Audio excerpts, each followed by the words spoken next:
Right. You already know what it is. It's time for more Distortion, Detective. Hi. Did you miss me? Merry Christmas? Merry Christmas? Merry Christmas?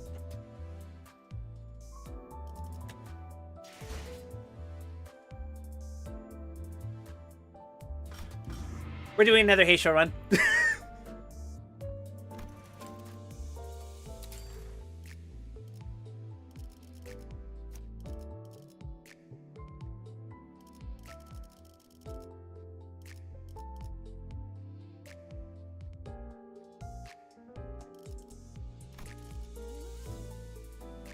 Fuck it, why not? It'll be an MDA 50.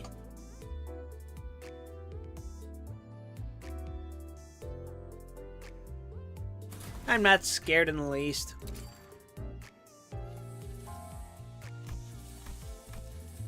I'll just use all my fucking Starlight again.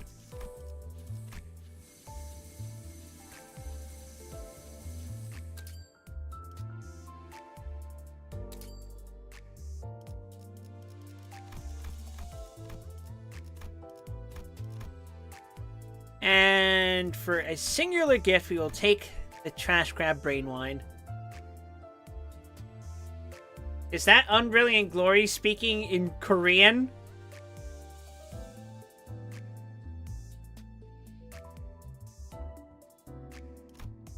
No.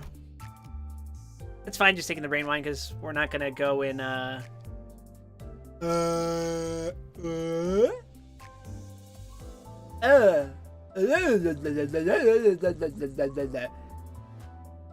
not gonna do fucking C intervallo. Almost certainly not, I think.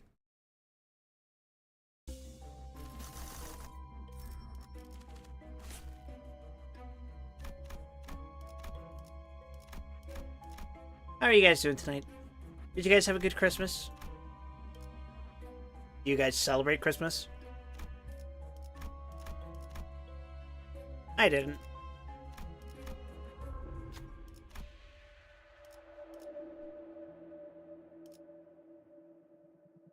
I think we're taking this one because that gives us Mercalia, right? Or Carmilla, but... Long flower thing!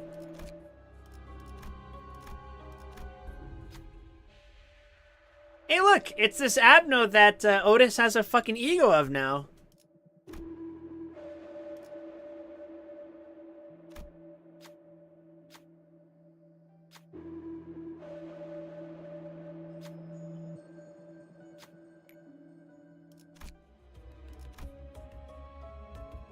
Are you guys excited for little girl Otis? That sounded weirder than I meant for it to. I'm sorry.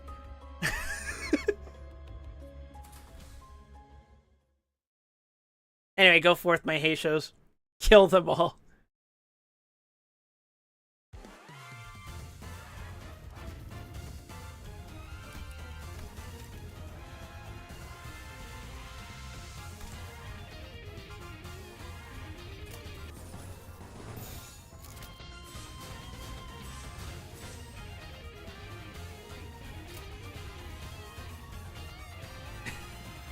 The blue archive community is next door, dude.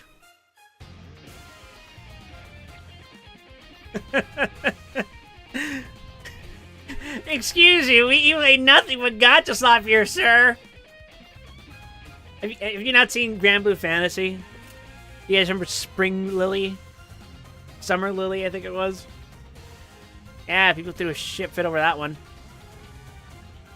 We don't like girls here. We don't like any girls here. Get out of here. Stinky. Alright. Neurosis. A smear of stress. Harmful radiation. A prison that constricts oneself at the same time. A symptom that exacerbates the more one hurts others. The temperamental cerebral stimuli and irritation are given the physical form of electricity. When that electricity flows through the body, it burns with an uncontrollable wrath. It's not quite explosive. It's sharp, rather. From light proddings, the thrusts that create cavities in the mind.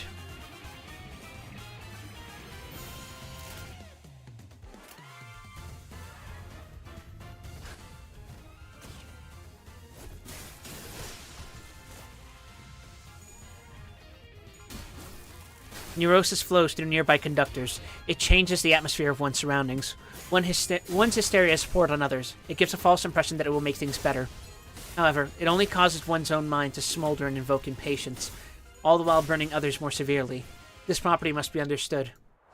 An endless release of irritation and anger, megalomania and victim mentality. It actively moves around, gnawing at those nearby and steering them. And it moves fast.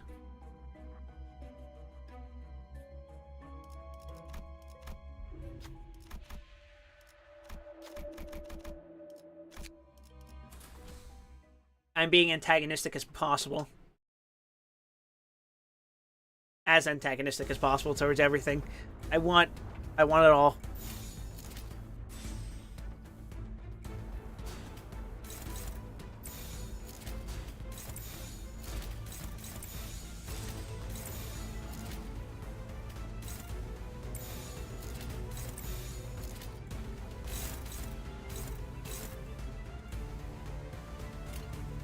Whatever works for me, I guess. 500 corpses are coming at us. They're mere remains of the deceased. Electric stimuli injected into their brains by the human thunderbolt command to move them in a purely mechanical sense. The speed of light, the human thunderbolt drifts between those 500 people at the greatest possible velocity. They're in essence biological machines that feel no pain or fear. They can't be considered subordinate entities of the Distortion either. We have to capture the moment when it jumps from a scorched body to another.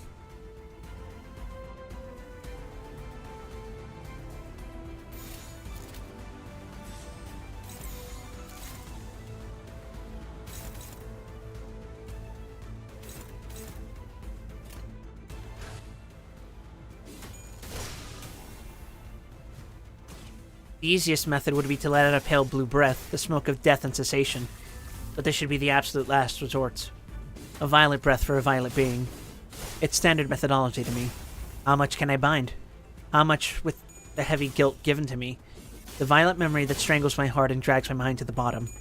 This memory must be dredged up. I led my coworkers to death that day. The human being named Moses participated in the smoke war as captain of the Ujat. Completing the mission was all I had to do. There was no room for interpretation or mercy in the process. To obey Dia's orders. To obey for her dream. I sure hope this won't come into play in the future.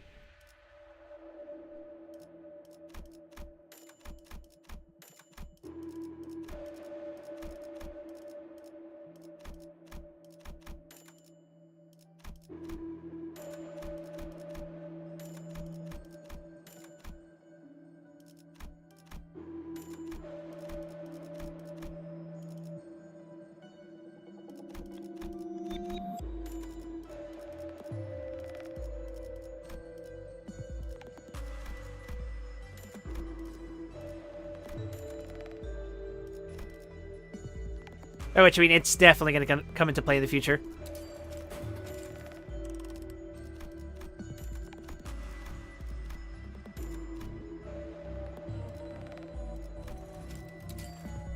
Oh boy, I fucking hate the Ujata Runa, the nefarious Kim Ji-hoon making them worse than Runa. The Ujat were not all that bad for me. In fact, I kind of beat their asses pretty hard. That being said, I did it off stream apparently because general encounters are a thing, and I didn't do those on stream. Oops, my bad. But it was fine.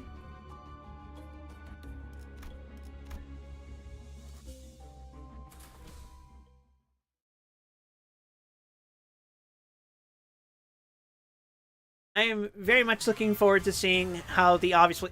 I'm quite shocked that a lot of people went like, I can't believe it. I can't believe that the rumors of the Ujat being a thing in Ruida were true. To me, that should have been not obvious, but the signs were there from to claim their bones, perhaps even earlier, but to the average reader, it should have been red flags when they showed up, when the LCA showed up. It's your protection sex? Sir, this is ruin. We Myongist here.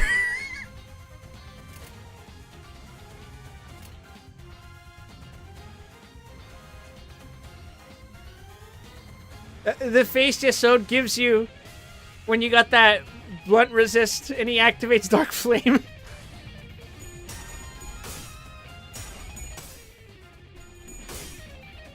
Anyway, I've stained my hands with so much blood in this life, even the blood of those whom I worked with. What I am bearing are the burdens of others, not mine. The smoking pipe isn't mine, it belongs to them. I hold the pipe and draw in smoke. I close my eyes as I draw in smoke. As I close my eyes, they appear. I have to inhale their memories in agony. I need to find a violet memory among the faint yet intense mass. Memories akin to dark thorns, the eyes and gestures that grudge me.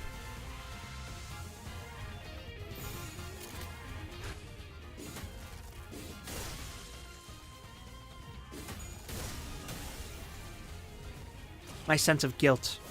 My guilt manifests as neurosis. I dislike noise. I dislike talkative people. The sound reminds me of the voices that resent me. The sound reminds me of the battery of the war. And it makes my mind bleed. The fairy gentleman didn't like your story? Well, too bad. I killed him. Cry about it.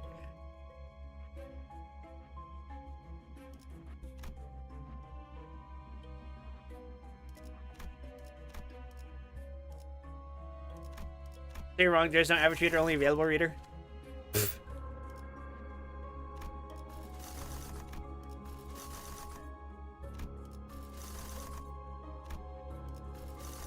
Wow, his ass does not want fucking Hell's chicken. Alright, fuck it, we'll do pack search.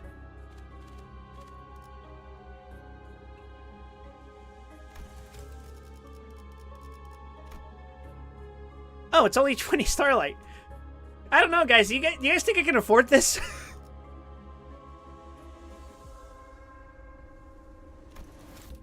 Waiter, there's gameplay in my book. Shut up.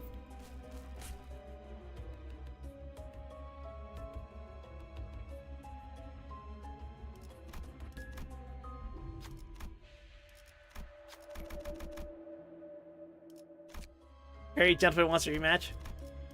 Who does he think he is? Spiral of Contempt?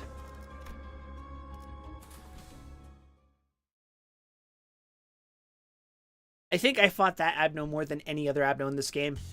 Not counting the stuff that you fight on dailies. That's cheating. Ugh.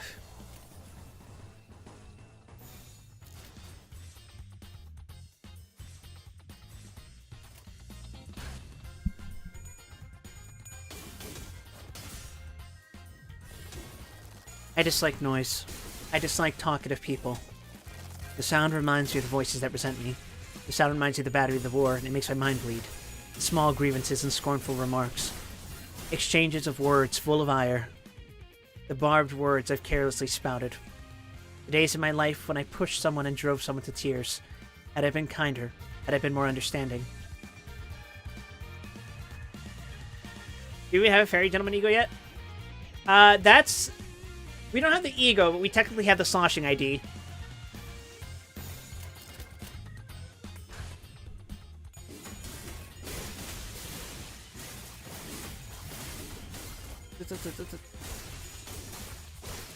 I didn't look after my subordinates. My eyes were fixed on DS. Everything that happened in the process were trivial matters to me.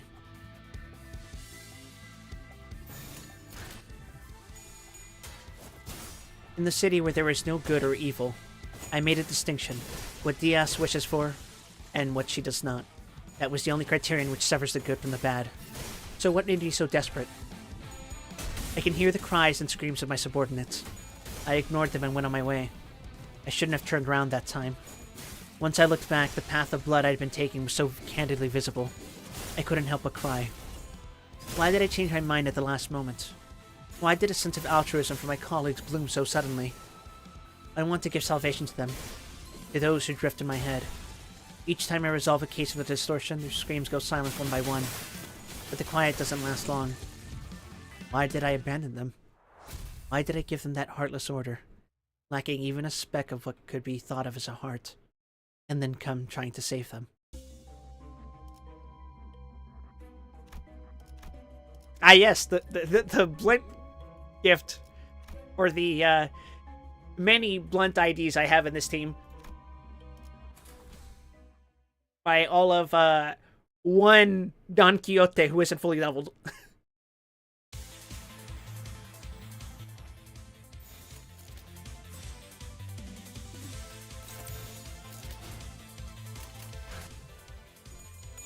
Oh, he had an answer me Heisho pack, but whatever.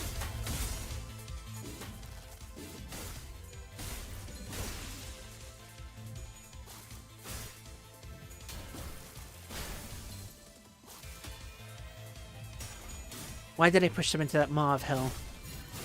I have been resolving distortions because I couldn't bear to hear those voices blaming me. This is like a narcotic that I cannot quit. As soon as I stop taking the drug that is resolving distortions, the pain begins to constrict around my head again.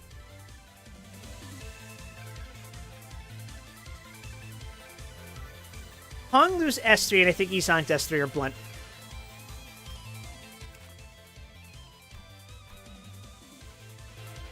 No?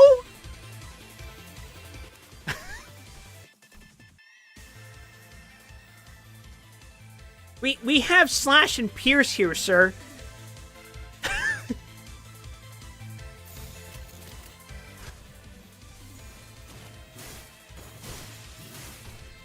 I can imagine you being Dante and you just telling stories while the sinners are just listening while fighting, while the abnormalities are being annoyed.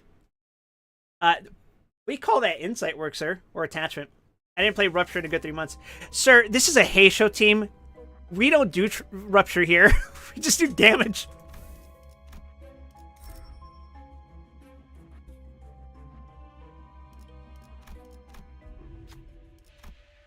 Speaking of Tremor, though, once I do my weeklies, I will have enough to get, I was going to say Unbrilliant Glory, Brushbound Past. That's going to be pretty sick.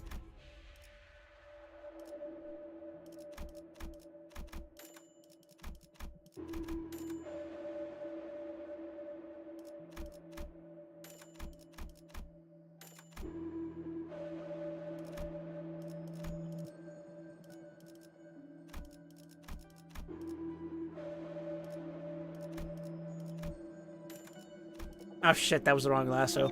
Oops.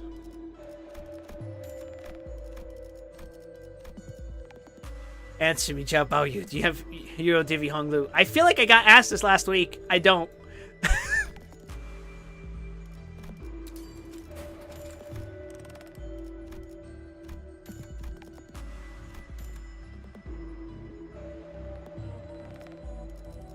And get him?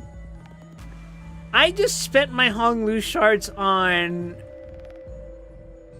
fucking something. I don't know what it was. I think it was... Oh, right. I spent it on the fucking charge ego.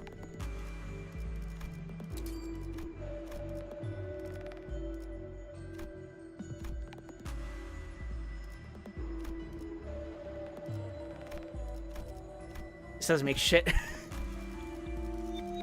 That's fine.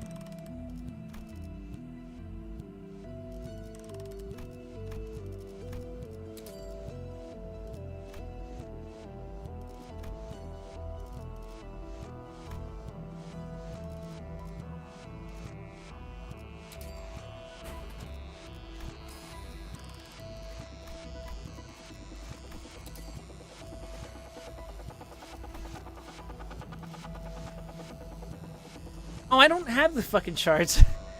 Why did I think I did? Oh, I do. There we go.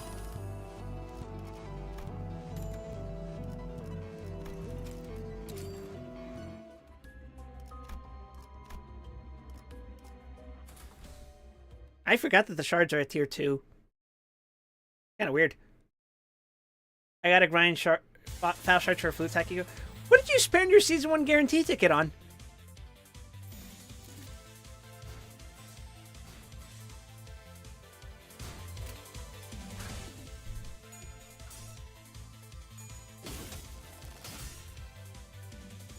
This is not voluntary service or charity work.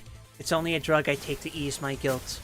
And yet I have the audacity to call myself detective and ask for payment. The requests and clients I declined. All of this becomes a cumbersome and hurtful chain that stifles my heart once again. This is the chain I wanted to find. I tighten the grip around my mind. The chain can be brought out if I choke my heart until blood and pus are utterly wrung out of it. This heavy contrition of mine.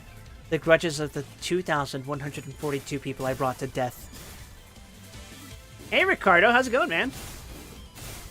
Let me guess, you also don't have Ophi Hitler and T-Corp on. I do not. I started playing this game in October!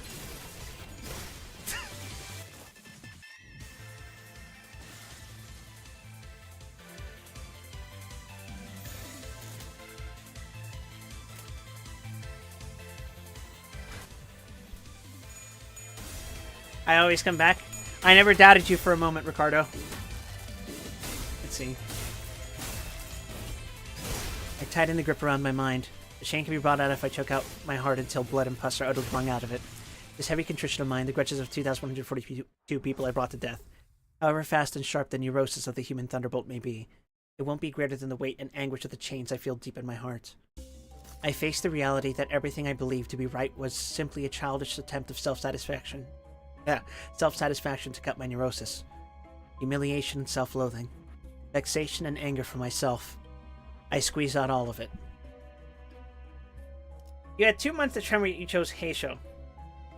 Yeah, I was kind of planning for playing current content as soon as possible. Because the limited Arc Knights event.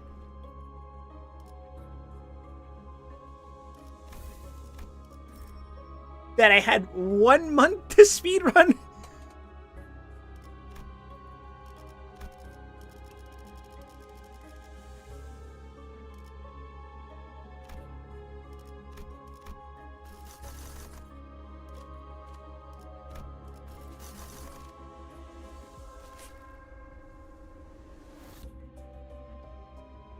My Season 1 ticket only got me the One Who Shall Grip. No, there was guaranteed to get an ego. That's how I got fucking Fluid Sack.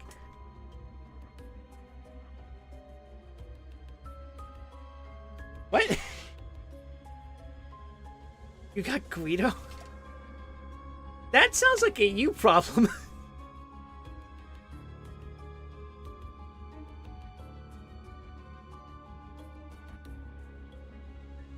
I'm pretty sure there was a Season 1 guaranteed ego extractor. Like, you could pick which one you wanted to get. Because there's no way I have a tier 4 Fluid Sack just out of nowhere. I know what my luck was like that month. It fucking sucked. What if you were to bring an end to peace?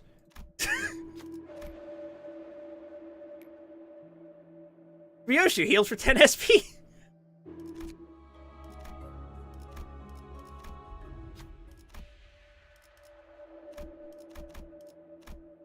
Hyped for the new Canto? Hell yeah, I am. Welcome to the stream. How are you doing? Are you hyped for the MILF Canto?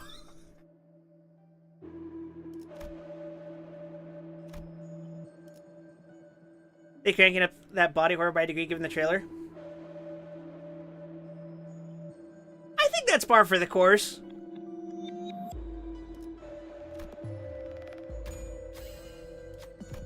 Short of being told that Ryoshu's daughter got turned into a fucking spider baby, I think we're fine. I can't wait to buy the pass. Would you guys like to buy the pass for me by subscribing to twitch.tv/WildWatson? Legit though, it's been hard out of here since I got let go from my job. Oh.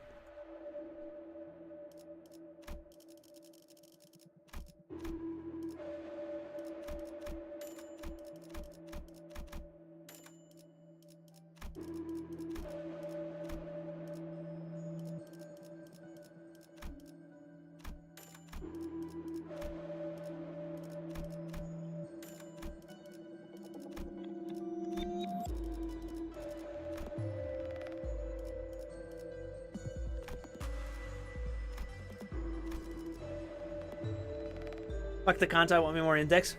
I was gonna debate it being the MILF Canto, but then I remembered Ryoshu had 3 mommies. A job in this economy? No joke, chat. Like, real talk. I've submitted over 100 applications. 100 goddamn applications, and you know what that's gotten me so far? 2 interviews with AI, and 1 job assessment that was recording my screen, while in my 3rd monitor, I had Ilsa Grand Blue Fantasy version New Year's.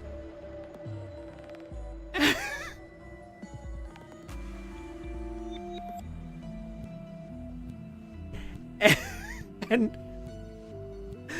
I don't know if you know anything about Grand Blue Fantasy, but that particular version of Ilsa has her whole Ilsas out.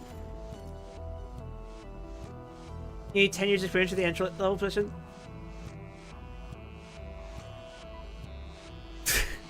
Maybe. That wasn't my experience back when I first got my job, but that was 4 years ago. So, you know, maybe things just keep getting worse, and they won't stop getting worse.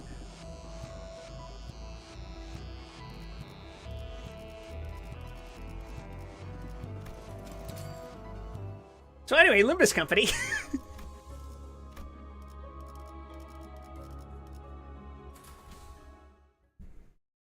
I hope we get to see who the mystery member of the middle for the trailer. I think we're going to get to learn who all of them are. Probably.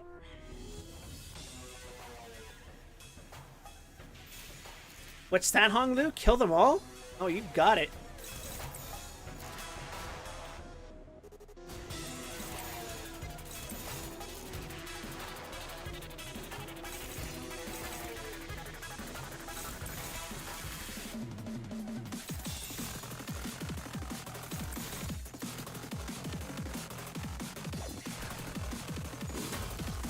I think I'm gonna have to go back to work in 5 hours. Fun. It's like that now for the vet field. Yeah, I'm a software engineer, and they're like, you need at least 4 years of experience. Now, what it is you either need a bachelor's degree or equivalent work experience. But if you have that equivalent work experience, you need additional work experience. So it's like, all right, cool, that's nice. Anyway. I faced the reality that everything I believed to be right was simply a childish attempt of self-satisfaction to cut my neurosis. Humiliation and self-loathing. Vexation and anger for myself. I squeezed out all of it. I exhaled a violent breath.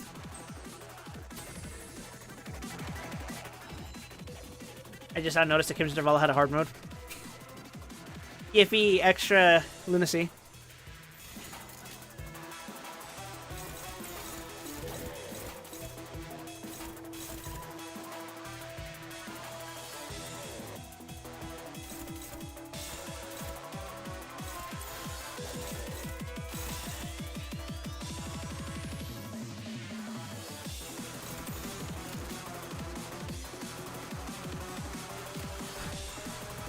Does not starving count as experience?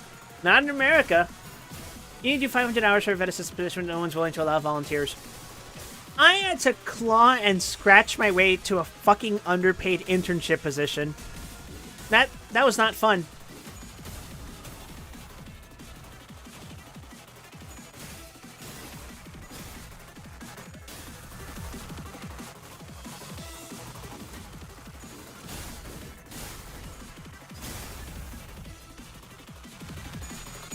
The smoking pipe turned into a hair-thin and pointed needle.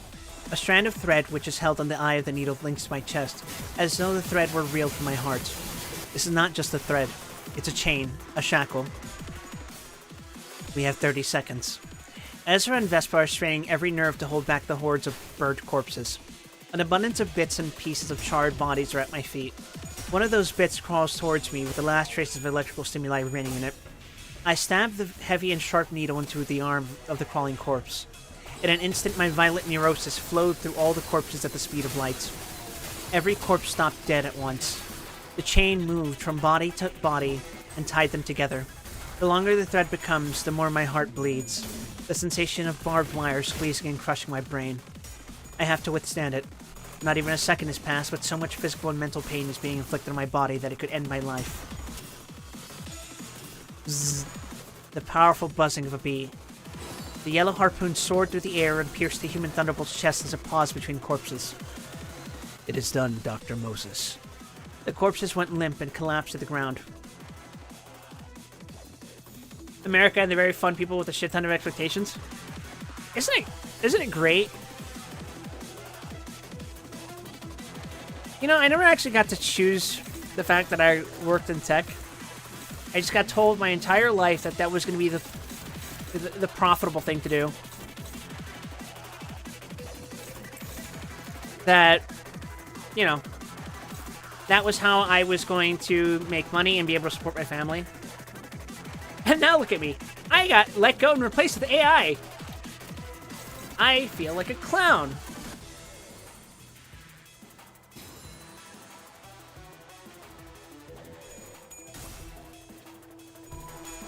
Detective, are you okay? Ezra asked, having suffered many injuries herself. I nodded in response. The work is not done yet. The elongated chains of the mind now have to be retracted to where they came. Brooding over the memories in agony, I slowly pull the chains back into my heart. Ezra's looking at me with worrisome eyes. But it can't be helped. No one can help me with this. I have to do this on my own. This is a lonely, heart-wrenching task. Just as I pulled the final link of the chain into my chest, I fell unconscious. Have you come to your senses yet? A low, grumpy voice woke me up. Guess I didn't die. Did you retrieve the distortion? Yes, Detective. We put it in the van. I see. Thanks for your hard work, both of you. Dr. Moses, we've encountered a problem. What is it? Well, the car stopped working. Might be because of the electricity, Ezra said in a worrisome tone. We can contact Han Hee-jun and call the Ujat over. They'll repair the vehicle for us. My head still feels hazy from using the violet thread and needle. I'm honestly unsure of where I am, and what time it is. Still lying on the ground, I picked up the smoking pipe and drew in a breath. Detective, it's nighttime. What hour is it now? It's 3:26 a.m. And our location? Somewhere in the back streets, I think. I placed a hand on my head and puffed out smoke. The night in the back streets. It's the time of sweepers. Hey, Netzak. Distortion Detective is the only piece of Project Moon media I haven't consumed. That makes sense because it involves the most reading, and, you know, the whole stereotype with Project Moon fans.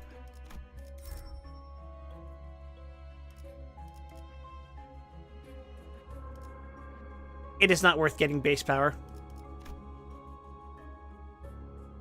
It is absolutely not worth it. I'm not getting that. I read Levi and even Wonderlab. It has the least images. It has the most reading.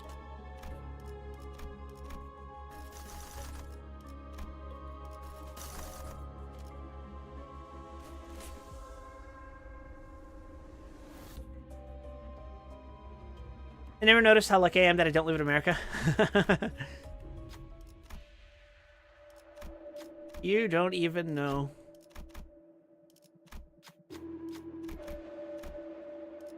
Oh, we lost 20 SB? Whatever, it's fine. Nobody cares. You see it well? Hell yeah, I could see it well. The hellhole of the US is one that's consumed me. True.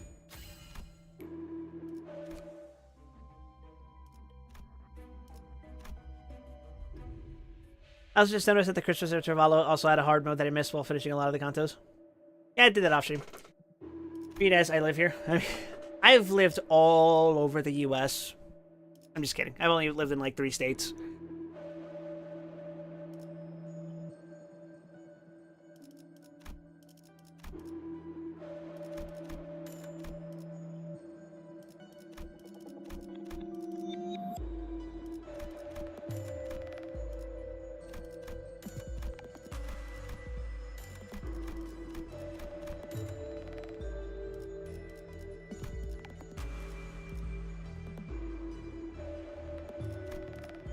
I'm out chilling in a mythical place called Asia.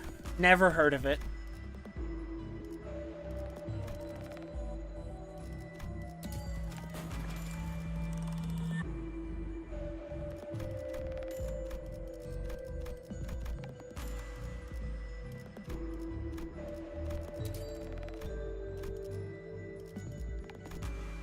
Let's see. No. Yeah. No. Yeah.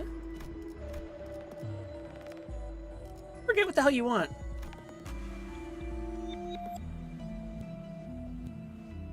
Oh, it's Gun and Branch. There we go.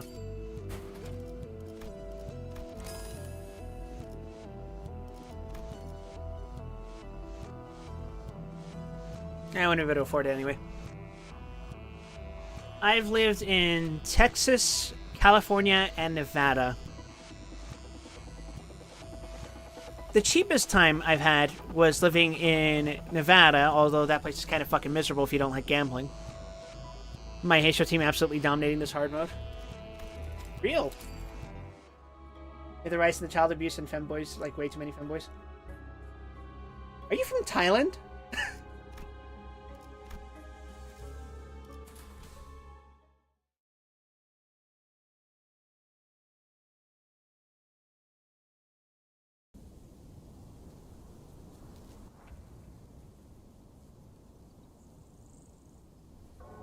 It's got to be Southeast Asia, right? But if you're not Thai, Vietnam, Philippines.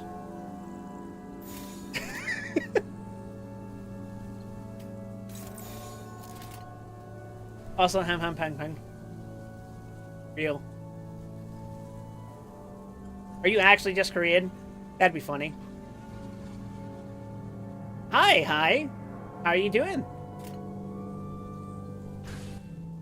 Anyway, back to reading. The sweepers come in 3 waves. 3 waves are all we have to endure. Ezra, Vespa, think you can make it through? I actually used up all my strength fighting the human thunderbolt just before. Ezra looked at me with an awkward smile. I reluctantly turned my gaze to Vespa. Dr. Moses, you're currently incapable of combat, and it seems Miss Ezra can barely protect herself. So, the conclusion? Impossible. You'd be able to survive 2 waves, I suppose. Yudia's workshop would have been a perfect hiding spot, but she's not up when we need it. I put a smoking pipe in my mouth. Gross noises can be heard from a distance. The sound of the cleaners of the streets. Fierce fights and contemptible murders are a common occurrence in the back streets.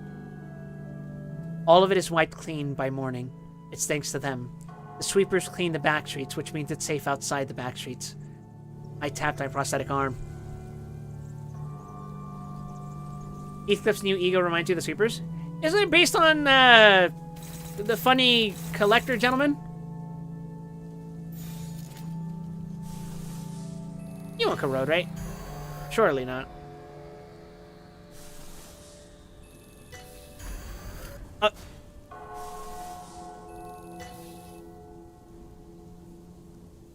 know what? Maybe we won't do that.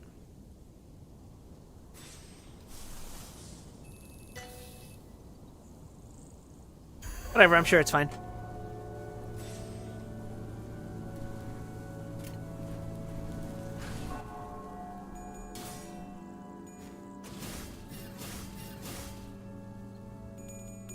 Han Hee-jun.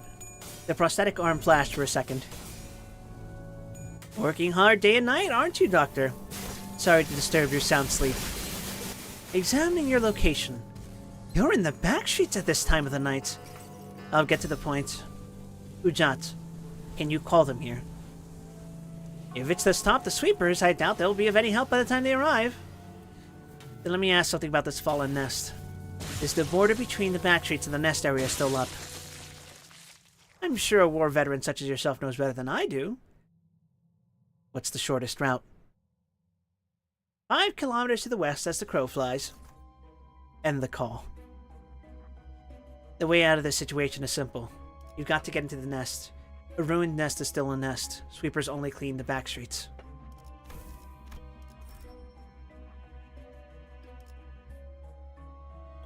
Do not corrode on Brilliant Glory. It wasn't worth it. I do think it's worth it to take Metronome. And what the hell not? Plus coin power. Who cares?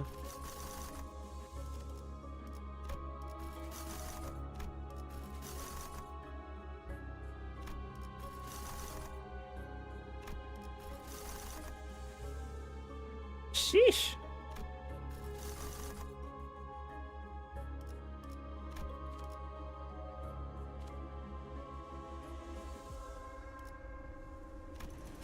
We'll just go look for extra charge. Why? Oh, because it's the most current thing? Whatever. Let's get some poise, baby. Oh, shit. That's 2 tier 4s.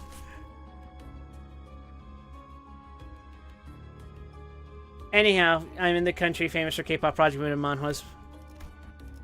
Wow. I can't believe you're from Laos.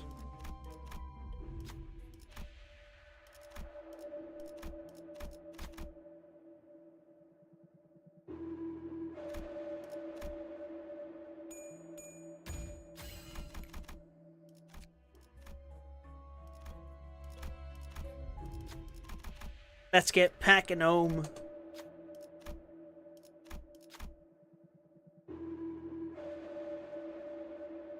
Heathcliff is fine with losing health. Yeah, bro, I'm in Australia. Bad news, if you're in Australia, you may as well already be in an American colony. Tragic.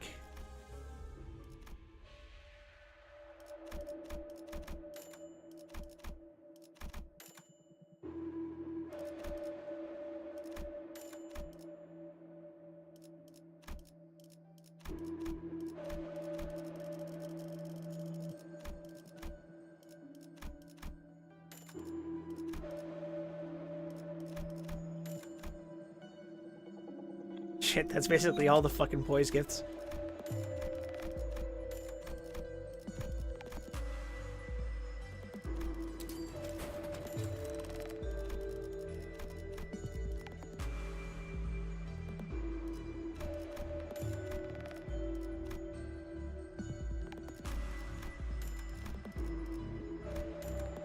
I have exactly 0.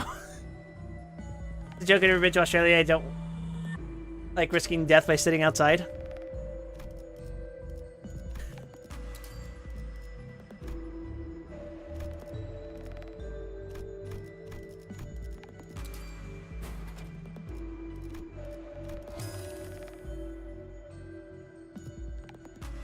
Alright, let's rock and roll.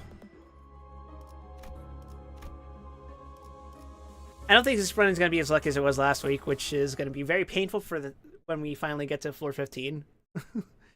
Oh, man.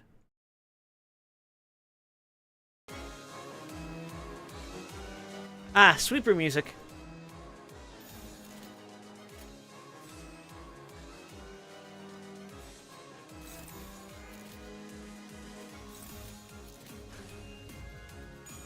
I think I prefer dying when I get a boyfriend. Good luck with that. We'll travel in a straight line, break any walls in the way, and cut down any nuisance. What about the car? Vespa asked in a low tone. We'll leave it here until night passes. It will be fine as long as we aren't in the van. Won't they treat distortions as humans? Don't ask me what they think. There is no other option. Even if we were to lose the 2 distortions we retrieved, saving our lives comes first. We don't have time. Ezra! Ezra takes out her gauntlets and hammer, preparing to make way. When it comes to destruction for survival, she should be better suited for the job than Vespa. Junior, give the detective a lift! Ezra yelled. Vespa put me under the arm. As unpleasant as it is, I suppose it's for the best.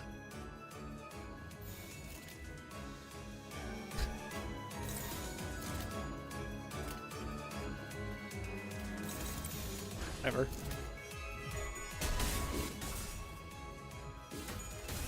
Here we go, Detective Junior.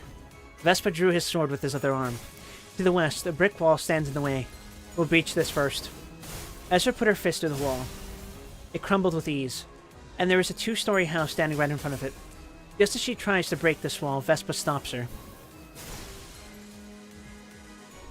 Residential areas mustn't be destroyed during the night in the back streets. A taboo. I hadn't thought of the residential area. All of our problems can be solved if we can enter this house. But we need permission from the owner of the home first. It's not just a taboo in the nest. It's a taboo of the city. Well, at least they respect property rights, am I right, fellas?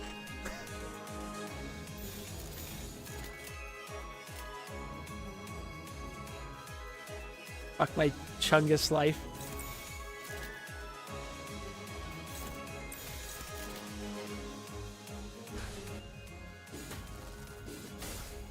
Alright, have fun and Brilliant Glory. That means violating it won't simply end with the Taboo Hunter or 2 chasing us. The night in the back streets is a completely lawless hour. There's one exception among this which remains safe. The residential area. An inviolable territory. The head of the city doesn't allow the sanctuary to collapse, and no one will open the door for us. Detective, what should we do? We shan't dare to commit a taboo that not even the fingers violate. I can hear 3 to 4 people sobbing inside the house. A group of strangers breaking walls and standing over their home would surely be a terrifying sight for them. The sound grew closer, and sweepers showed up in the mist. The suspiciously gnome-shaped sweepers?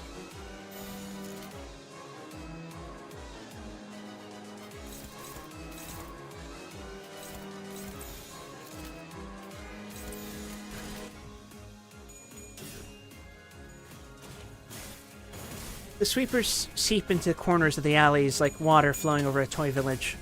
They go anywhere a path is open. They're persistent and resilient. They aren't afraid to die. They swarm their target and cling to them until they've been cleaned off the street. If a sweeper has died, they clean that corpse as well and continue on. Their orange hooks inject into whoever they stab with a strange fuel. That mysterious fuel liquefies the victim. The melted remains are then recycled into fuel, clumps of liquid. That's what the sweepers are. Who knows what goes on in their minds? It's frankly strange that the head considered those beings to be humans. I'm not sure if they're even capable of thinking normally. Library of Runa tells us that they are, which is rather disturbing in its own right.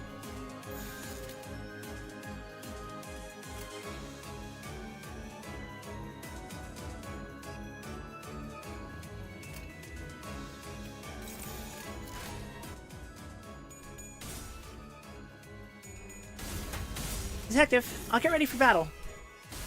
Put me down, please. Vespa set me on the ground. I bit my smoking pipe. The yard of a residence. Sweepers squeezed through the destroyed wall. While this wasn't our intention, we put ourselves in an advantageous spot for fending off multiple foes. Vespa cuts down the sweepers creeping on us one by one. Ezra uses her fists and hammer. Her accelerated fist strikes the sweeper in the head and liquid spouts from the smashed noggin. The same liquid spills from the torso of a sweeper cut in half by Vespa, and the liquid is absorbed into the bodies of the sweepers that follow, simply by stepping on the pool of liquid. 2, 5, 10, 23. Vespa's blade is losing its edge, and Ezra's fists are getting slower. The sweepers must be sliced into 2 or blown up in a single hit. They'll recover from wounds left by dull swords and lethargic fists by absorbing liquid from the carcasses of their fallen brethren. I can only trust those 2 to handle this.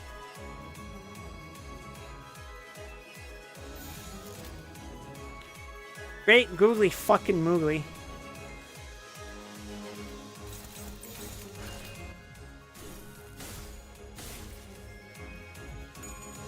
The first wave has died down.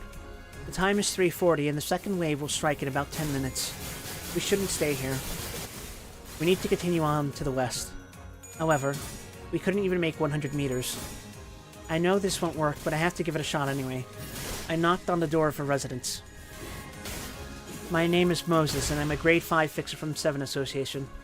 Could you please open this door? We just need a place to rest for a short while. There's 3 of us, including myself.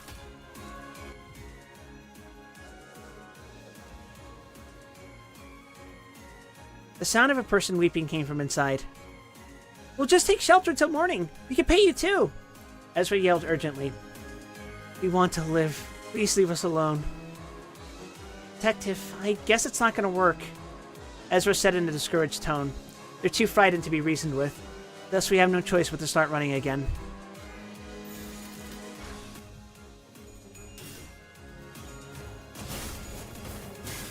Would you let strangers into your house?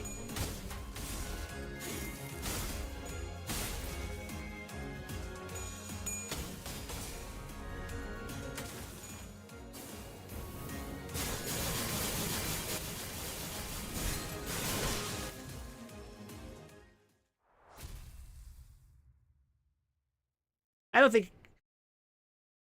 If I saw that people were getting attacked, and I knew why, I think I would say yes. Then again, they risk being scammed, I guess. I don't know. What a fucking horrible situation to live in.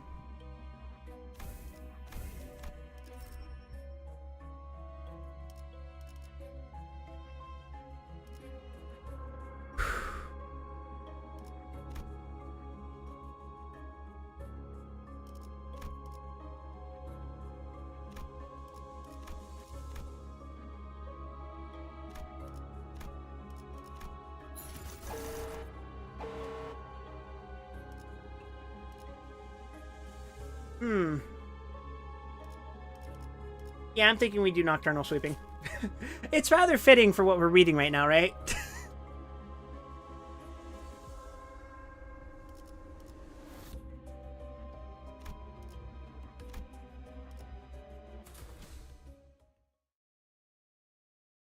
I saw a friend of mine who is streaming Lobotomy Corporation for the first time today. It was day 3 and her entire facility had gone insane. It was fucking awesome.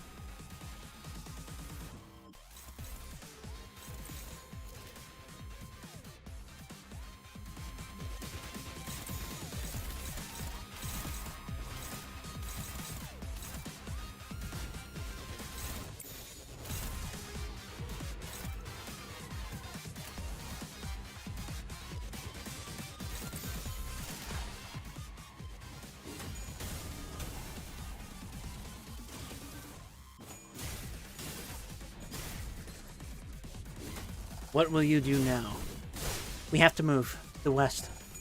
Vespa picked me up and ran westward, with Ezra following right behind. Let's jump over or go around the obstacles we encounter from now on. We can't afford to check if every wall in front of us is part of the residential area in this thick mist. This is going to take more time. Vespa and Ezra may be fast, but traveling 5 kilometers in 10 minutes will be a difficult task in their current states. We crossed walls and ran through narrow passages in the back streets. This Vespa kid is insanely quick, I must say. He sprints like a beast while searching for open paths. Ezra isn't falling behind, either. 8:47. 3 minutes remain. Or not. Time is up. Ezra, Vespa!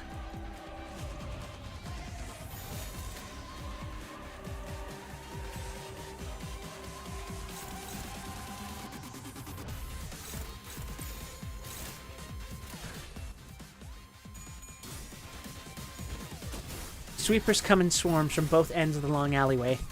I tap the arm. Han Hee-jun. Yes, Doctor? Does this arm have any combat functionalities? No. Then what was your boastful statement of this arm being one of a kind and expensive about? Because there really is no other prosthetic arm like it.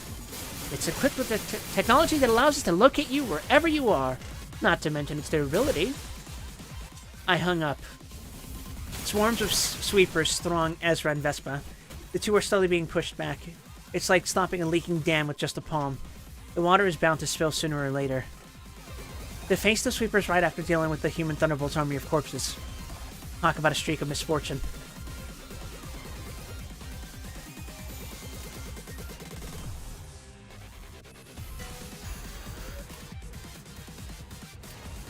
Screw it, why the hell not? Get egoed, idiot.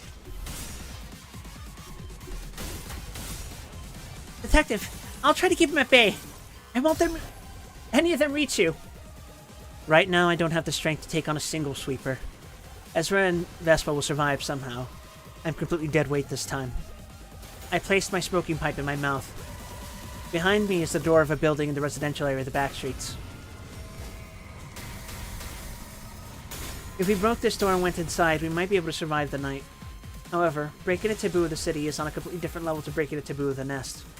The most one can do is delay their inevitable death. Unparalleled force will pursue us. Death comes unto one someday. Perhaps the reason I live is to settle what I started out until that moment comes. That's what makes me want to stay alive. I let out a red breath. I wonder what would happen if every member of the SCP Foundation swapped jobs with every member of the Lobotomy Corp. Would they have an easier time with the anomalies than what they encounter in their own universe? Depends, and I think dealing with city shit is harder. Or specifically, dealing with abnormalities is harder because abnormalities can't be neutralized. SCPs can.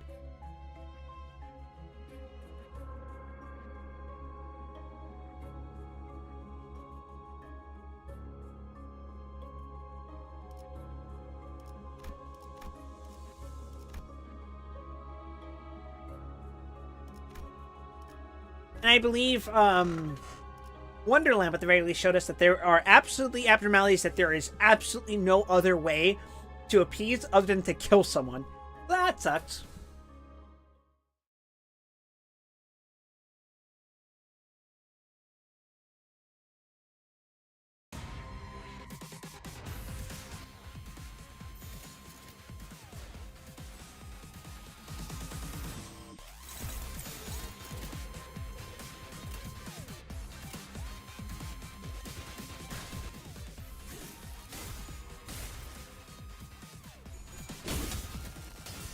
Dr. Moses.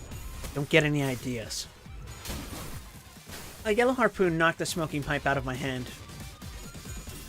I told you that I can stop the first 2 waves.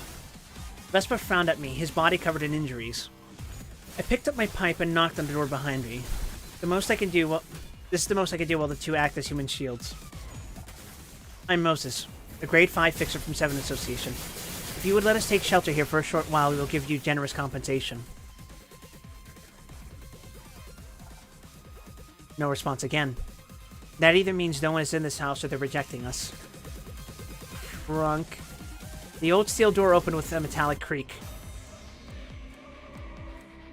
How will the Lobotomy Corp members fare with containing the SCPs? Assuming they don't have any carryover stats from their universe, they're just D classes. Essentially, right?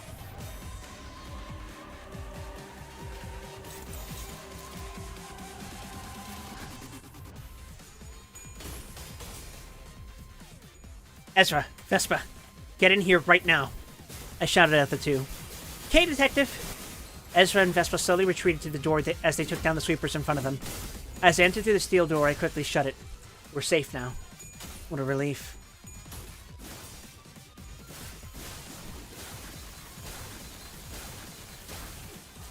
Thank you for your kindness. Moses from the 7 Association, was it? I'd like to make a deal. A golden insignia. This is a symbol that distinguishes the fingers. These dark red coats. They're the thumb.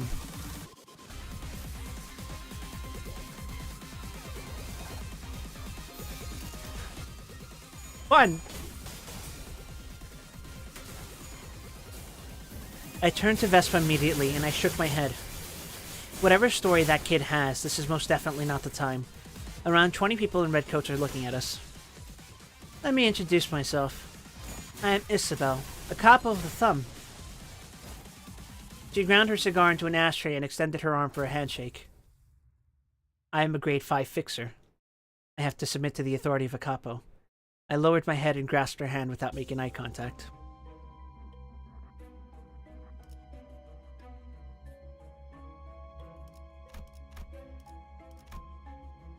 Wouldn't it be fun if we met this person in the next Canto?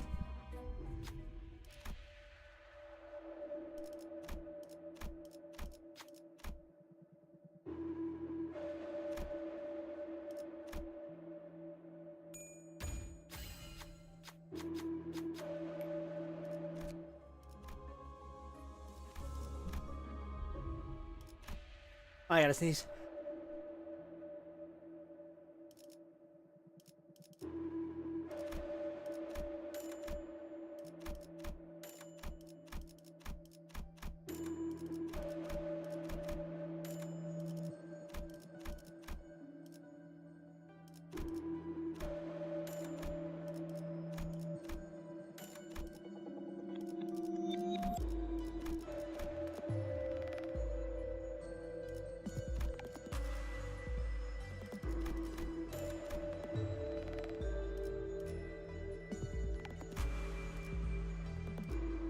Fuck, unlucky. That's fine.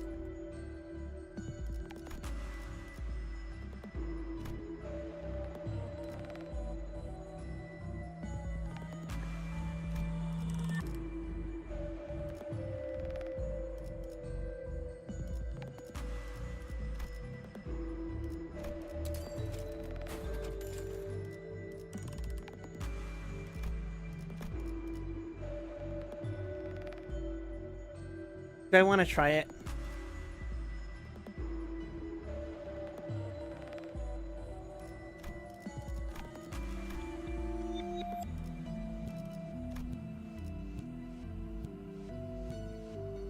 I don't think it's worth it.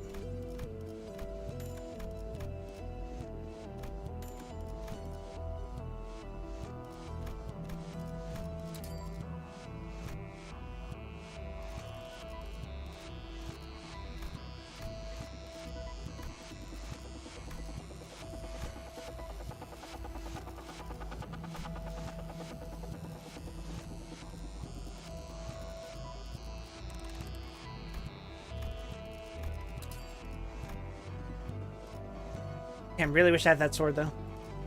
I think SP at 999 would help Queen of Hatred not go insane. I think generally they'd like to avoid having Abnos interact with one another.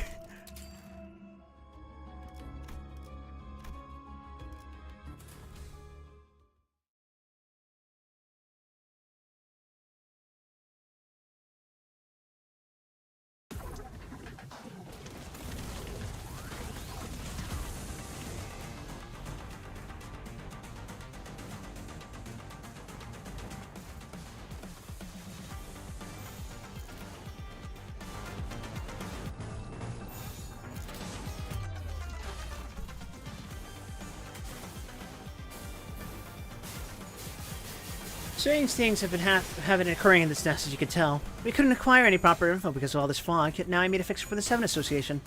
I'm such a lucky gal. Isabel handed me a glass of liquor. I poured the drink down my throat. I've been parched for a while. What are the grades of your friends next to you? This child here is Ezra, grade 3 fixer from 7 Association. And? I'd rather not disclose Vesper's real name and grade. Introducing him as a grade 3 like Ezra should be appropriate. Grade 1 fixer. Vespa. No affiliation. Vespa uttered, running his hand through his blood-soaked hair. I placed a hand on my forehead. A grade 1 fixer is in the same class as a capo. A grade 1 fixer? He wouldn't be lying by any chance. Vespa put his hand to the inside pocket of his coat. The 20 thumb goons immediately pointed their matchlock rifles at us in unison. Isabel made a gesture to halt them. Then Vespa took out his fixer license and tossed it in front of her. It's without a doubt a legitimate fixer license issued by the Hana Association. Who would actually be friends with Queen of Hatred if anomalies were allowed to meet any SP? Oh boy. I assume the more passive ones would.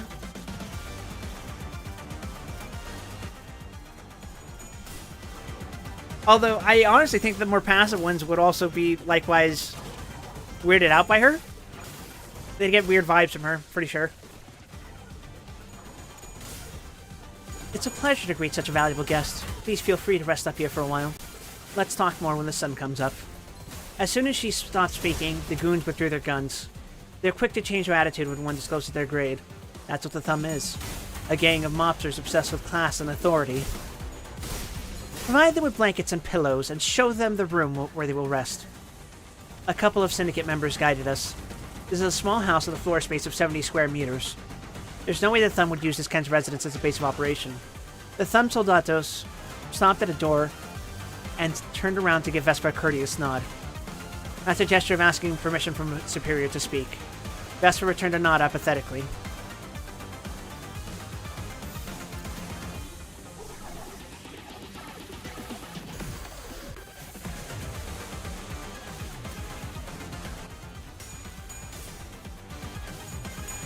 The room is a bit messy right now, so we'll clean it up for you.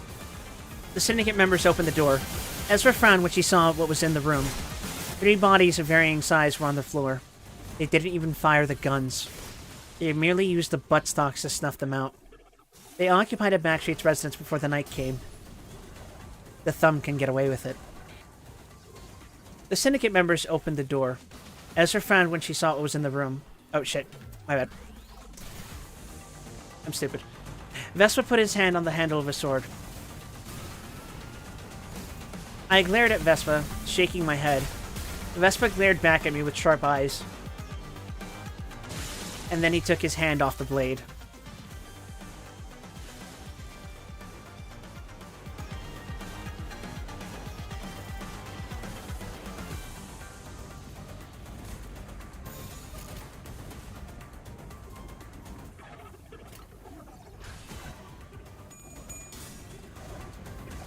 The respite of the room didn't quite feel like a true respite.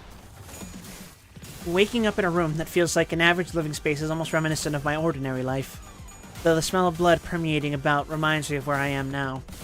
Ezra is still sound asleep next to me, snoring away. On the other hand, Vespa is sitting on the floor and gazing at the door, clutching his blade in his arms. I'm not sure if he slept at all. Imagine if the SP Foundation did a collab with Lobotomy Corporation. Would the SP Foundation experiment with anomalies that would kill hard to kill with that? Well, I don't think they'd do a collaboration in the first place, just because SCP is kind of a copyright nightmare.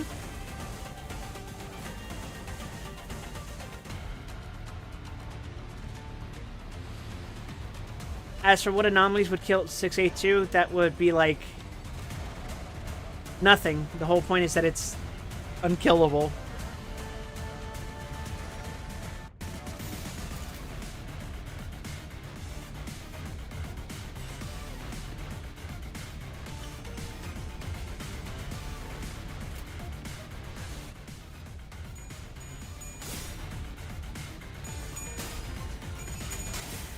Have you gotten any sleep? I had enough rest that you won't have to worry about my condition. That's good to hear. Knock knock. Someone thumped on the door. Their silence suggests that they're a soldato, a class below the capo. Speak. This is Rami, a thumb soldato. I'm here to check if you've woken up. I turned to Vespa. A grade 5 fixer such as myself was not allowed to mention a capo's name. It's Capo Isabel asking to see us. Vespa spoke on my behalf. Yes, she wishes to talk with you over a simple breakfast. We'll be there soon.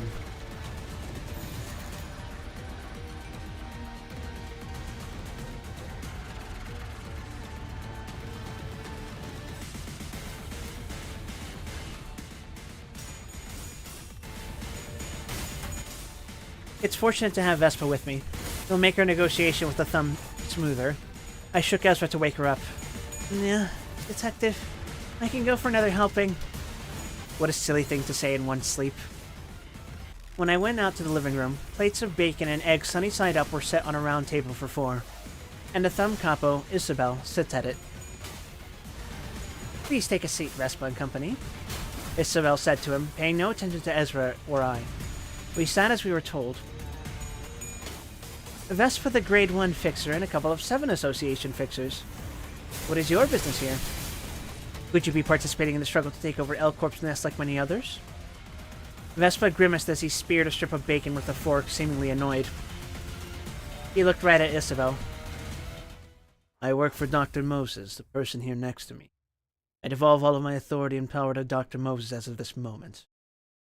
He isn't even trying to hide his irritation. As you wish. I must say, it's interesting that you know about the transfer of authority the Thumb uses internally. Grade 1 fixers are truly in another league. Isabel gave her answer as she lit a cigar in her mouth. Somewhere, there is a Lei Heng doing the same fucking thing. Yeah!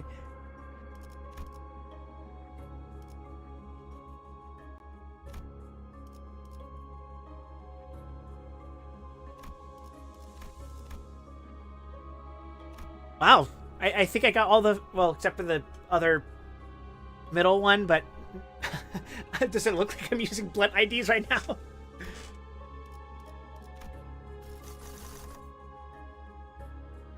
Alright, I think next we either... Actually, let's fish for either Surrendered Witnessing or... We can do this too. Fact is, we want surrendered witnessing and princess maker.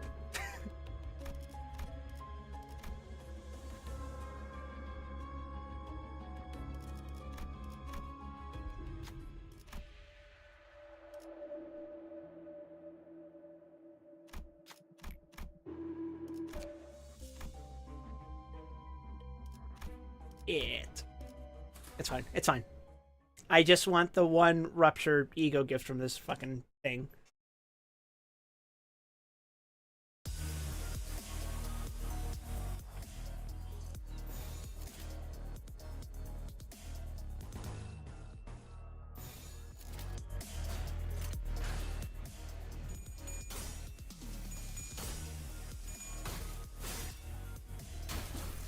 Isabel gave her answer as she lit a cigar in her mouth. Or perhaps you're an affiliate of the Thumb. Puffing out cigar smoke towards Vespa, Isabel narrowed her eyes. He glared at her, not budging an inch. Let's not get off topic. I would like it if we could speak on equal terms. Ezra, clean the table, will you? I don't think we have the time for a full meal. Hey! Ezra answered, hurriedly shoving bacon in her mouth. While Ezra and the Thumb members were clearing dishes from the table, I placed my smoking pipe between my lips. It's time to negotiate a deal. How do I get that 1-5 ego gift? You combine the 3 damage type tier 4s, and then you combine any one of the Infinity Stones. You need 2 of them, though. So it's 2 Infinity Stones plus the 3 damage type ego gifts.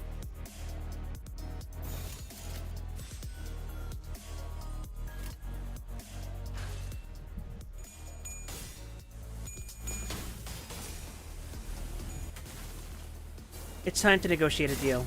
I'm bargaining with the Thumb, one of the fingers. No amount of ridiculousness should be surprising coming from them.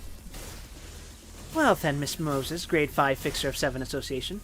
Let us speak on equal terms. Gladly. Is it hard to get? If you're going for 415, almost certainly not. Because you're going to go for those tier 4 ego gifts in the first place. We just fuse them. The Thumb has the strongest organizational power among the fingers. It controls a legionary of subsidiary syndicates, and the members of the Thumb itself are not rallied for trivial matters. However, soldatos and even a capo being at the site must mean that they're unable to rely on their subsidiaries. I imagine it has something to do with the fog covering this nest. The syndicate's organizational capability wouldn't be as effective in this mist that clouds one's cognition. They're likely desperate in their own rights in their attempt to make use of us.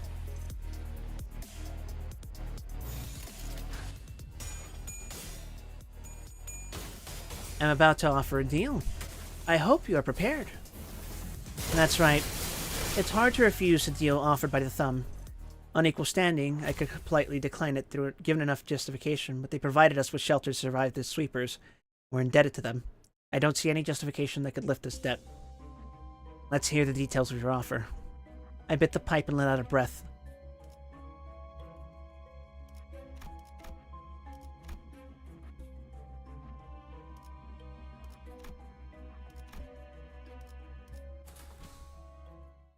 Oof. I'm not going to get a chance to get the ego gifts from this one, I think. Aside from the ones I get from clearing it, obviously.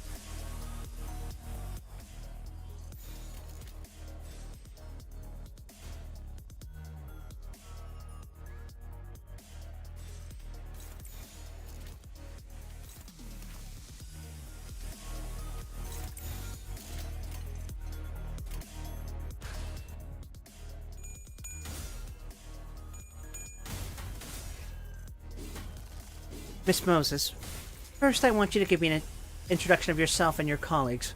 Although it won't change the outline of the offer, I might be able to take it into consideration. Isabel fills a glass in front of her with liquor. I'm working as the Distortion detective, or so I call it.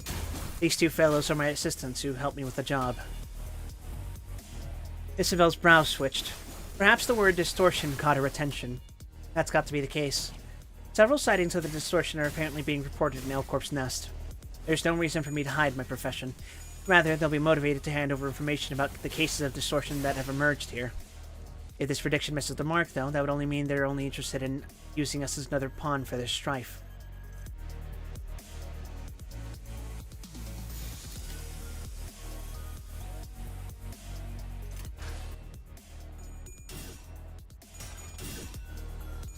So you're a detective?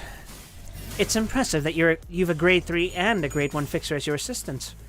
I'd contact the headquarters and check the facts right away if I could, but I cannot reach the outside at the moment, so I will have to trust your word on this. Isabel guzzled down her drink. It wasn't the mention of distortion that she reacted to, unlike my expectation. I won't pry into it further. There will be bloodshed in Elcorp's nest in the near future. We of the Thumb and our subsidiary syndicates are preparing for this fight. Are you asking the Office of the Distortion Detective to join your forces as part of the deal? We aren't looking for soldiers to fight alongside us in all-out war, no. The workshops in this nest, which were supposed to provide the Thumb with musket ammunition, have disappeared. Oh yeah, in case you didn't know, ammo is rather rare in this setting. Allegedly.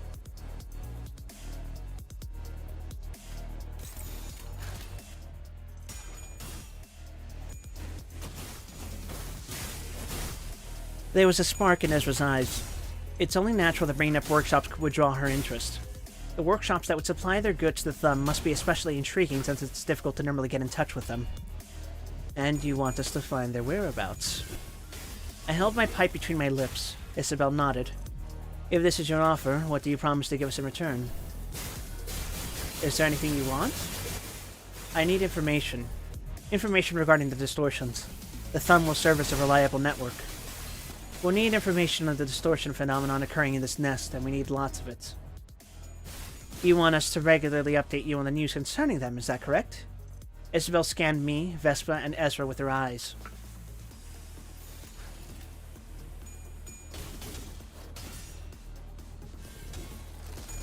Sadly, we're isolated at the moment. It's not an easy job to get our comms to work or specify our location in this fog. That means you have no intel you could give us at the moment. For now, no. However, I'll ask the other capos when I can contact the headquarters later. I can collect the intel and hand it over to you then. How does that sound?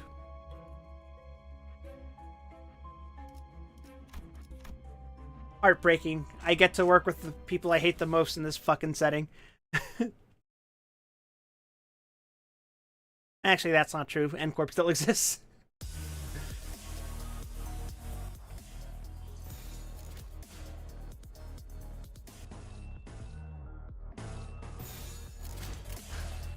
Rate the worst clans to be in Limbus Company except the middle, because I heard it's the best one to get a job at.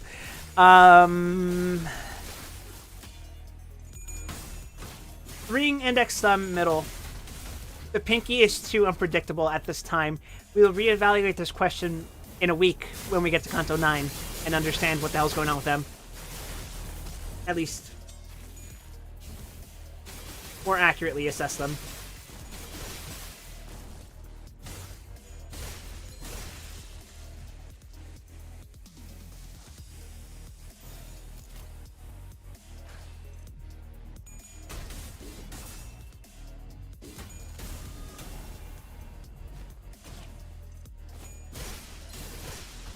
I blew out smoke. Our dialogue resolved smoothly thanks to Vespa's presence, and she didn't ask too much of us for saving our lives. Isabel offered her hand to shake on it. Tell me more about the case of lost ammunition and the location of the workshop. I shook her hand. The street is brighter than it was at night, although the scenery is still rather dim and blurry thanks to the fog. We're heading in the general direction of the workshop Isabel told us about. Ezra walks with a spring into her step, possibly because she's elated for the chance to see a workshop partnered with the Thumb. Vespa follows us, wearing a frown. That kid certainly seems to have a deeply ill-fated relationship with the Thumb, and for reasons I'm not yet aware of.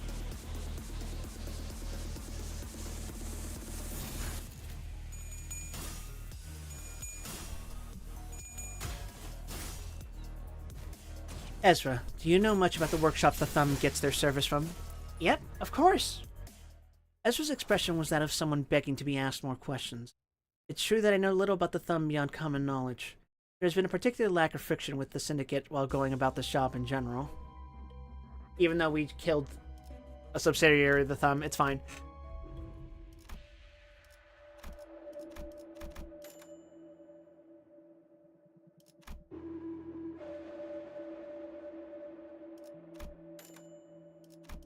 I believe this one only has 2 fusion recipes, right? And I'm not getting that. So, let's try Rupture.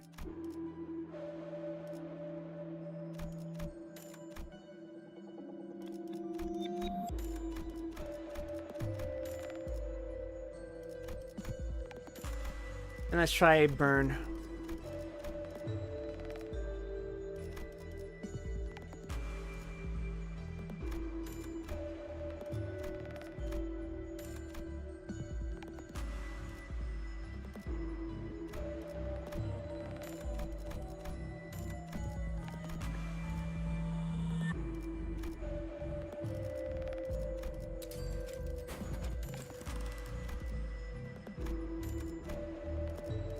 And then we fuse the Heisho gift.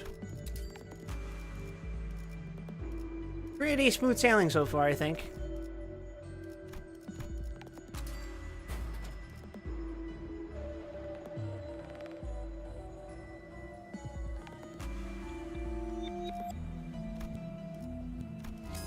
Awesome. That was about the most optimal outcome we could have asked for in that fusion. Alright, Hohenheim, we're gonna beat the shit out of you.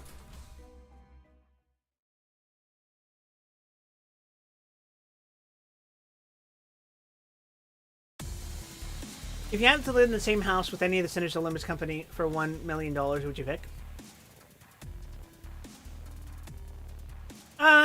Probably Ishmael or Sinclair.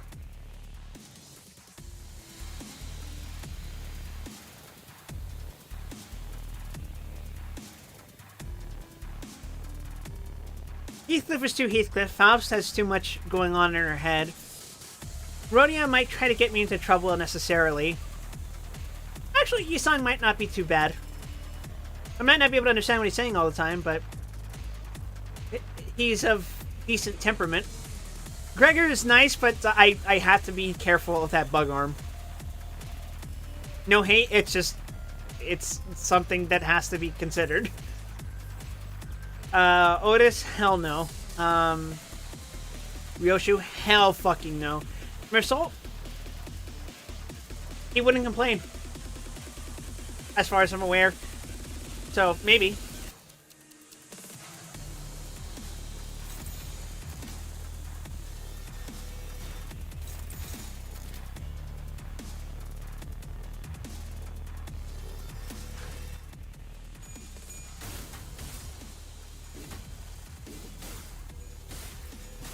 Anyway, so Ezra, could you brief us on what you know?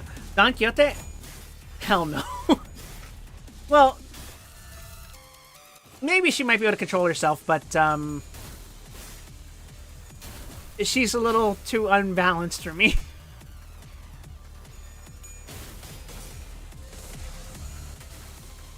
As you're already aware, the thumb uses muskets. Right. And the thumb uses a huge variety of bullets. They pick the right ones for the situation every time. I'm guessing those bullets are quite pricey. Oh, it's no joke. It's like they throw money at their workshops when a purge happens. Vespa's brow furrowed upon hearing the word purge. You must have a troubled past concerning the thumb's purge. They don't waste their ammo on trivial stuff, though. In fact, the thumb's firearms are terrific weapons even without the bullets. The buttstock performs better than your average blunt instruments. Made it the hardest wood available in the city. Oh, we beat the shit out of Hohenheim? Okay.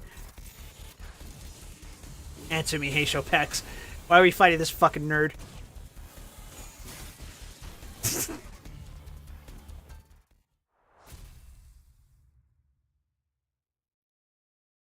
Again, we don't have to concern ourselves until we get to floor 10.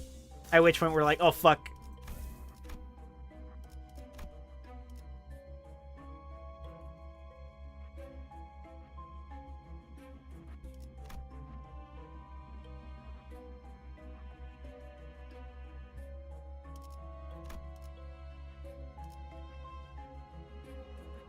I think that's fine? Yeah, whatever.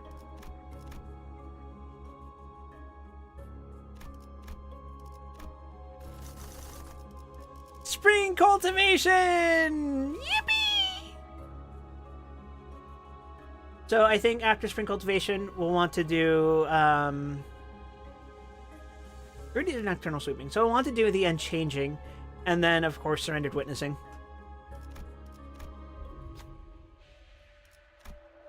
Zichun!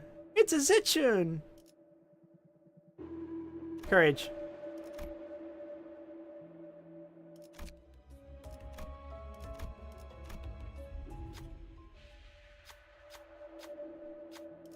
This one makes me fucking sad. And of course, Hongles gets it guaranteed, even if he fucks it up.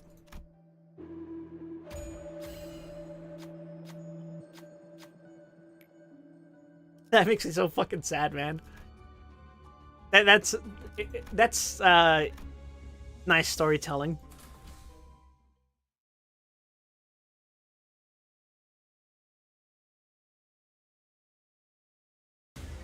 It's kind of gross to think that Lord of Hong Yuan is constantly fucking bleeding from that. That's why he wears the damn sash.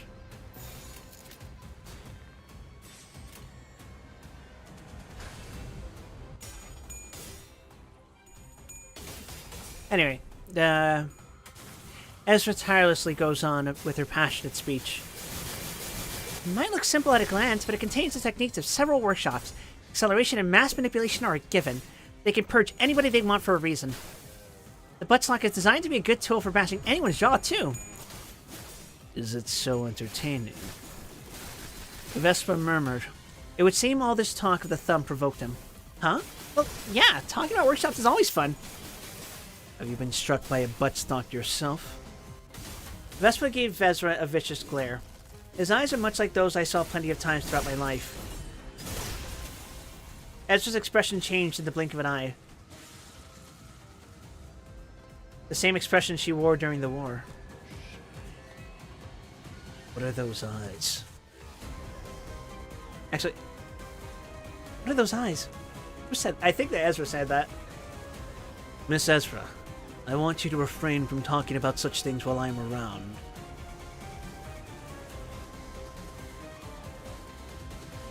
Lest I cut your tongue off. I get it, because the thumb. In case you don't know, the thumb are mafiosos who cut off people's tongues for disrespecting them. It's great. It's awesome. For the wave fight, do you actually have to keep him at 45 sanity? No, you can just beat the shit out of him. Like, it legit doesn't matter. You just beat the shit out of him.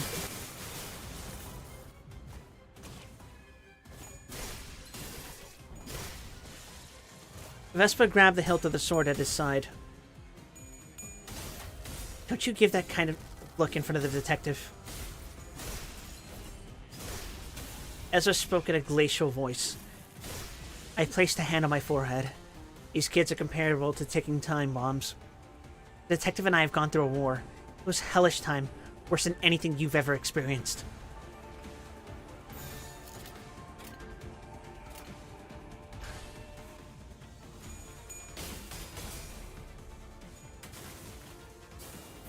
A flash of yellow light danced in the air. What do you know about me? Vespa's sword was drawn before I noticed. Don't give a damn about that. Just don't evoke the memories of the war for the detective. For us, with those eyes. Ezra doesn't move a muscle.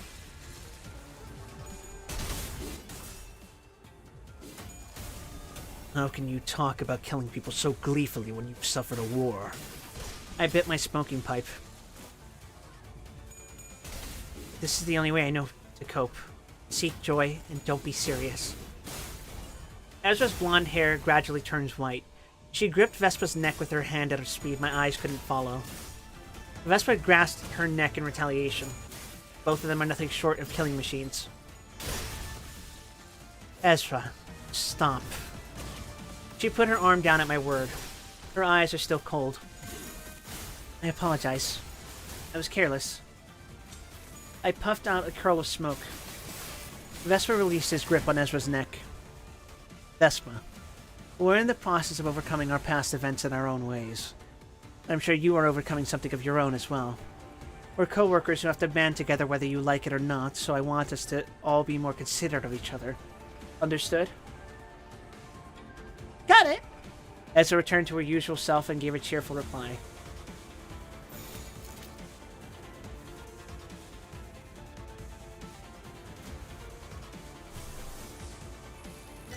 I cast some brilliant glory. Go forth, my Gregor. Kill.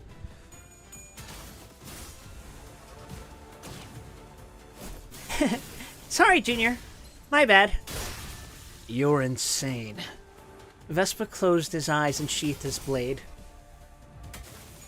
Perhaps Vespa is right. Maybe we have gone insane from what we went through during that time. We react sensitively to small things. We're prone to labor under delusions.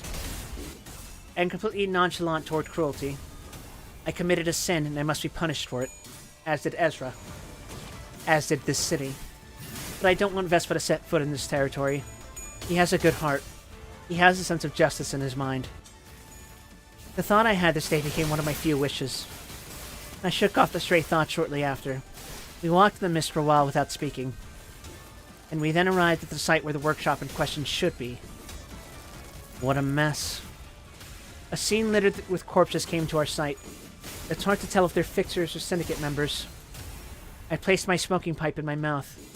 Among them, dark blue coats and yellow garments attracted my eyes. It's the SVI, the association that specializes in public security and protection. Unidentified bodies accompanied by those of SVI's fixers. I should investigate the scene further. My lips firmly held the pipe.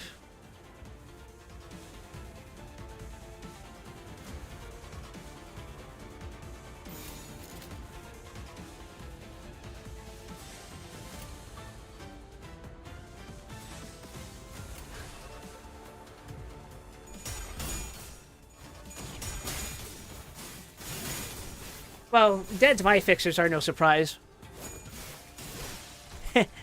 That's all fucked up. Do I have any reason to hate on Haitian Sinclair? He was one of the first SSR IDs that I got, so I'm like... I'm completely fine with him. He is about as good as one might expect for a free unit, and that's perfectly fine. Not every unit needs to be Haitian Faust.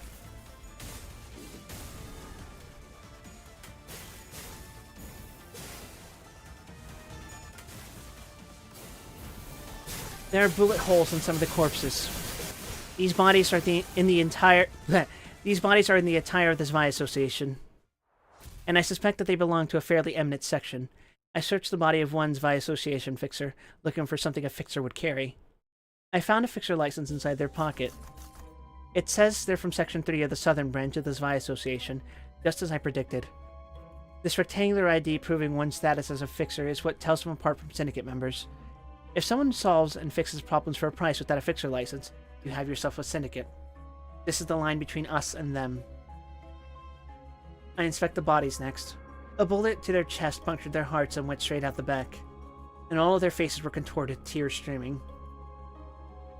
I think people need to stop hating on Haitian Sinclair. I think we need to put less stock into what players of gacha games think. Generally. And that includes myself. If you find Haitian Sinclair fun, have fun with Haitian Sinclair.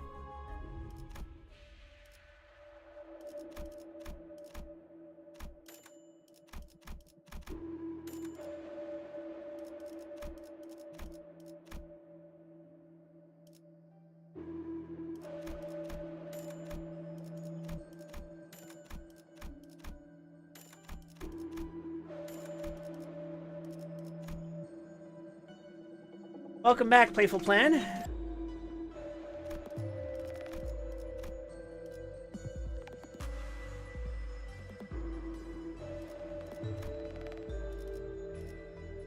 Fuck, I just realized I really want the burn ego for them.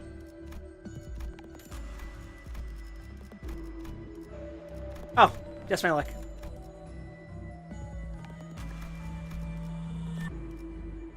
Fuck. I couldn't get the, Fuck it, go for broke, go for broke! Voices. I only end up getting 2 virtues per run. That's so sad. It sucks. It's fine. It's fine. It's whatever.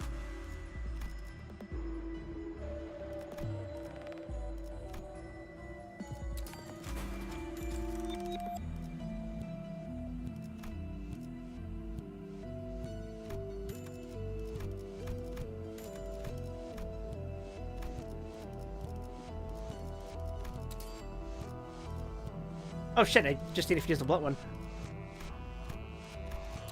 I'm gonna collect the rest of the HIDs, but I don't know if they're gonna rerun the event Sinclair was in to get them.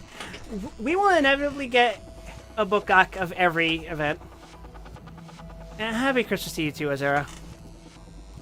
Sorry, my Christmas could have gone better.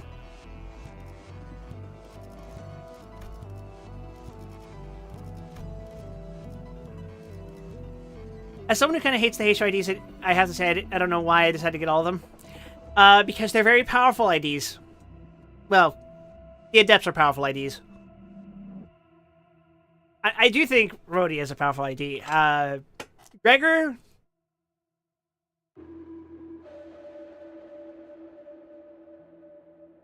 He was the first SSR Gregor I got.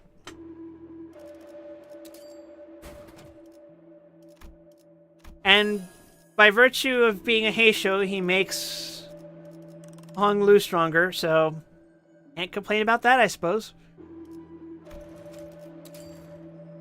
I'm literally only missing Heisho, Ryoshu, Sinclair, and Otis. I'm missing Ryoshu and Otis on account of the fact that I literally can't shard them.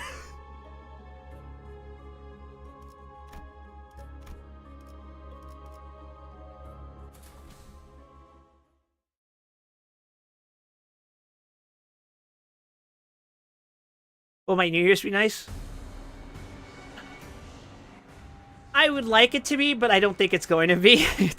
I think from now until April, I'm probably not going to have the best of months.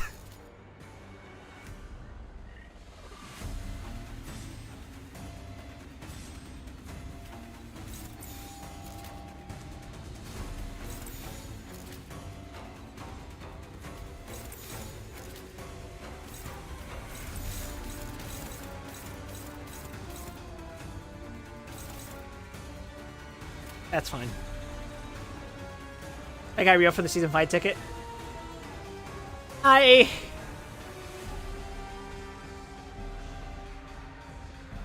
What did I get for the Season 5 ticket? I got 2 things, I think.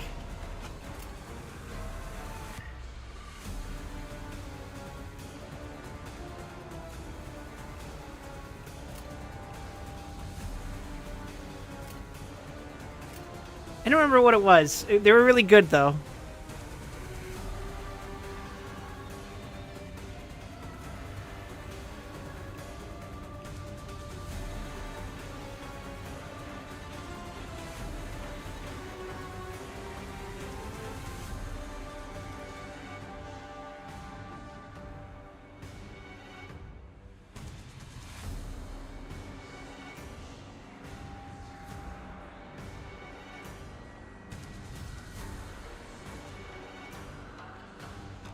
Oh, wait, no. I was thinking of the Season 6 guaranteed. That gave me Ja Ishmael and Vampire Missile. The Season 5 one, I think, got me a fucking Rhodia dupe.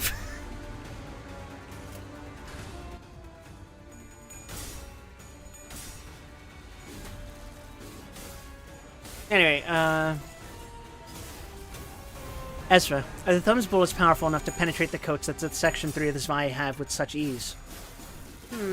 It's possible in theory, but this case is kind of iffy. Bullets used by the highest of higher-ups are super expensive and powerful, so they can make a hole in those coats. Thing is, it's unlikely for such superior personnel to be in a place like this. I gave a light chomp to my smoking pipe. Could this workshop be a place where their bullets for the top brass were manufactured? Well, the workshop owner said that ammunition of the Thumb is produced at the Thumb HQ, and kept under strict management when I asked them. Ezra says with a puzzled look. I searched the coat some more. I see. The scratches on this coat and the bullets scattered the floor. I picked up one of them. Is this bullet the kind used by the thumb, then? It is. Ow!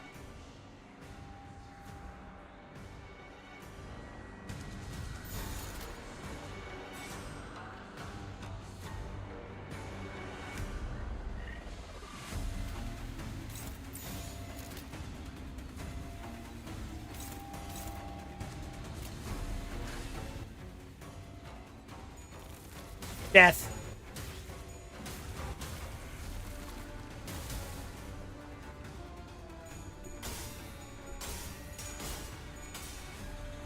Vespa gave the answer instead. I ruminated my pipe. A battle broke out between the Spy Association and someone who took the Thumb's bullets.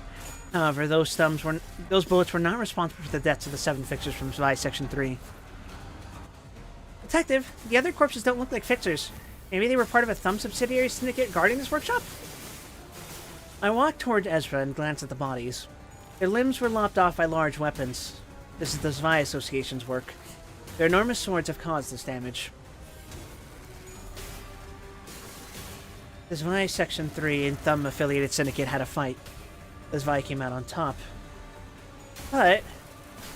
right, there was someone else. I let some smoke seep out of my lungs. Ooh! Looks like we have some new faces here. Judging by your appearance, are you fixers on a request? Oh.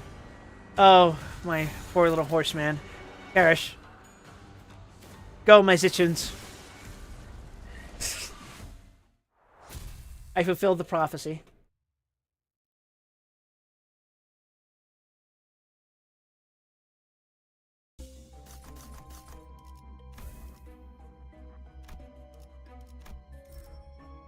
I'm goated.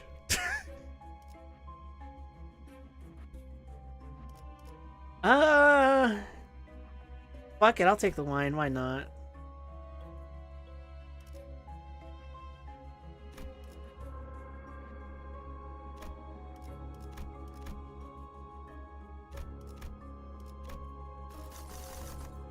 Huh.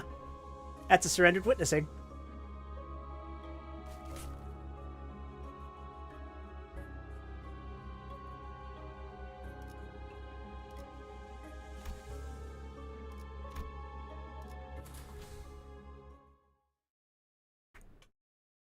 Sorry, I hope you don't mind me cracking my neck on the microphone.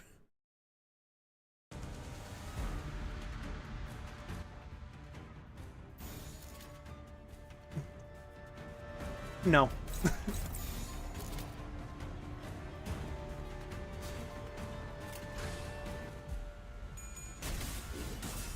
Anyway, a voice came from the mist. It's that of a young male. He must be the one who killed the fixers from the Zwei. A man with ammunition capable of penetrating the coat worn by the Section 3 of the Zwei is a considerable threat, even for Ezra and Vespa. We have to react immediately. He could see us through this mist. He has this advantage in terms of sight. Ezra. She nodded to put on a gauntlet of the Wind Valley workshop. Gale Fist! As she lunged her fist forward, a strong gust of wind cleared the mist in its way. Vespa threw his yellow harpoon without delay. It took little time for the mist to obscure our sight again. Ugh! It's a hit. We walked in the direction of the moan. Excuse me! Isn't this rather harsh? You can't just pin a metal stick into a stranger's thigh without asking. I shouldn't let my guard down. He might not be alone. I exhaled a red breath. The smoking pipe morphed into a sword.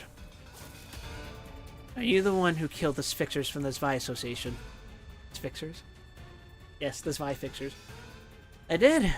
I had no ill feelings toward them, but they were getting in my way.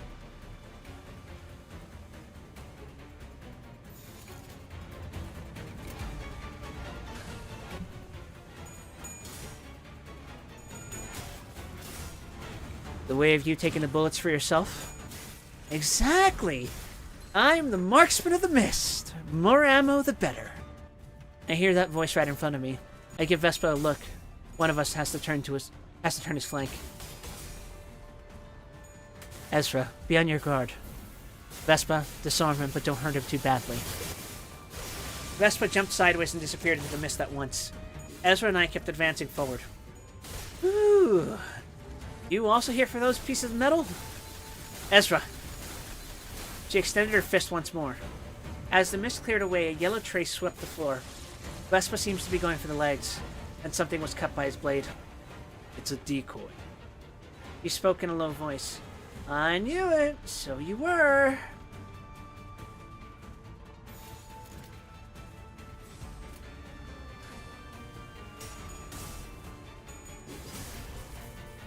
An old radio was in front of us. I bring enlightenment to people. You're probably thinking that you're wandering in this mist like most others. What is truly lost, though, is the mind. The voice came from a distance. Ezra shoved me aside forcefully. Blam. Ezra's movement stopped right as she pushed me. It's not that she got knocked unconscious or anything. She seized motion in a literal sense. Woohoo! I'm the marksman of the mist. Hold still there, please. The voice is coming from multiple directions. He probably has more loudspeaker devices like the radio placed here and there. We can't specify his location. I'd at least try to estimate his position from the trace of his bullet, but our view is too badly obscured for even that. He has a complete advantage over us. I don't see enough discussion going on in this day and age. The epic lacks deep conversation. Nobody likes that kind of stuff because they've lost their ways. Everybody is too busy being on their phone. All they know is eat hot chip and lie. And twerk.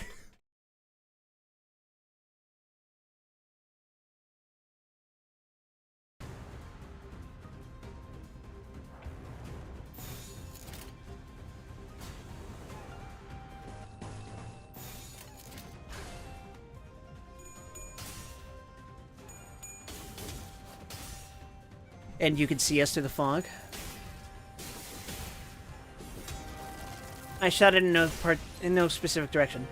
Yep, I can see it clear as day. The mist is merciful to those who haven't lost their way. Way, he says. He's the type that talks a load of nonsense philosophy. Tears are falling from Ezra's eyes, who is otherwise perfectly motionless. On closer inspection, I see a long bullet spinning in front of Ezra's heart. It rotates, digging into Ezra's chest ever so slowly. I guess it's too much for the big yellow-haired fellow to endure. Sure, it's tough for anyone to endure. We're fixers. We're investigating this place because we were requested to bring back bullets that belong to our client. That's all. What kind of windmill tilting to fetch bullets involves harpooning people and trying to chomp off their ankles? What happened to the good old way of the fixer? Aren't you people supposed to recite some fancy creed? A la chivalry or Bushido? Will you let us go unharmed if we forfeit our search? Nada. What do you want? First off, tell your other pal on the prowl for me to cut it out. He's so terrifying I can't move a muscle.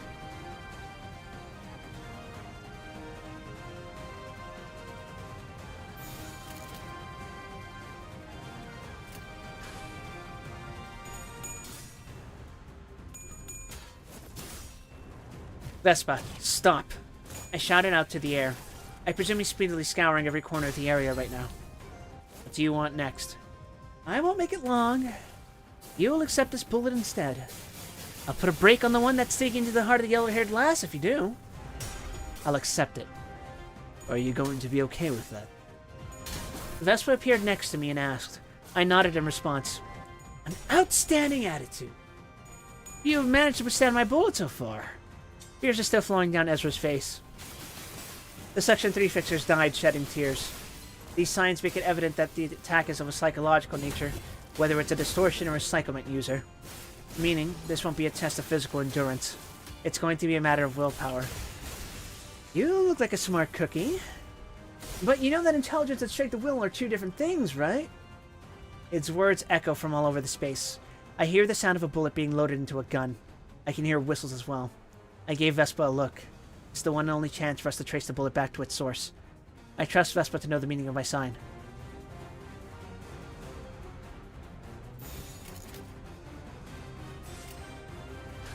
Good. Stay right there. Blam.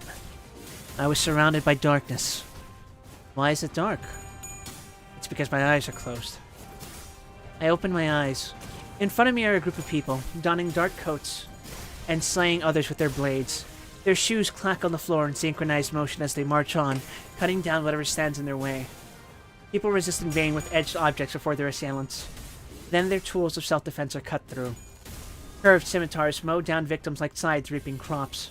I look down at my own body. I'm wearing the same black long coat as they are, except mine has a special accoutrement added to it. I look around.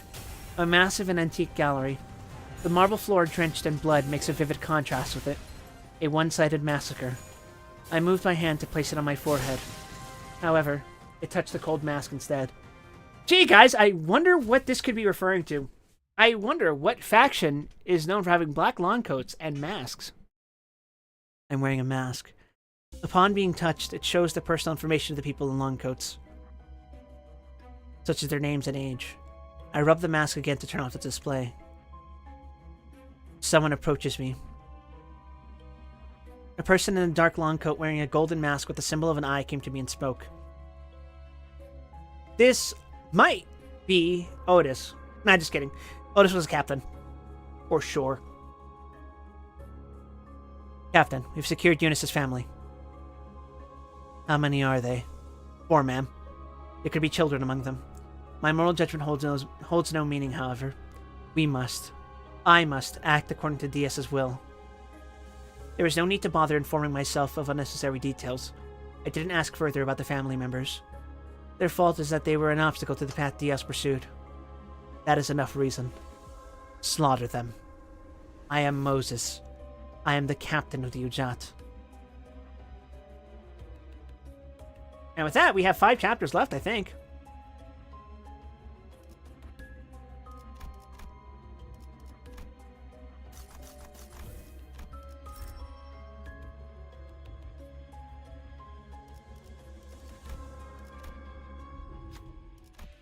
Oh, good. We're gonna fight this thing again. Yes. Yes.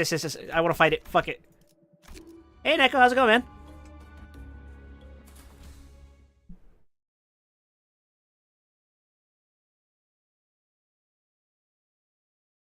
Good, and you? Things have been better.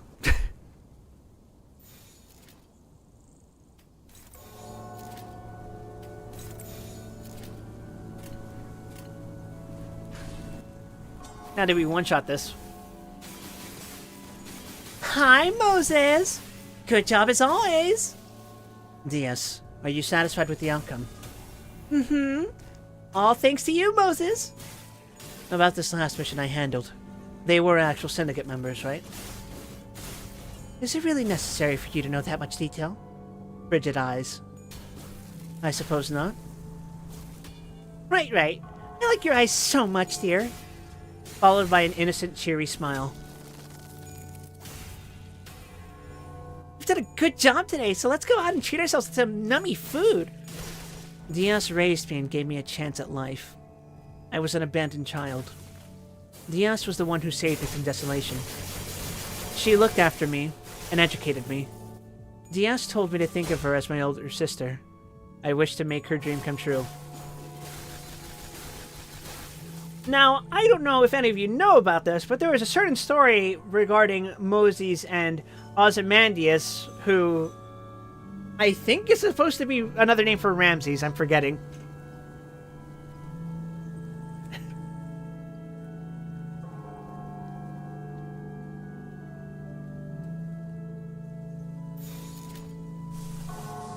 Anyway, go forth, my fucking ego corrosions. AoE attacks, go!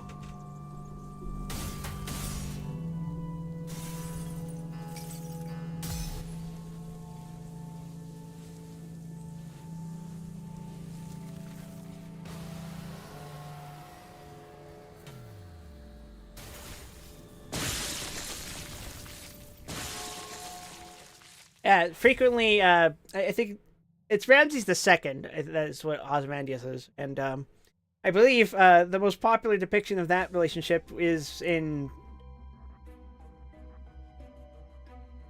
the Prince of Egypt movie?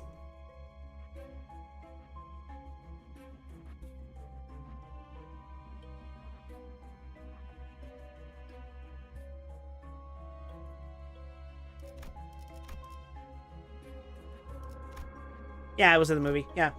Anyway, well, I guess the most popular depiction of that story is Exodus.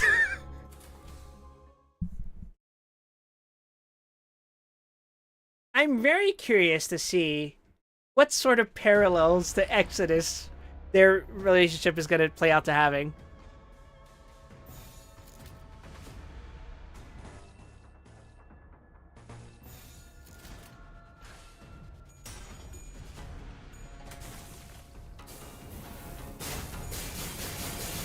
Anyway, DS told me to think of her as my older sister. I wish to make her dream come true.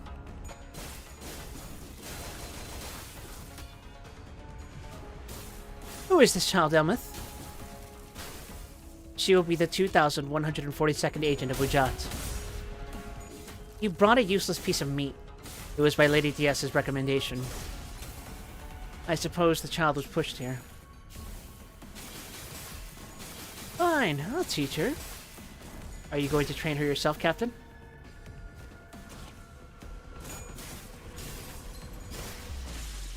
If it's what DS wants. I'm not sure what DS's intentions behind getting a clumsy kid involved in our work are. I don't question her, however. DS is my light.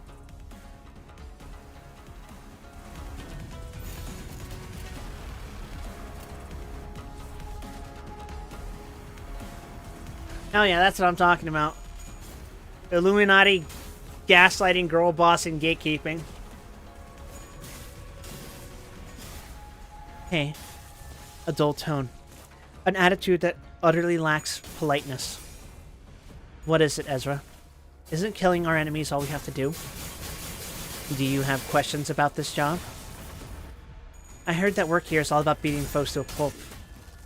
You also ought to read books and study. I don't need stuff like that. Having a towering physique for her age, the kid said she's a good fighter if nothing else. The augmentation procedures she received are apparently expensive and prestigious. What is your weapon of choice? I'm good with any.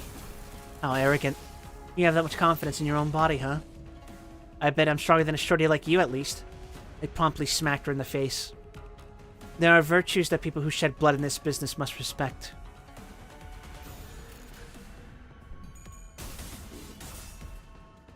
Ezra swung a fist at me right away. The powerful haymaker audibly rips through the air. However, it won't reach me. I kicked her calf in response. She went down on one knee. A plethora of procedures are available out there, such as augmenting tattoos, nanotech, muscle-enhancing drugs, and prosthetics. I don't know what kind of extraordinary augmentations you have. Ezra stood up and performed a roundhouse kick, aiming for my head. I effortlessly dodged her attack and nailed a fist in her chest. The kid winced. But I struck your weak point, using less than half of the energy you've spent. Making sound judgment depending on the situation. Whether you're a fixer or a syndicate crook, money won't solve all your problems. I pointed to my head. The head is your most valuable asset. When you think things through, you'll find opportunities to grasp, even the most perilous of situations.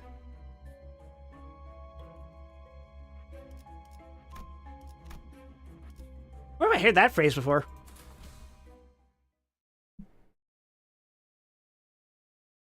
Something about using the head.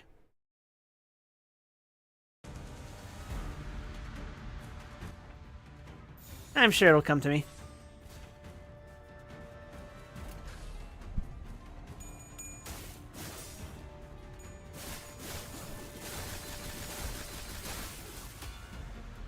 Ezra jumped at me. I tripped her up and she fell on the floor with a loud noise. And remained calm. The head must stay cool at all times. Unable to contain her rage, the kid began throwing punches at random left and right. Each time I dodge, an unsuspecting table or wall ends up taking the blow. Besides, she swung her fist at me with all her might. The clenched fist fiercely draws near me, causing a shrieking wind. I cannot get out of its way. I have no need to, rather.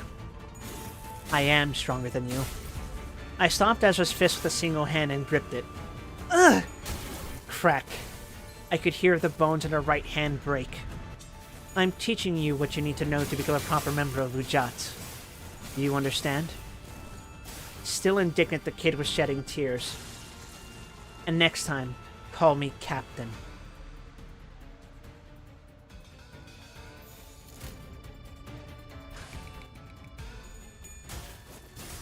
Several missions went on. The Ujat agents handled their task without any one of them falling behind. I do not question a single thing about their work. I remember the name of every single member of the Ujat. To me, they're my new family. Their respect for me and the sense of fellowship may have played a part in their willingness to carry out preposterous and cruel jobs. Of course, money would be the most important motivation that allowed this office to operate in its unorthodox way, with the exception of me and Ezra. Captain, are we fixers? Ezra asked. It seemed all the studying gave her a sharp insight. We've all started out as fixers.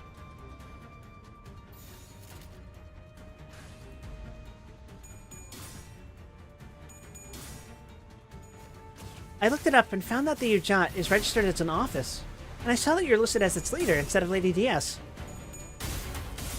She acts as a client giving us requests. A massive office serving one person. That is what Ujat is. But in my opinion, what we do is... Your opinion matters little in this topic. We would seem no different from a syndicate in the eyes of the unaware. Then, what's the point of the line fixers are not meant to cross, Captain? We cross that boundary all the time. I heard that fixers are free to take any requests, though it's mandatory to report their results to HANA Association. I nodded. HANA Association reviews the jobs the fixers handle. It considers promotion or demotion based on those evaluations. We are a Grade 1 office.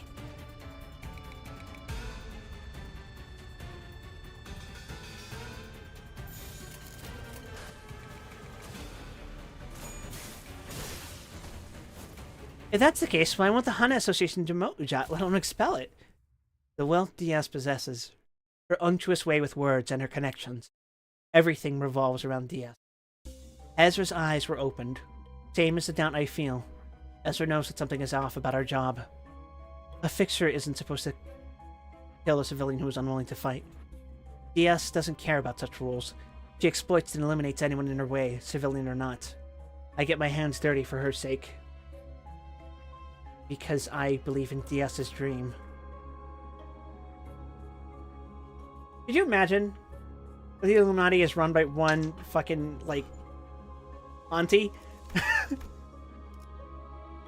It's weird for me to describe DS as an auntie. Is that even right? Like, how old is she? She acts like she's 20.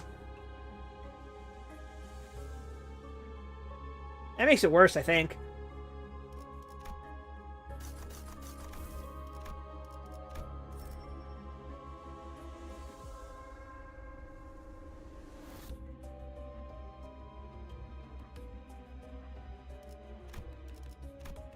Hag? Real.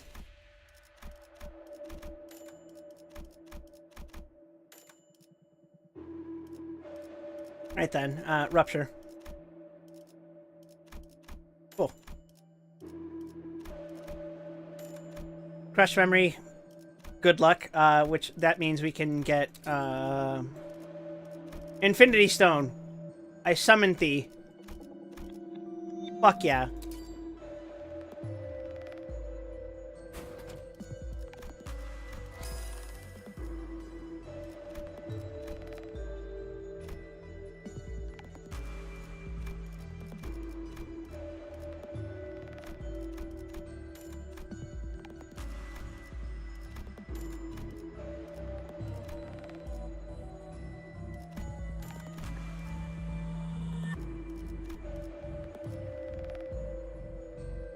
Hag Illuminati.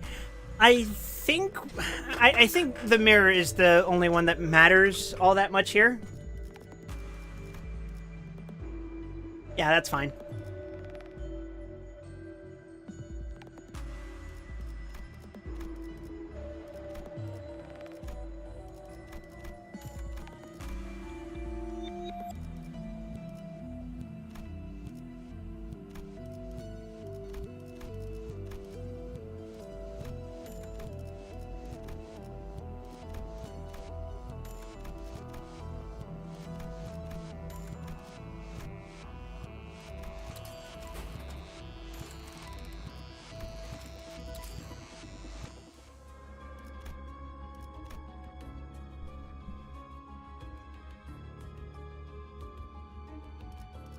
Anyway, are you guys ready to listen to Tian Tian?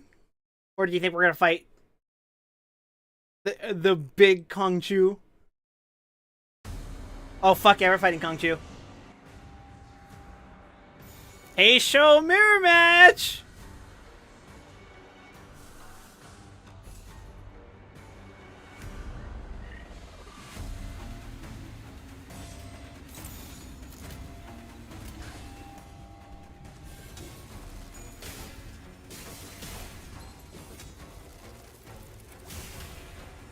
DS's dream? For the sake of that dream, the unstable trip down memory lane accelerates in fragments. Noises and cries fill the reminiscences. The sounds that call me. The voices that resent me. Oh, good. Hey, are you guys picking up this text that's being shown down in the bottom?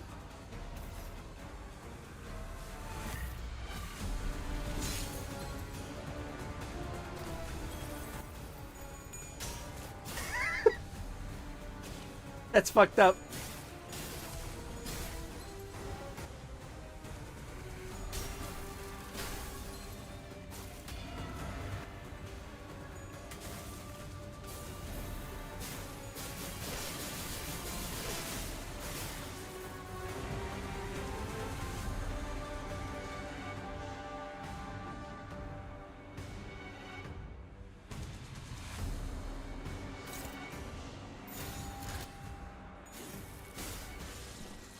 Methinks it may be a bit borked. No, this is entirely intentional. This is what happened to Heathcliff, I think. Also, did my audio quality go to shit? Oh.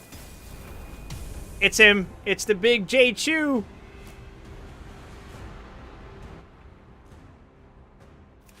Does Hongles have the unique ability?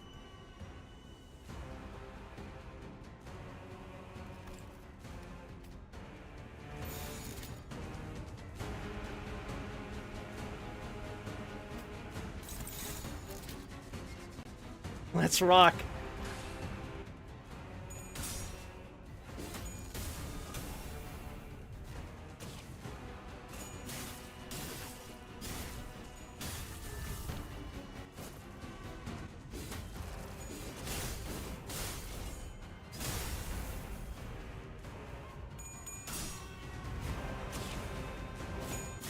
I'm gonna stop reading just for this specific fight, just because I fucking it goes hard.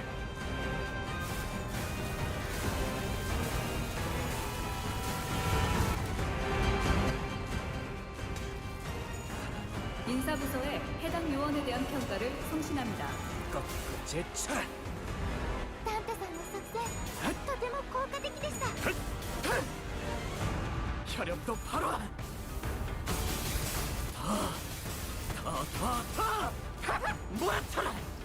Mirror matches are fucking hype. 해와. 결주 영화.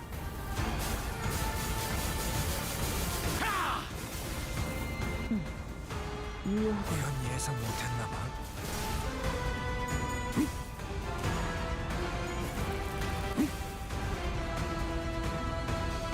유혈적 폭력 사태의 진압 가능성이 50%를 상회했습니다. 승객 일부의 문제를 감지했으나 워프 열차 연산 시스템은 해당 요소가 큰 문제가 아니라고 판단하고 있습니다. 노고에 감사드립니다.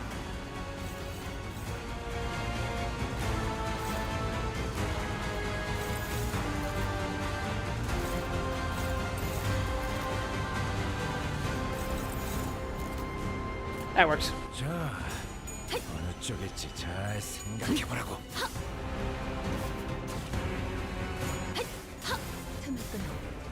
Death.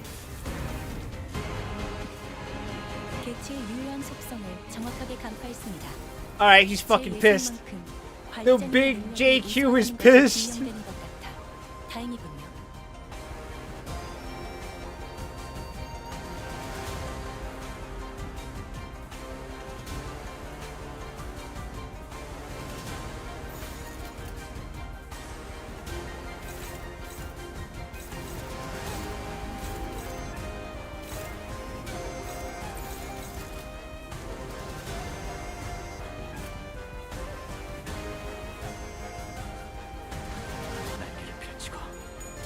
톱을 걸어.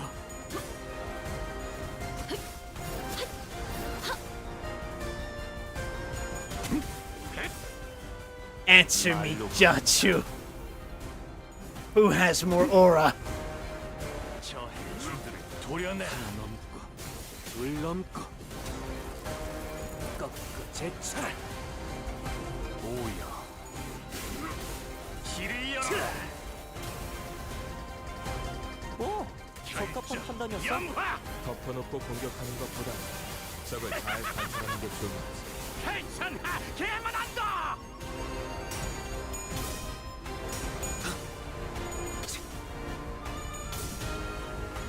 Fucking owned. 배워라. 명.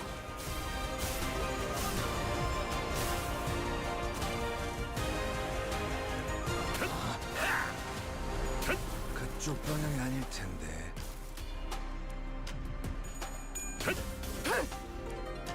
혈염도 바로. Go forth, my cock. 더. 모아쳐라.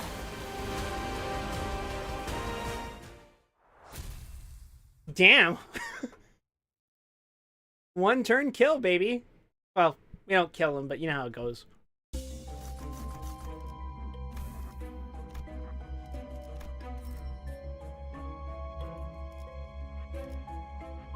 Fuck. I forgot that it was a poise gift. I am not fucking going for it. That's fucking absurd. Are you fucking kidding me? I am, however, going for,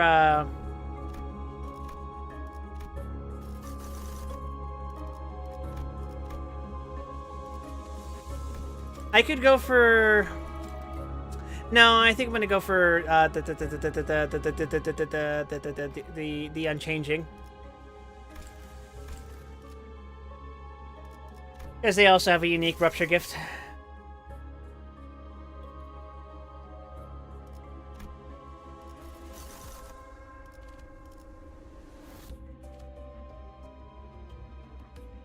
Fly my horses.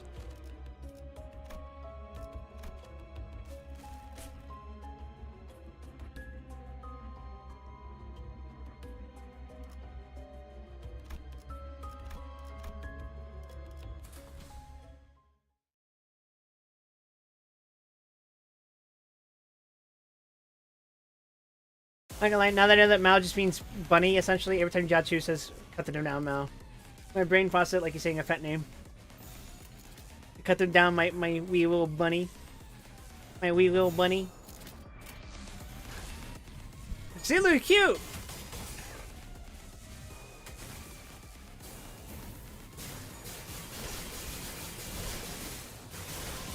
Anyway, back to reading this fucking esoteric bullshit. Moses, I brought new work for you, and a strawberry cake too. Okay, what is it about this time? I brought a stranger with her. A person with...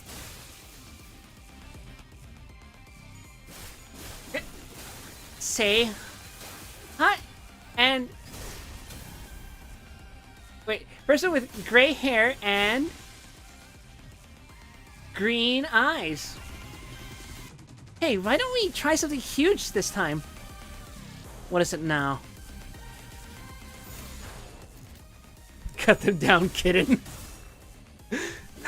Discord mod Jiachu.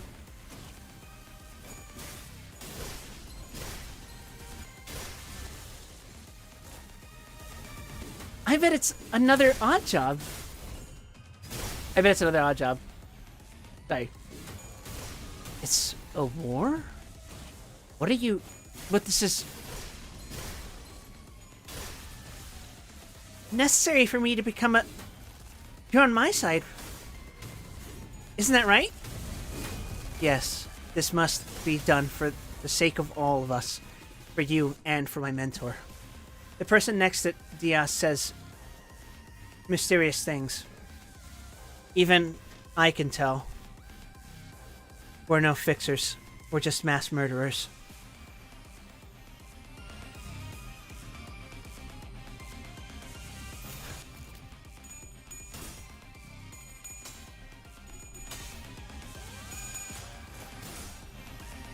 Did you want to become some fixer?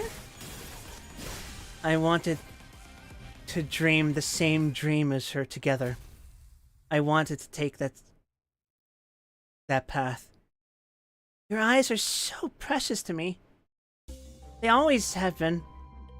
You're my most precious. You think of me and us as tools and nothing more. Captain, this diversionary tactic launched with the help of our corp will be vital for the success of this operation. Noted, Heejun. Oh, shit, that was Heejun. I couldn't even fucking tell. I'll be spilling it more blood. In the outpost amidst the war zone, we set off once again. All of this was an experiment. You wanted me to see all these detestable things. Ezra, Han Heejun, I'll save you. I'll save you too, if it's the last thing I do. Captain Moses! You know what, Moses? I aim to be the head. Huh? To reach those heights, a pair of wings would be needed. Yes! You are my dear eyes.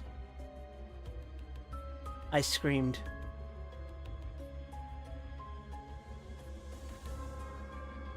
I won't be your eyes.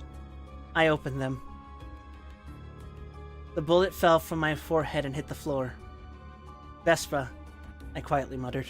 A yellow light flashed in the distance.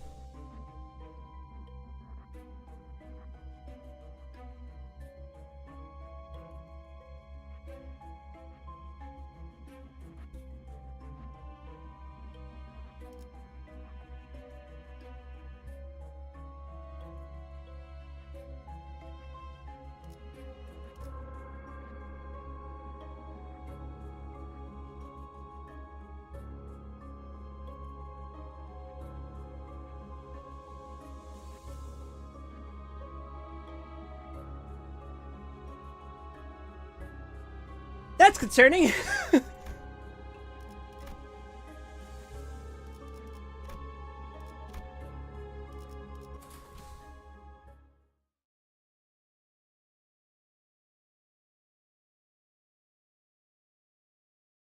Ah, fuck.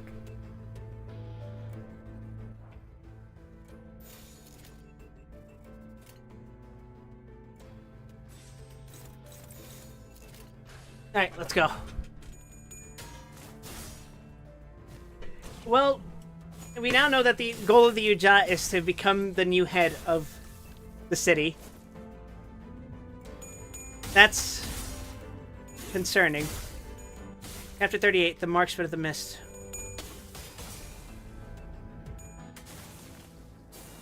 Not bad. You actually withstood the test of my bullet? The marksman groaned as he spoke. Vespa subdued the marksman and made him kneel in front of me. The bullet aimed for Ezra stopped as well. He's lying next to me, unconscious. A steam-powered rifle. It's similar to Psychoman as you already had described, but this isn't one. This is a distortion. One that maintains reason. An uncommon type of distortion. Usually, distortions twist into a form suited for claiming and expressing their desires in one-dimensional ways. It's unlikely for a human sight to remain. However, on rare occasions, distortions may retain their humanity and possess a capacity to plan a way to sate their desires.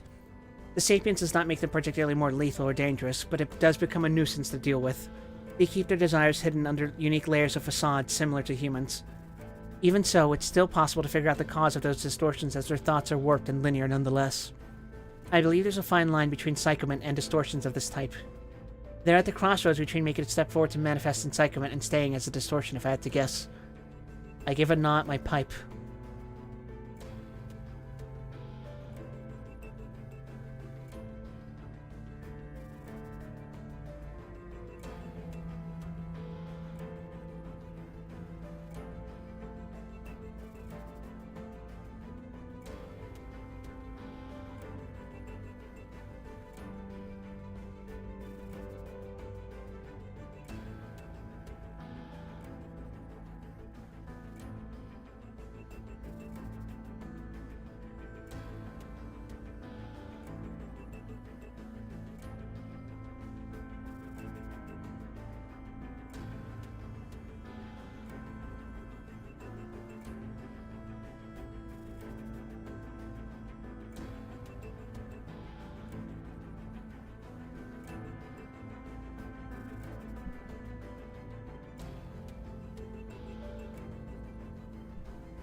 Jesus. Okay. Well, good news, everyone. We're going to become the head. And people are going to be like, oh my god, this is huge news. When this shit was fucking readable during fucking Library of Ruina.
Sick.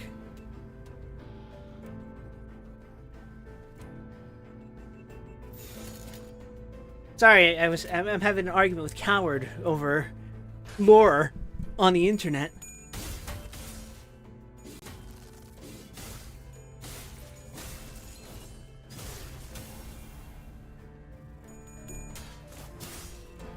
Where are the bullets of the thumb? The Distortion who introduced himself as the Marksman of the Mist had a bundle of lenses for a head. A combination of large lens and smaller compound ones. Somewhere in this mist. By the way, you're quite the impressive individual, aren't you? It's not often that someone survives one of my bullets. This man needs bullets. It seems his gun manifested through the Distortion imbues any ammunition loaded into it with his unique properties when they're fired. You have what it takes to stay on the right path. Letting him ramble on and on would be a huge waste of my time. I expired a white breath. The white smoke covered his head of lenses. What is the meaning of this? The smoke of yours tickles quite a bit. I placed a hand on my forehead. Mental disruption won't work on him. Is this ineffective against sentient distortions in general, or is he the odd one out?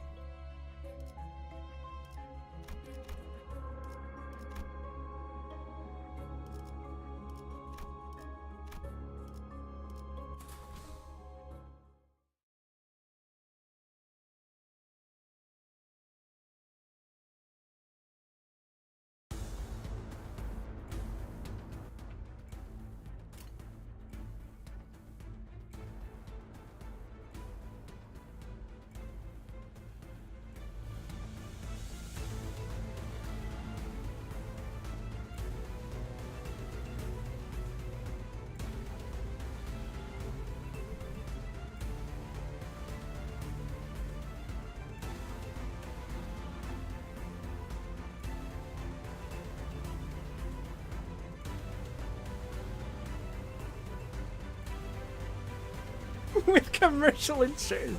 Sorry, I just saw that Ozempic has been made allegedly readily affordable. With commercial insurance, it's $25 a month. Self-pay, starting at $149 per month. God, I love American healthcare! Sorry, this stream isn't about that, right? Anywho. What are you doing here, anyway? You don't appear to be a generic henchman of the thumb, judging for your noble willpower. Wait, what are you doing here, anyway? You don't appear to be a generic henchman of the thumb, judging for your noble willpower. Will you tell me where you stashed the bullets if I let this talk go on? I see you're under the impression that this conversation is a waste of our time. Of your time. And why do you think that? Is it because you were ordered to retrieve the bullets? But hear me out. Chinwagging with me will prove to be a most valuable expenditure of time. Oh, absolutely. It might even be a chance to realize what you want out of life. This is driving me insane. Even though he has no mouth, I can almost picture one jabbering away when I listen to this babble. Sound effect. Wow, that's awesome. That's awesome. That's awesome. That's awesome. That's awesome. That's awesome. That's awesome. That's awesome. That's awesome. Distorts. That's awesome. That's awesome. That's awesome. That's awesome. That's awesome. American healthcare is an oxymoron. True. As someone who's been hospitalized twice and almost died twice. True.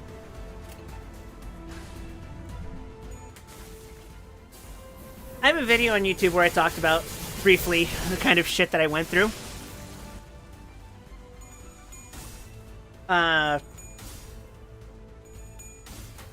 Among one of those things is being hospitalized twice. The second time, they tried billing me $150,000 for staying 4 days at a hospital. Yeah. Anyway. Alright, let's do it this way then. I'll teach you one of these two. The location of the bullets, or the secret of this nest. Which do you want to hear? What he uttered was rather unexpected. He mentioned the secret of this nest. It wouldn't hurt to hear that. Whether or not it's true, there's a sizable possibility that it's not entirely baseless. On the other hand, the whereabouts of the bullets is factual information. It's what I need at the moment.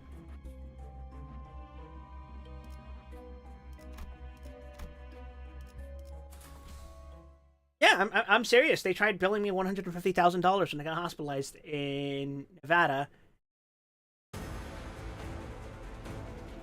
a year ago. That was fun. It was super fun and not at all stressful to the recovery process.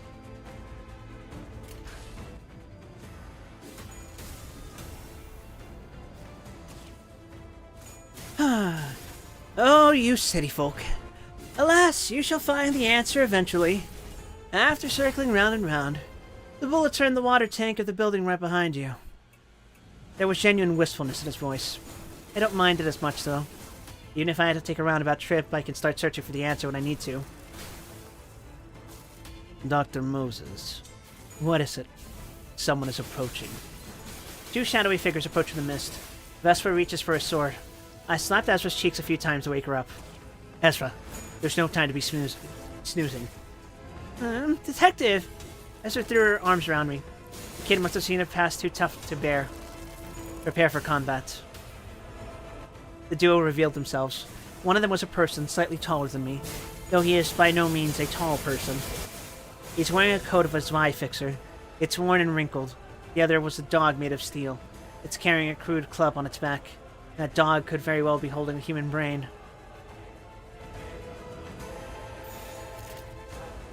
What's up, Lakan? I'm not in as terrible a mood as I was the past 2 days, but I'm still in a pretty mood.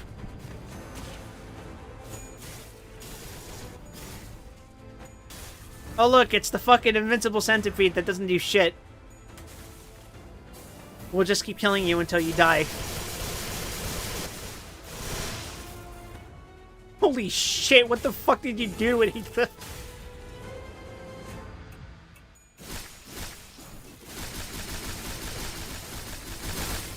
Is that the one who slaughtered our fixers? He spoke to us. Who are you lot? The short, middle-aged man furrowed his brow, apparently baffled by the inquiry. He then took a fixer license out of his coat pocket for us to see. Zwei Association, Section 1. Edgar, a detective for the Major Crimes Unit of Section 1 is Vice South. Major Crimes Unit is Vice Section 1. Some high-profile individual we have here. I masticated my pipe. I want you to hand over that monster and the Thumb's ammunition while you're at it. Edgar drew a cigarette from his pocket. And that aside, Vesper Crabro, the taboo hunter, is here, huh? A rare sight for the southern parts. Why does that electric centipede always do that? Because that's the gimmick of the fight! Read its passive! What time are you feeling this festive season, I'd say? Feeling bad? Oh, dude, I am not feeling bad against my will. Oh, sorry, I'm not feeling bad of my will. I'm feeling pretty fucking bad against my will, I would say.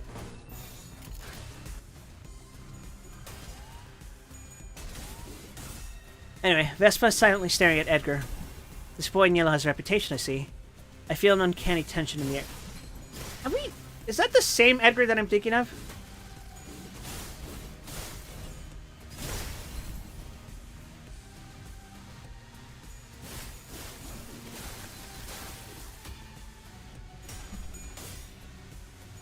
No, he's not. He's fucking Zvi Fixer, which means he's not.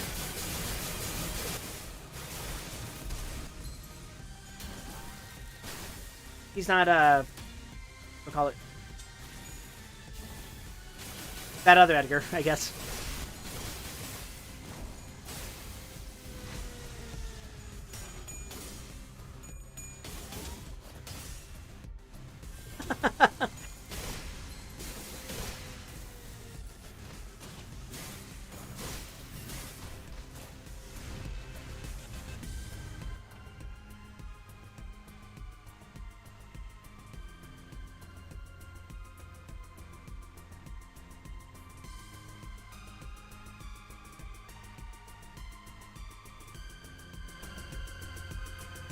Hello? Can you hear me? Yes? No? Maybe? Loud? Quiet? Yes? What's with the fanfiction reading? I'm reading The Distortion Detective, which is a prequel to this, the thing that you're seeing on the screen. You saying something? Can't hear you? I'm talking now. I can see that my fucking volume's going up.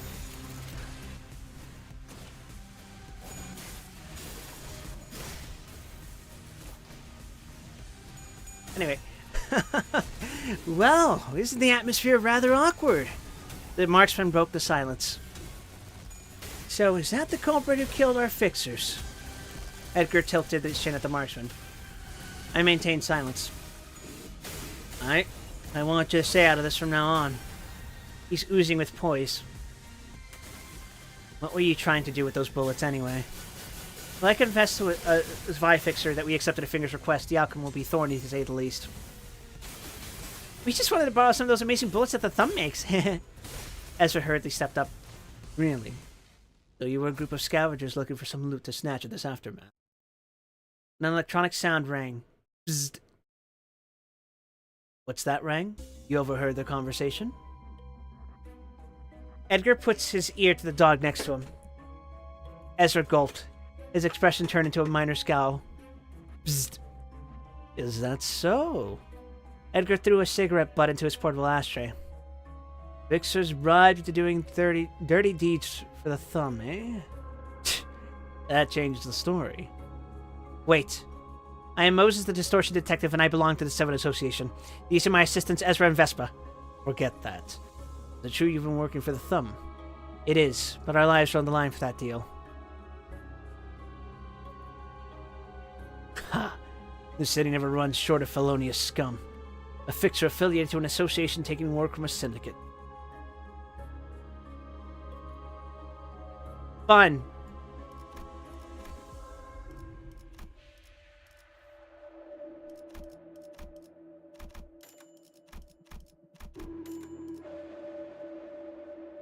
Alright, what gifts have I yet to fuse?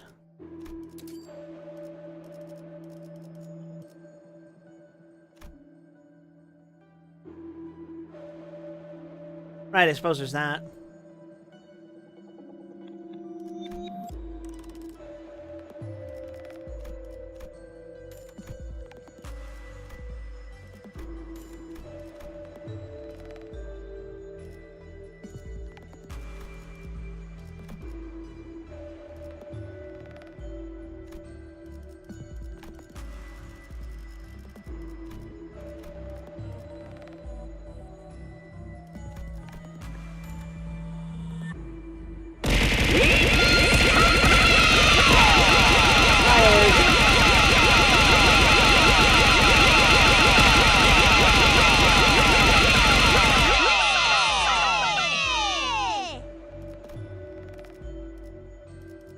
How you doing?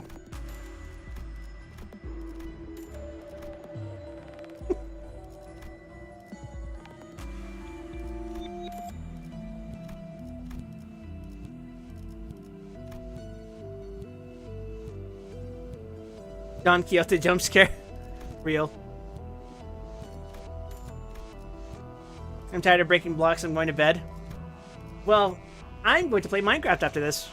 What do you think of that?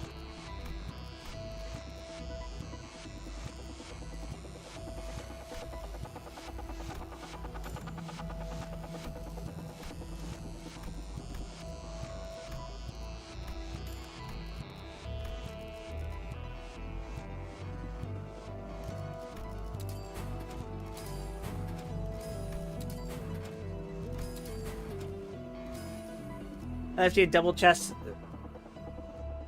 full of dirt at your hole in the wall. Thank you.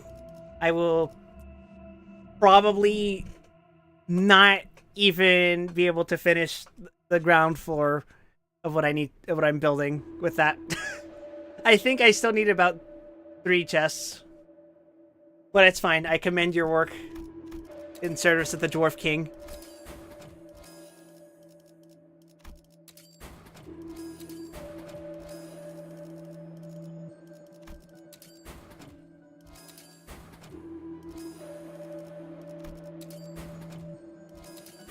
This Dwarf Knight rests. Well, you're short enough. I guess you count.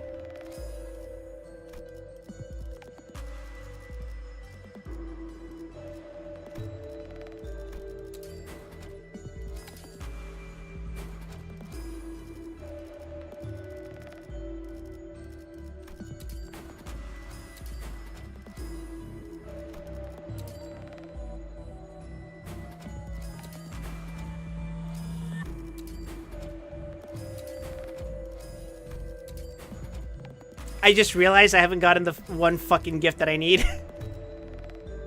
Ruh-roh, Raggy! We might be in trouble!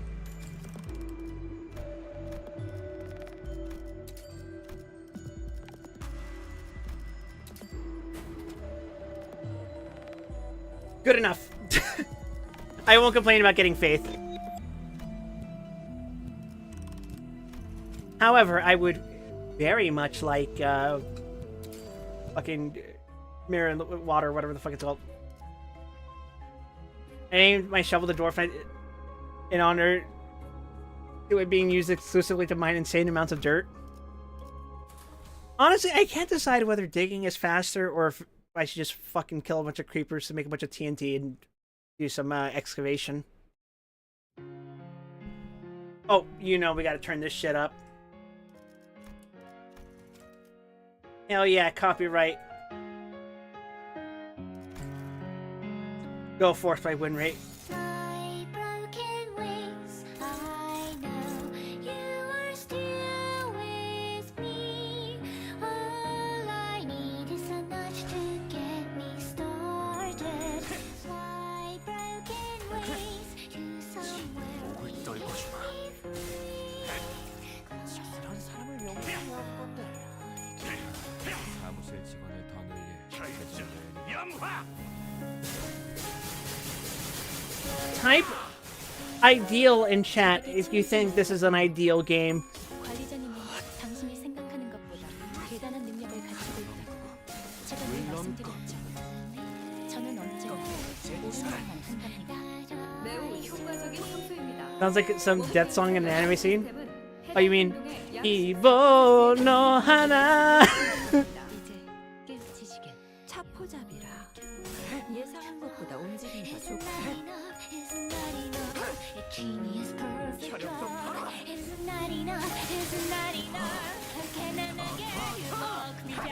We're killing the farm watch with barn animals. 방식을 확인했습니다. 인사부서에 해당 요원에 대한 평가를 송신합니다. 이 거리면 충분해. 너한텐 조금 멀겠지만 효율적인 대처로 개체를 꿰뚫었습니다. 참고로 기계는 입에 발린 말싸움을 쉽게 하지 않아요.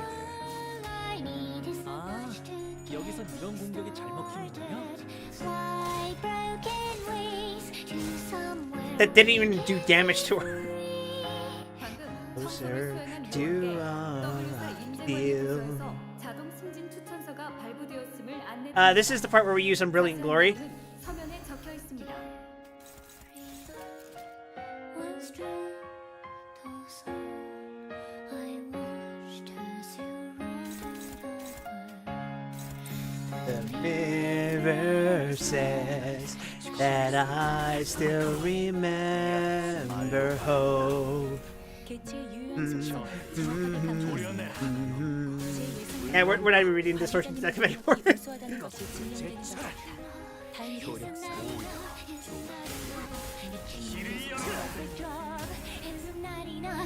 Are we gonna kill him before we even get to the fucking climax of the song? That would be funny as shit.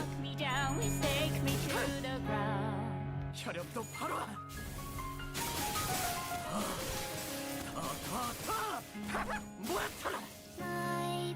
I think he's just dead. Fortunately, Yi-san gets the kill anyway, so ideal.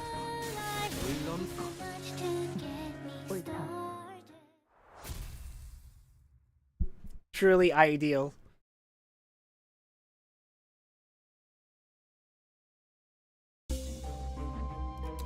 Alright, it's time to go Kiwami. Cool.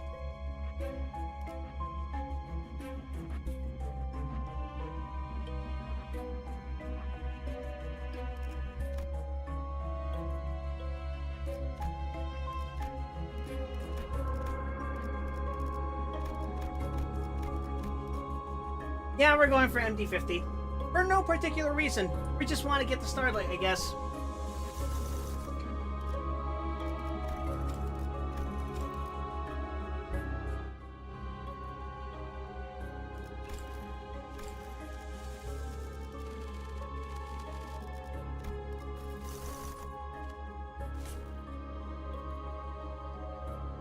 And we're gonna fight N-Corp.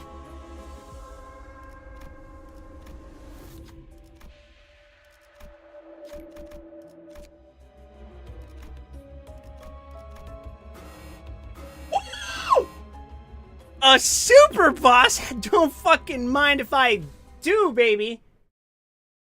It's gonna be Ricardo. Please, God. Yeah. We might have to pay attention for this one, but probably not. Nah, we're Gucci. Let's go.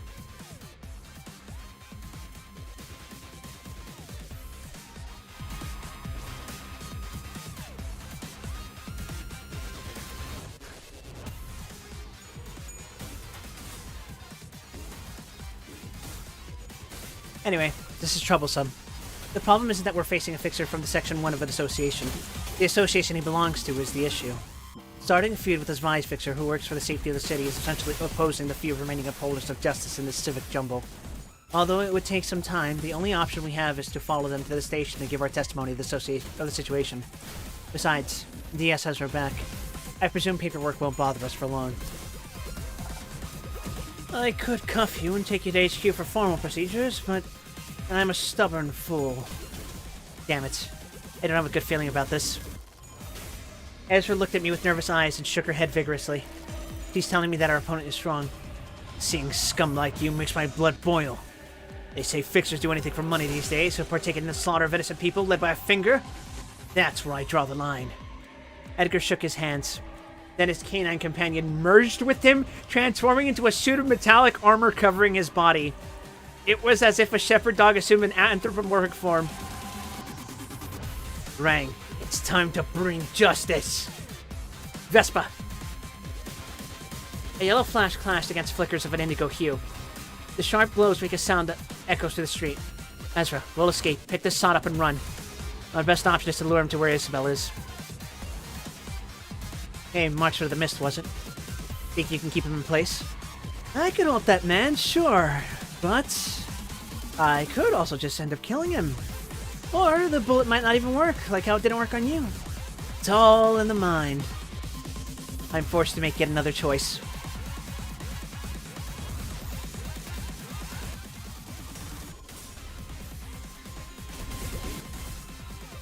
I should have used an ego. It's fine.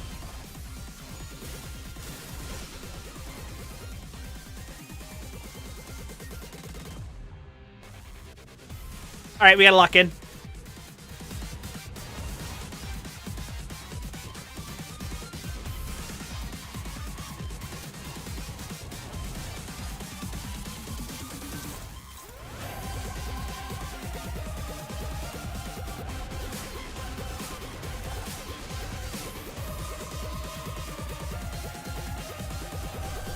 I think we fucking go all in.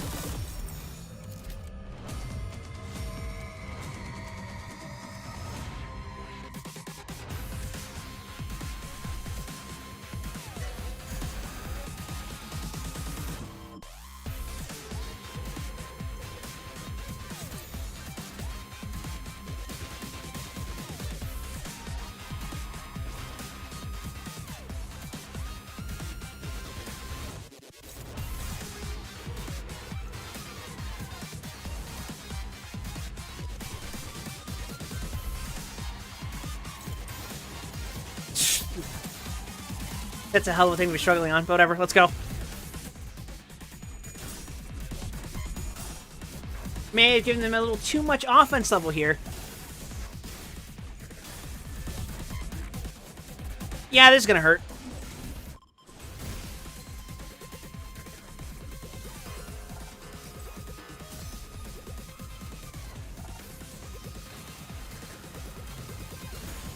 I may have to retry.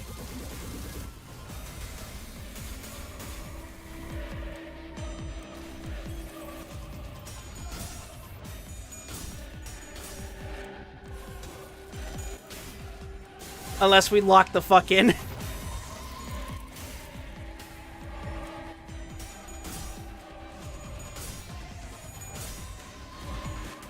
Okay, Heathcliff, I fucking see you, bro. Steal his fucking hair coupons.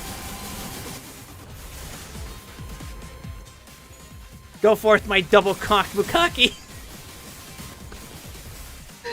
Oh, Jesus. What am I even fucking saying, man? Yo, Rhodia locked the fuck in too. We're in it, boys. This is it. Yeah, we won. We're good.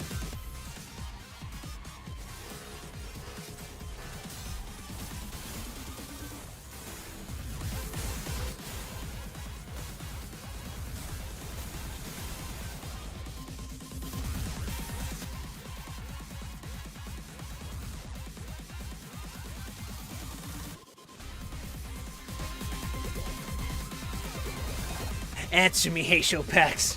Why the fuck are we fighting a big brother of the fucking middle?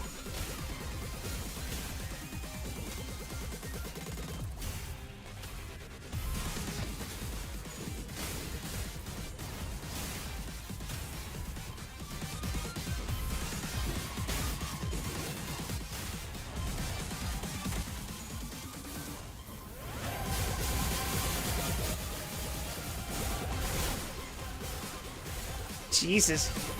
Ethan, if you really know how to fucking pick him, huh?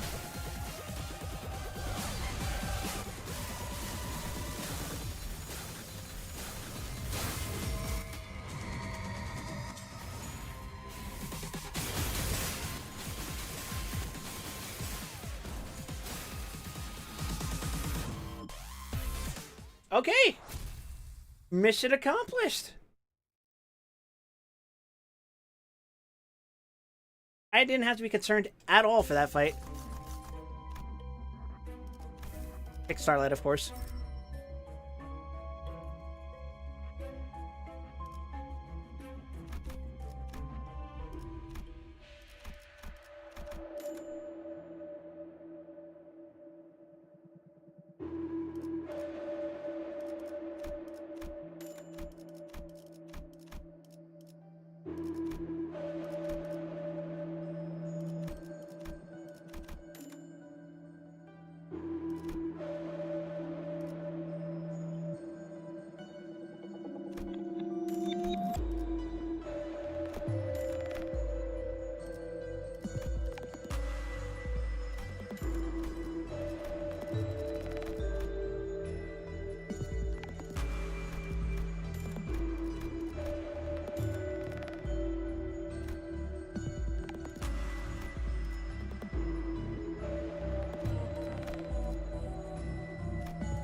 We need to get that fucking jar gift immediately.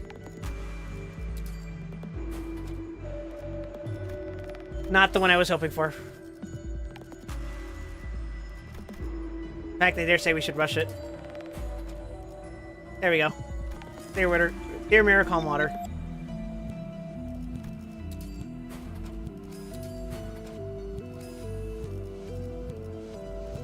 Okay, we should be okay for the rest of the run then.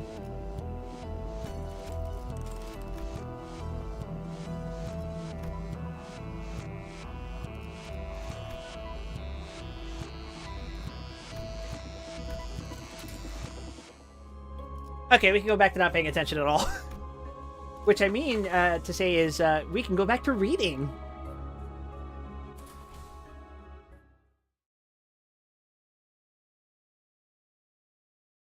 I would really like that mirror gift as well, to be honest. Alright, the Peacock Trio.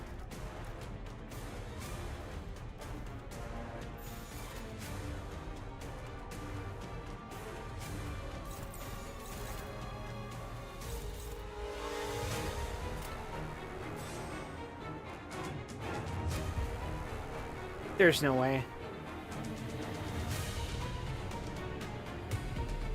1539 or...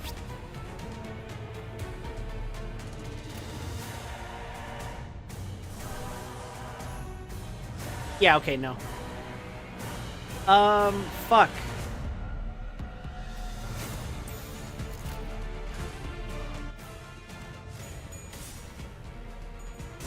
So, everyone, this is what Vespa looks like. He's 24?! Name, Vespa Crabro. Age, 24. Gender, male. Affiliation, former taboo hunter of N-Corp, expelled. Currently assisting Moses in office. Grade, grade 1 fixer. Height, 192 centimeters, or 6'4" in feet.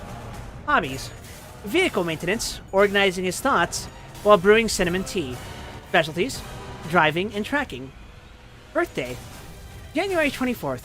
Likes, foodstuffs, preferably substantial meals. Pose comfortable for agile activities, cinnamon, and cars. Dislikes, cacti and syndicates, the thumb in particular.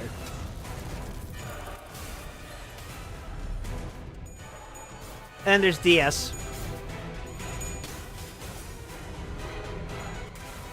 Seven Association Office Fixer Report, N192301, author Han Hee-jun.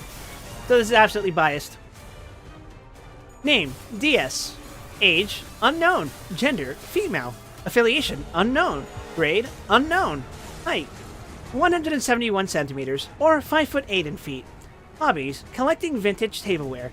Making punch cards to play with their prize music box. Specialties, eloquence. Birthday, June 1st. Likes, the sound of music boxes, the color of gold, and... Dislikes, dissonant notes, the sound of antiquated machines.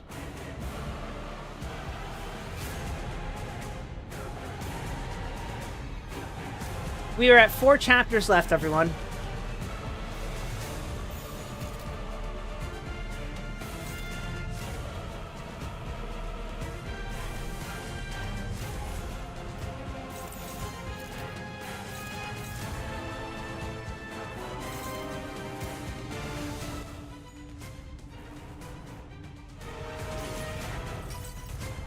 Chapter 39, Edgar.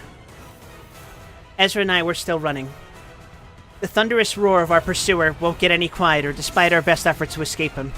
This struggle is filled with the sounds of building walls and the collapse, the sounds of swords cutting through the air, and the screeches of metal chafing against one another. Edgar is chasing us and Vespa is slowing him down. Look, have you not made up your mind? Just what is the hesitation for?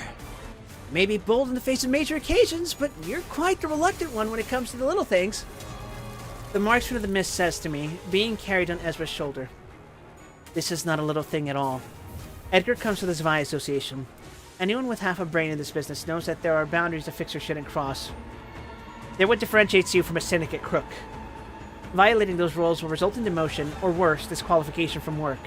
However, if we murdered a fixer from Section 1 of the Zwei Association while doing some bidding for the thumb, disqualification would be the least of our concerns. We'd become the target of requests.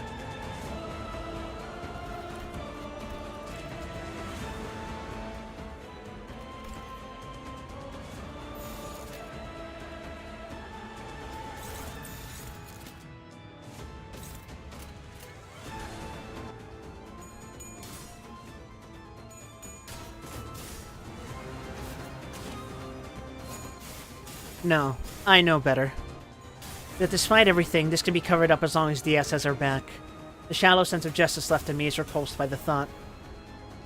Though that's not it either. I'm aware that I've come too far to speak of justice at this point. It all comes down to not wanting to rely on her. DS is deeply intertwined with every problem, from the cause to the solution, and I hate to see myself continually asking her for help. It's a childish and personal reason. How laughable that I brought up righteousness and conscience as a fixer for my first excuse. Think you can hit him? You've decided at last! Anywhere in the mist, and whomever you want. Boom. With a loud noise, Edgar landed in front of us. His armor was riddled with impacts and slices from Vespa's sword, though none of them appeared to have left any critical damage. He held Vespa by the hair with his left hand. Vespa Crabro. You're tough, but you lack experience. I can sense uncertainty in your blade. Oh, it's the frauds. Let's go fight the frauds. They're dead.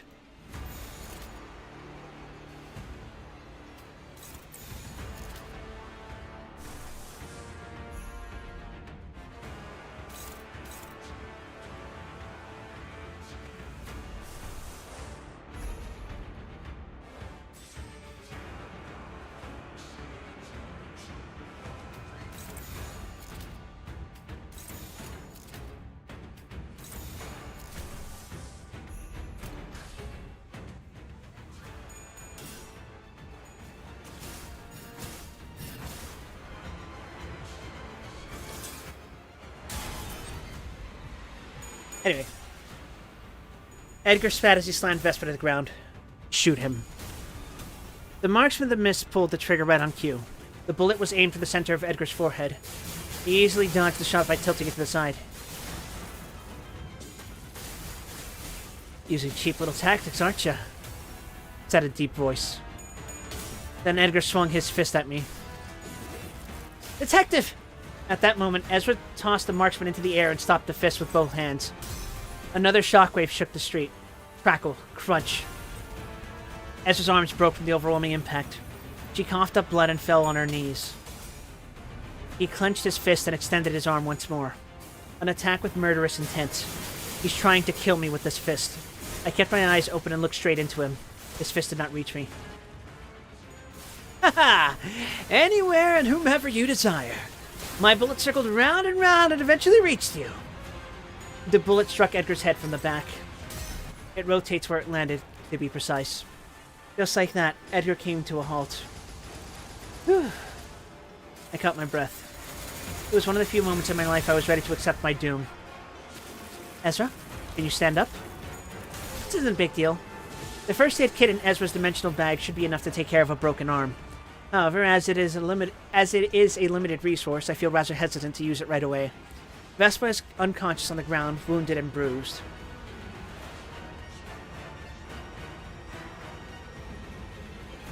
Oh, fraud watch, baby. Let's go.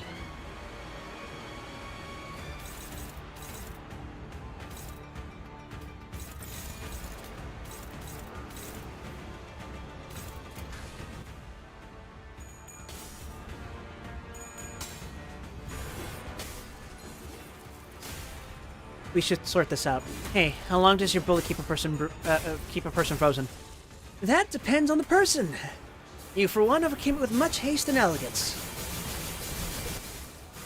Is it okay to move a person in this state?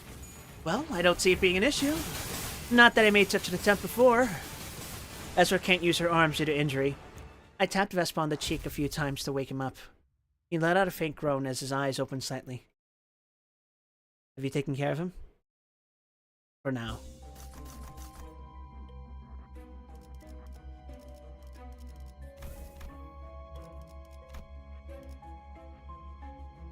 Let's see.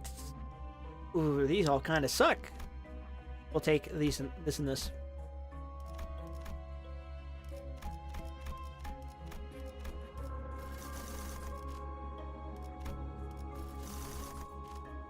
More N-Corp fight! What are the odds we get all 4 super bosses?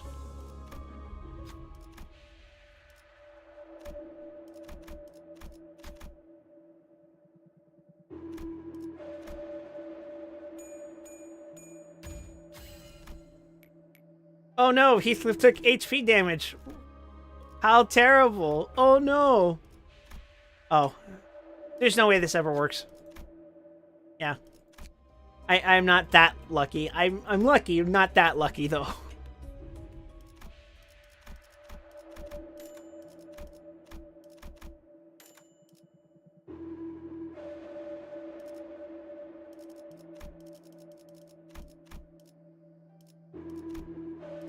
Fuck.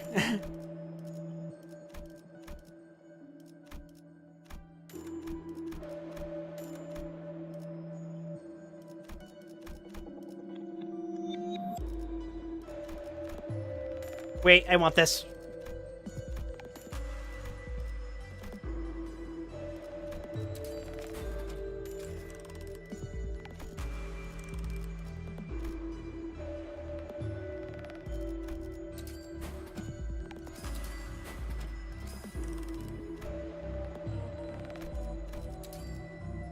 Did I end up going for the glasses?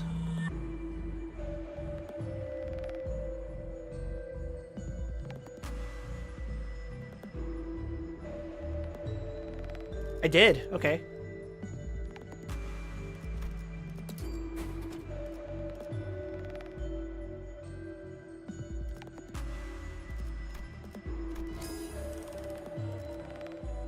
Okay.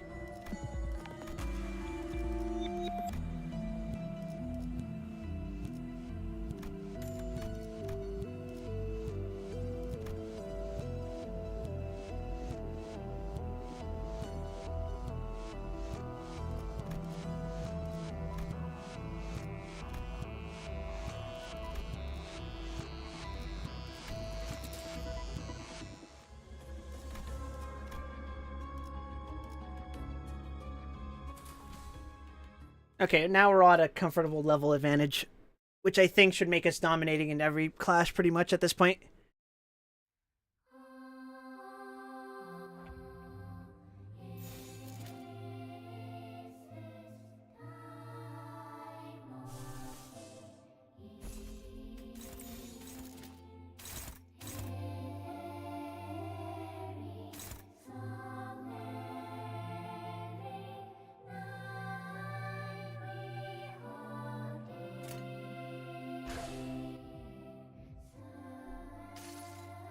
Trying to beat up a Yandere. Real.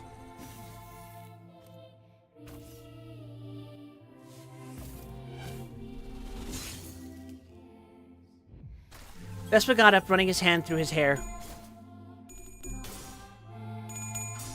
Oh shit. Oh shit, we're cooked. Heathcliff, no! Wait, that's...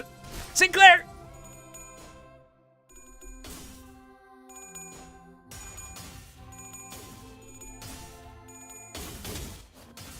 Hell yeah, my Yi-sung.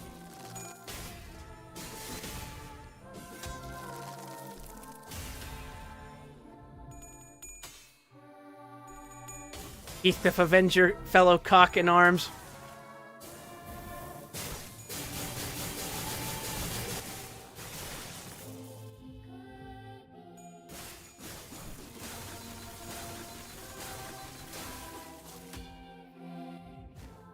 Oh, fun. Mouse gets to do the stagger. Look at that damage, dude. Alright, so is Sinclair dead? No, he just hella fucking staggered. God bless him.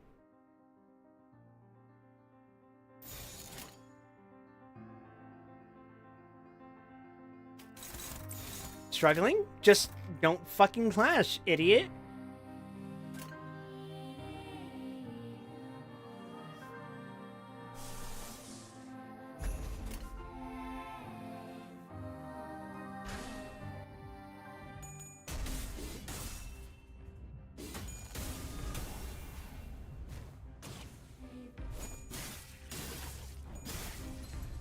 Death.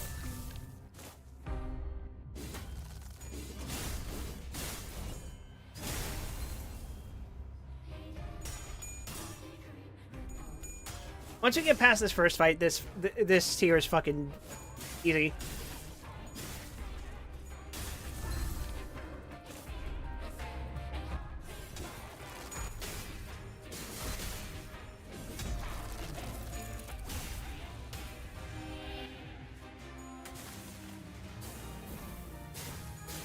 Which, I think she's pretty much staggered now, right? Yeah.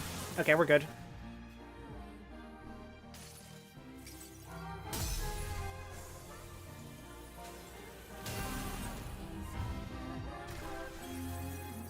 I nodded. Vespa put Ezra on his shoulder and grabbed Edgar at the back of his neck. A small act of revenge, perhaps. The Marcher of the Mist is plenty willing to follow us without any persuasion necessary. We should get to a good place to rest before we take the ammunition to Isabel. Well, alright. Sinclair? I believe the honor is all yours.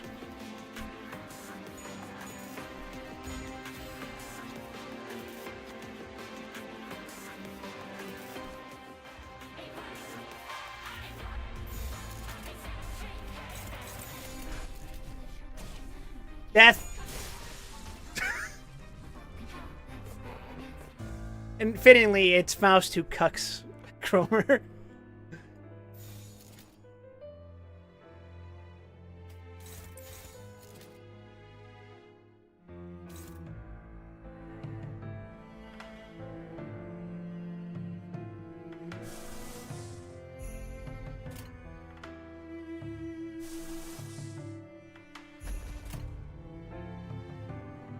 The fuck? He sounds using purple?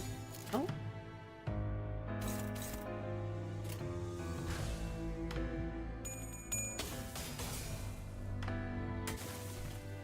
No, I'm going with you! Edgar's determined shout echoed through the basement. Then his eyes met mine. Rang! Psst. Well, fuck. Both you and I are captives, huh? Damn it, what happened back there? The back of my head, it aches like hell. Detective! Thank goodness that guy didn't die, at least. Amazing! Another possesses a spirit of steel. How serendipitous of me to, witness two people triumph over my bullets in a single day. No, Dongrang. I am the horse.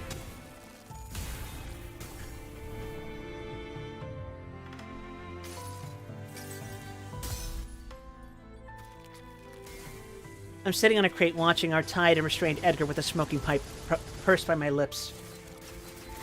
Ezra and Vespa are waiting for my orders at the back.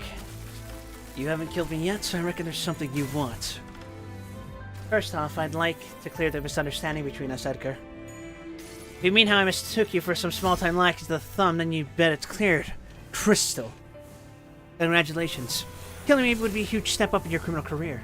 You're gonna be real famous among the syndicates. Might even get you a nice little position in the thumb. I shook my head as I blew out smoke from my pipe. Let me introduce myself once more. I'm Moses, a grade 5 fixer belonging to the Seven Association. My current occupation is the Distortion Detective.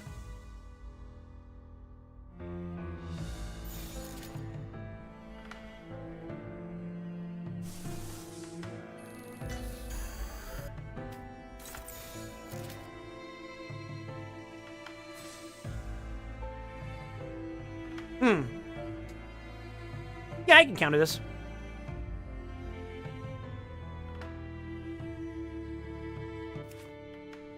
How many man in scabbard stacks are you at? 37. God damn it, Gregor.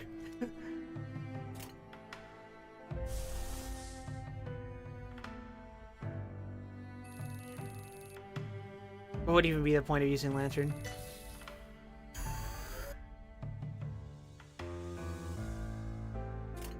Sure, why not?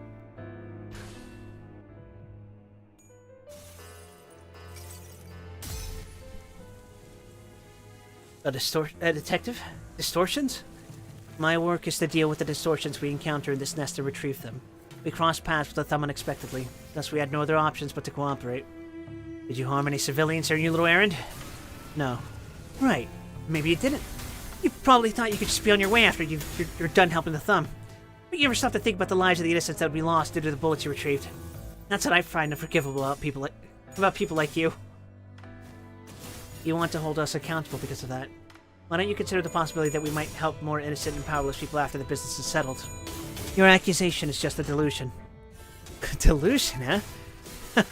Yeah, right. I've said similar things plenty of times in my life. I inhaled smoke. So you refuse to show any understanding to our situation. Maybe I'll give it another thought when you turn against the thumb. You seem to think you have the upper hand. You're tied to a chair. Your life is in our hands. Oh, we get to beat Heathcliff now. And then here you are, trying to negotiate with me.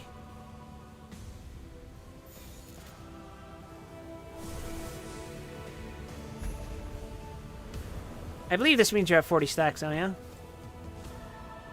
Fuck it, we ball.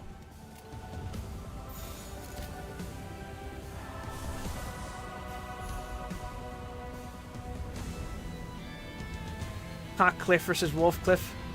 Indeed.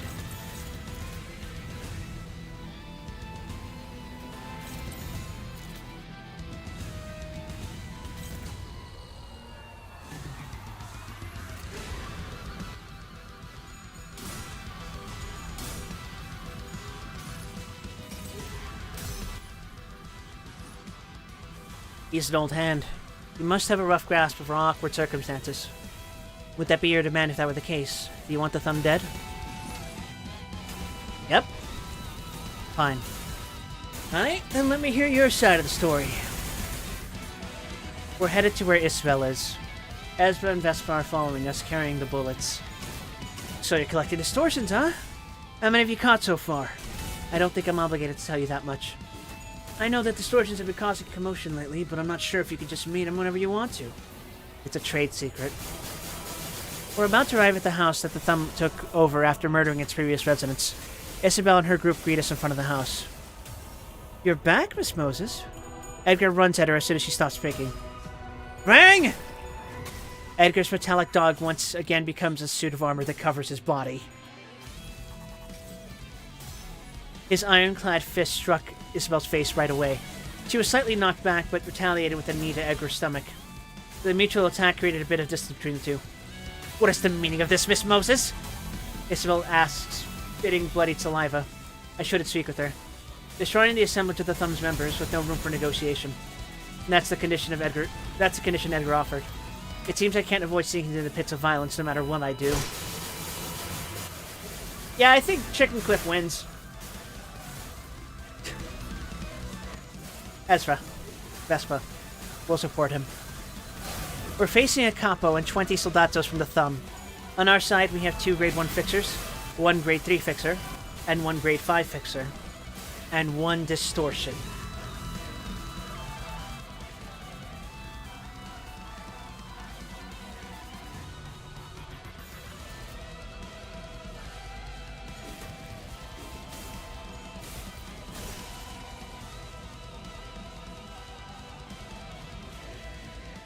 Cockcliff 1, Wolfcliff 0.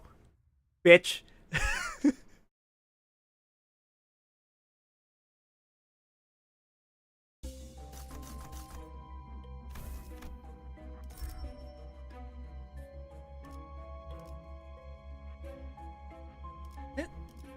And that.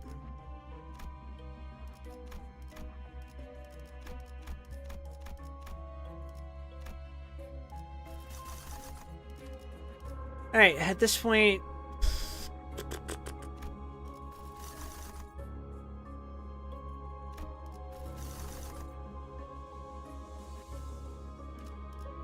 I would probably take this, but... All Reliable tells me I should run...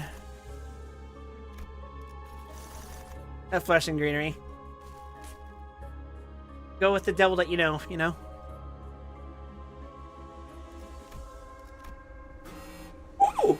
Don Quixote? It's absolutely Don Quixote, right? It's not Lei Hang.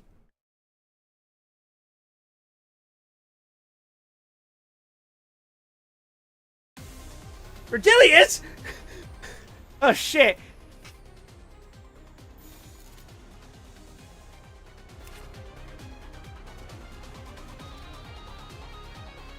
We might be in trouble.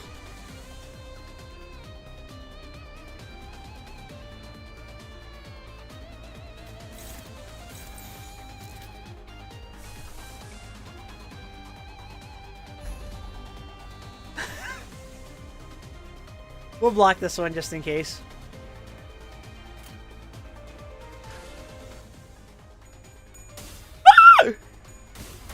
Okay, thank God.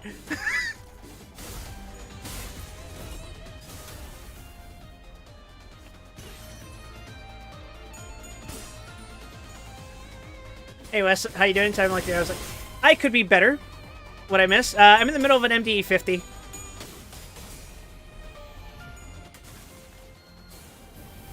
And I'm almost done with Distortion Detective.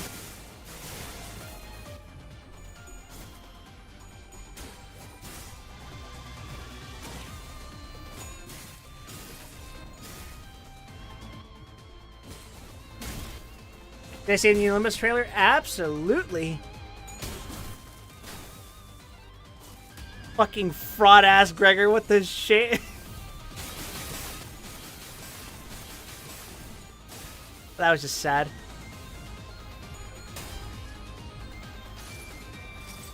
No, but good timing considering I'm learning even more about the Ujat by reading Distortion Detective and finishing it.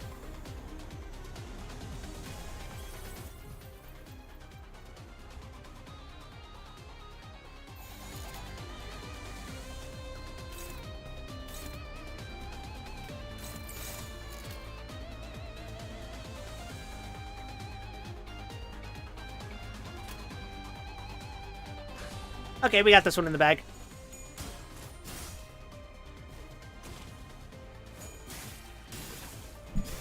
Vespa, you're free to brandish your sword with no constraint this time. Did I watch the trailer on stream, or am I gonna have to imagine in my head? I unfortunately watch these things pretty much when they come out.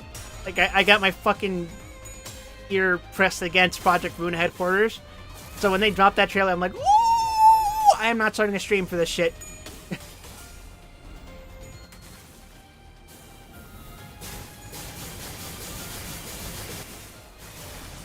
Vespa, you're free to brandish your sword with no constraint this time. I've been waiting for this. Vespa nodded. I imagine his sword was held back by worry when he was fighting Edgar.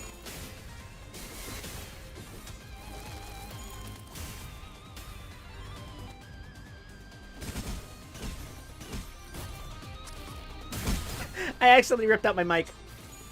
I imagine his sword was held back by worry when he was fighting Edgar. The boundaries of a fixer are no concern against the thumb, however. Vespa drew his blade and charged into the soldatos without hesitation. We have the ammunition, and as such, are devoid of the means to stop Vespa and Ezra from approaching them. Edgar's in a scuffle with Isabel. Isabel's brass knuckles collide with Edgar's steel fists, creating noise and sparks that distract my senses. Edgar should be able to handle Isabel on his own if we keep the soldatos occupied. The problem is how the 4 of us are going to take on 20 of them.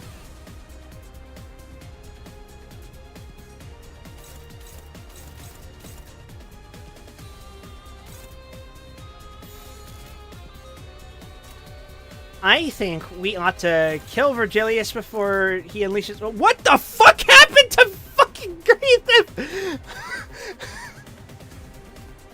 Brian, look away for a second and he's fucking on death's door. Faust, kill him immediately. Death.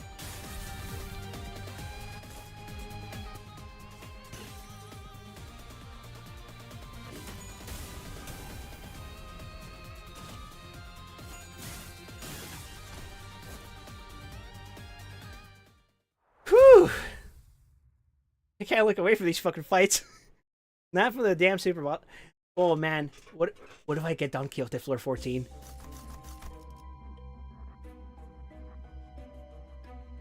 Tier 3. Now we take this one.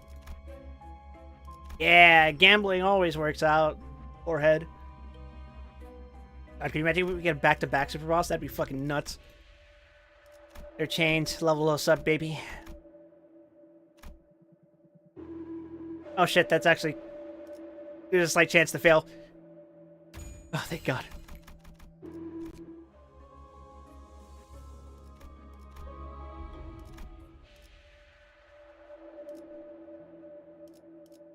I say we do this. That was worth it.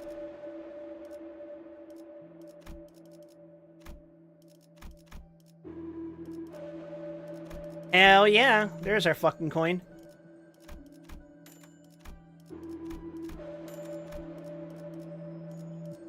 At this point, it's probably more worth it to just fucking enhance shit.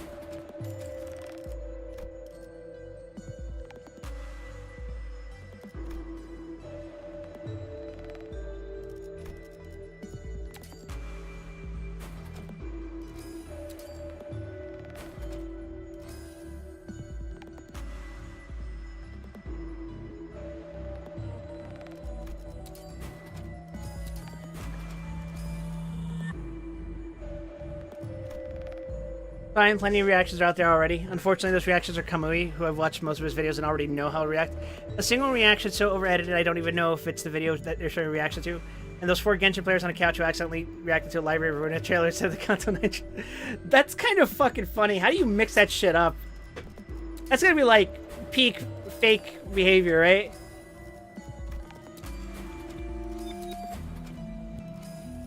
Genshin player's forehead.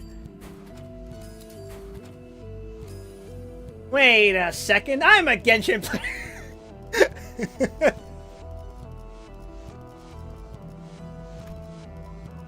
That's enough for now, I think. Okay.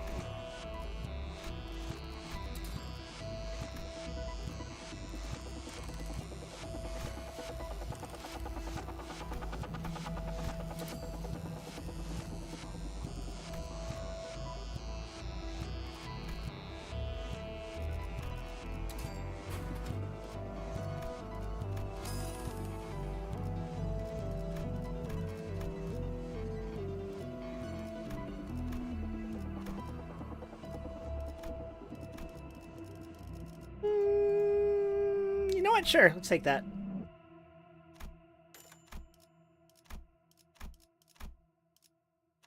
Already sold something? Yeah, that's fine.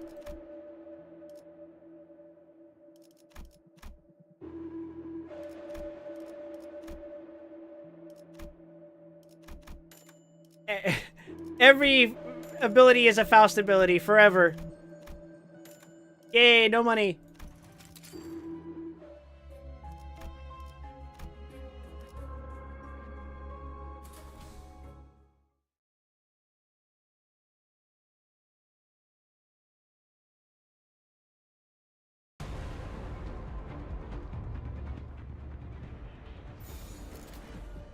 Oh yeah, we're fucking goated now. Alright, we can go back to reading. Ezra, we'll take on 3 and leave the rest to Vespa. Got it, detective. I bit my smoking pipe. What I can do is let out 3 forms of breath. Lending a hand with the red breath won't do much against a single soldato. The other options are the white breath and the violet breath. Breaking their psyche or tying them down would be a more effective approach. Time will solve this problem. I let out a violet puff. The pipe assumed the form of a whip, and I lashed it at 2 soldatos running towards Ezra. How well I can wield the whip is irrelevant. What matters more is the mental image. I have to picture how I will bind them in clear detail. As I do, the whip wraps around the victims, and purple thorns dig into their skin. Ezra, now! Okay. Ezra swung her hammer at one of the immobilized soldatos to crush their cranium. She then swung it at the other, but missed, and they retaliated with the buttstock of their rifle. It turns into a stalemate, dragging on without either side getting an upper hand. Thanks for subscribing, Robot. Really appreciate that, especially in these times. Bro pressed win weight. Win weight. It's Wabbit season, everyone!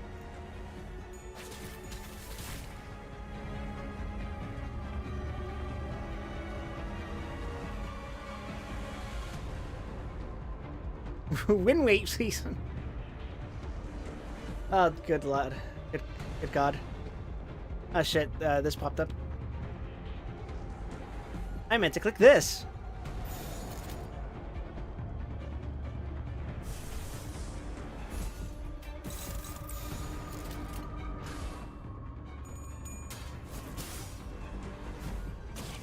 Anyway, it turned into a stalemate, dragging on without either side getting an upper hand. Vespa seemed to be struggling to land fatal blows. I just realized I used fucking Dimension Shredder first. I should not have done that. Because now I'm going to use it twice. Like so. And now I'm gonna fucking corrode. Dragging on without either side gaining an upper hand. Vespa seemed to be struggling to land fatal blows on the foes surrounding him as well. However, this delay is exactly what we need. Anywhere and whomever you desire. The marksman of the mist has finished imbuing the Thumb's bullets with his power.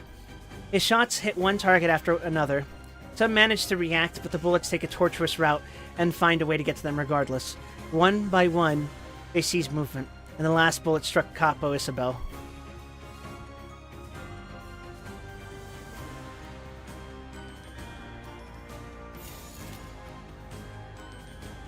Oh wait, this shit doesn't matter!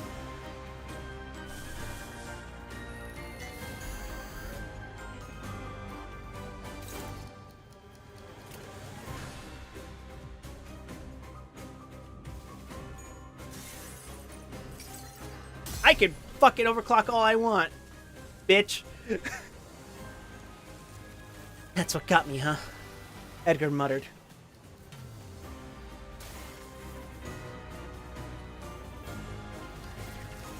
These stump crooks are yours to take care of now.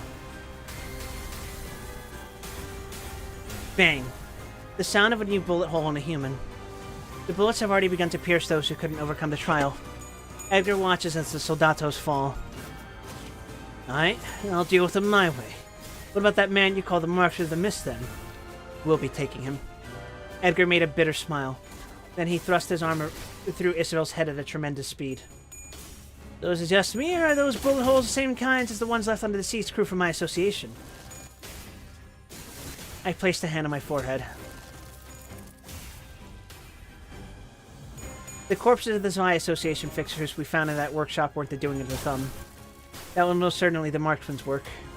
The decision I need to make here is clear-cut. I can always procure distortions another time. For that, preserving my life comes first. You can have the marksman. In return, I ask you to stop pursuing us. Moses, it's hard for me to tell where you stand. You're acting for a single goal with no morals tugging at you, good or evil. You're the kind of person who would stop at nothing to reach what you want.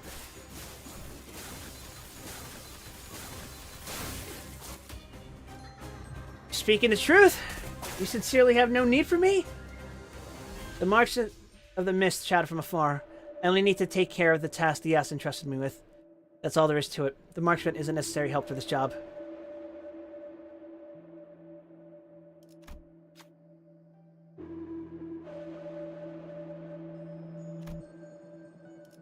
Please, Faust, please, Faust, please, Faust, please, Faust. Yes, God bless you, rabbit girl.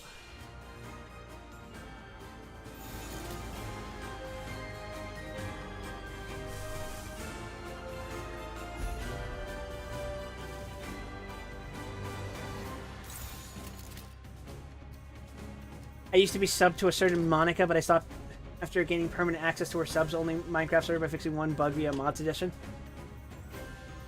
Shit! Look at you! Minecraft modder!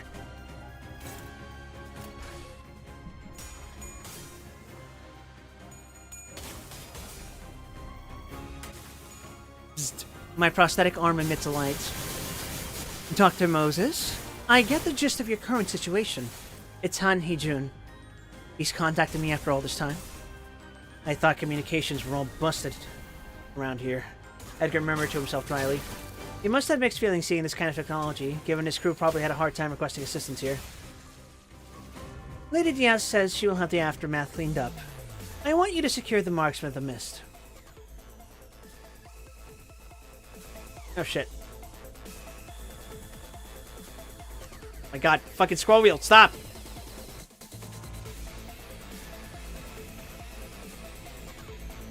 Anyway, we're gonna fucking demolish Dongbake. However you pronounce her name.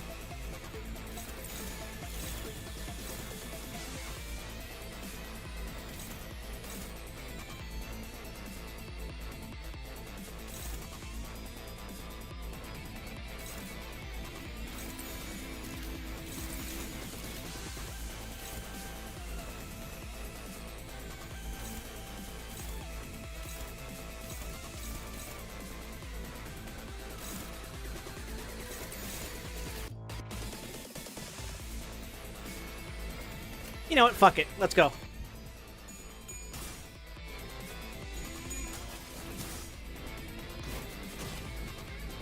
Han Hee-jun has been watching us all along. He's at least seen enough to know the context of the recent events surrounding me. He most likely kept an eye over us when we were being chased by sweepers and when we were negotiating with the Thumb. I'm not even surprised. This is how Han Hee-jun works. And what he said just now is a roundabout way of meaning that we were allowed to kill Edgar. It's an indirect order from Diaz to do so. I'm not going to kill that man. Like hell you aren't! Ezra, stop it with all your strength. Ezra threw herself at Edgar as he raised a fist and started running toward me. He barely managed to hold him back with the imperfect cycle manifested on her body. Her cycle tends to be brought out in rather heated moments, and I have to be involved in it. What's up with you, really? Is it money you're after? No. You're motivated by your beliefs. Not the honest kind, though. Your twisted beliefs gnaw the things in your wake. With your half-hearted sense of justice, you spared my life while taking down the Thumb's mooks. And that sense of justice is easily broken as soon as it drags you down. Or maybe your justice was too soft to even break in the first place. You're a band of scum. There's no doubt about that. I tensely held my smoking pipe in my lips. As Edgar said, I act according to my beliefs. Atonement. Self-consolation. That is the only goal I need to achieve. Nothing else matters. I move purely for the single purpose.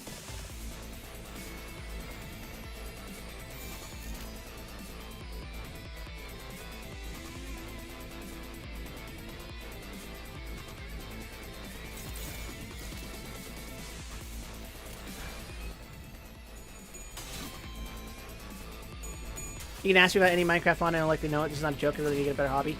I've only ever played RLcraft, because that's the only mod that I've ever had any interest in, unintentionally or not. Dodge this, you scrub.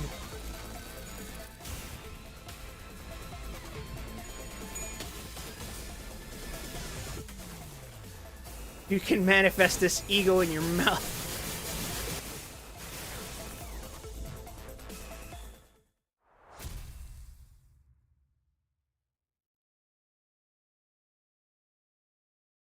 Alright, so we've taken down 2 super bosses. What are the odds I get a third?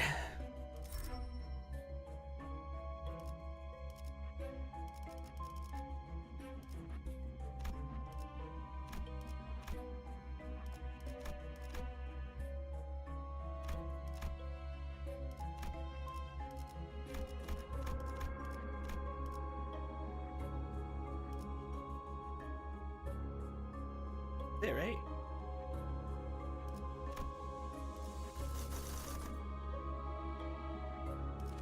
For this, I do... whatchamacallit?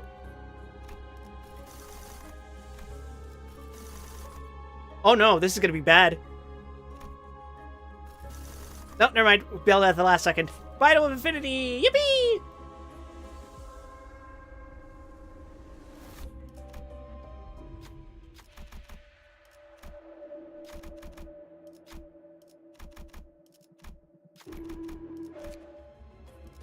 Wow, I didn't have that ego. Shit.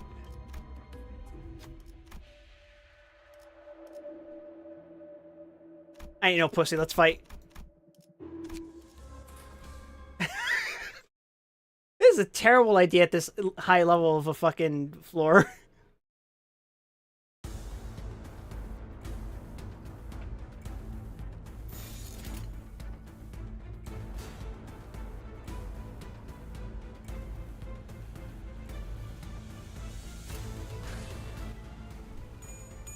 Nah, I'm goated. Anyway. I took a breath and let out paleness. Turquoise blue powder covered Edgar. Detective, why? Ezra yelled at me. Thanks for pointing out something I am already painfully aware of, Edgar. I won't kill you for the sake of my scummy beliefs. Rang. It's time to bring out justice again. Edgar's armor began to glow, and sparks flew off. It seems he's ramping up the power output of his armor to the maximum. Pushing Ezra away, he bolted forward. His destination isn't me. It's the Marksman of the Mist that he's aiming for. A bolt of blue light dashes across the street. He sprints on all fours, assuming posture reminiscent of a wolf. But he won't reach where he wants to be. The more he runs, the more the turquoise powder buries into his armor. A temporal treadwheel. Edgar's movement slowed to a near complete halt. Phew! I thought you'd forsaken me for a moment. The marksman descends from the building and comes running. Ezra's looking at me with tears in her eyes. Oh, we bodied the fuck out of this thing.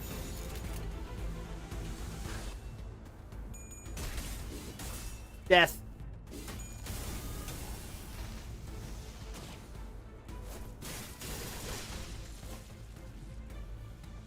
You're such a liar, detective. Vespa sheaths his swords and walks to us. The situation has been handled somehow. No. I can't stop here. A lens was shattered, sending shards of glass flying into the air. The sound of it came afterward. Edgar's fist had smashed the head of the marksman. It happened all too suddenly. No one present could possibly expect to react to this. His movement unfolded before my eyes in slow motion, as if all of it were crystallized within a frozen sliver of time, a mere fraction of a second. He thwacked Vespa's sword with the backhand just as he tried to draw it. The sword was pinned into the ground along with its hilt.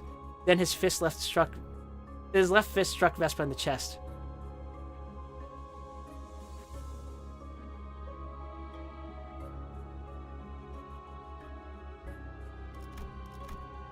Oh no, he surpassed the aura barrier.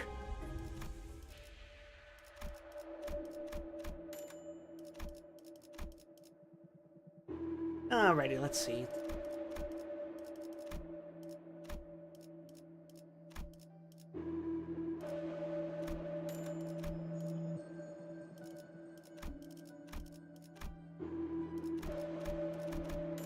Also, you have more confirmations more Abnos Limbus owns from the trailer. We know that Limbus currently has access to pink shoes. Did we not already know that because of the Roseate Desire ego?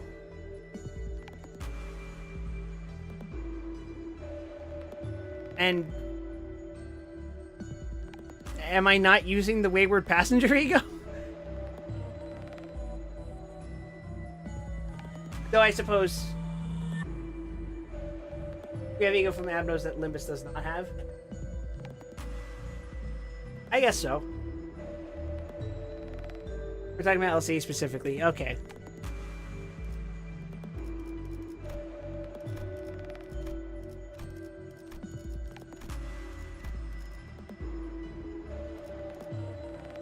That shit is not worth it at this point.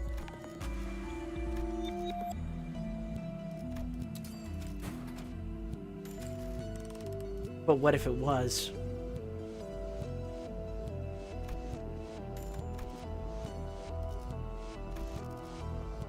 Get all the expensive stuff. Nah, I'm good, man. I will do one heal round, though. I feel like we need that much, at least. And then we can do a fuse, I think.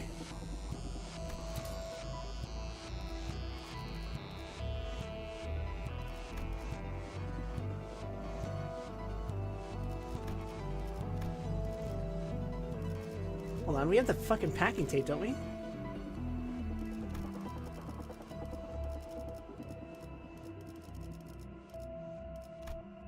I'm trolling myself. When an ally hits with a skill, randomly select one of the following gifts for enjoyment. When an ally hits with the skills... yeah, okay. Okay, cool. Awesome. Alright, cool. So that End Corp has Flue Shoots and Spiral as well as both fairies, except Fey Lantern.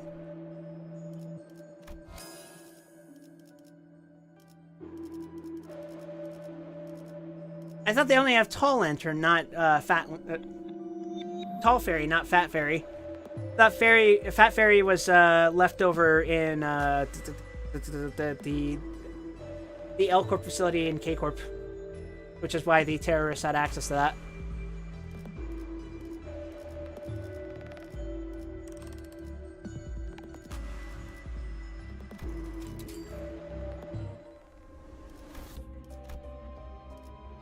Alright, first turn should kind of suck, but every other turn after that, we're goated. You want to get beat? Hurtley?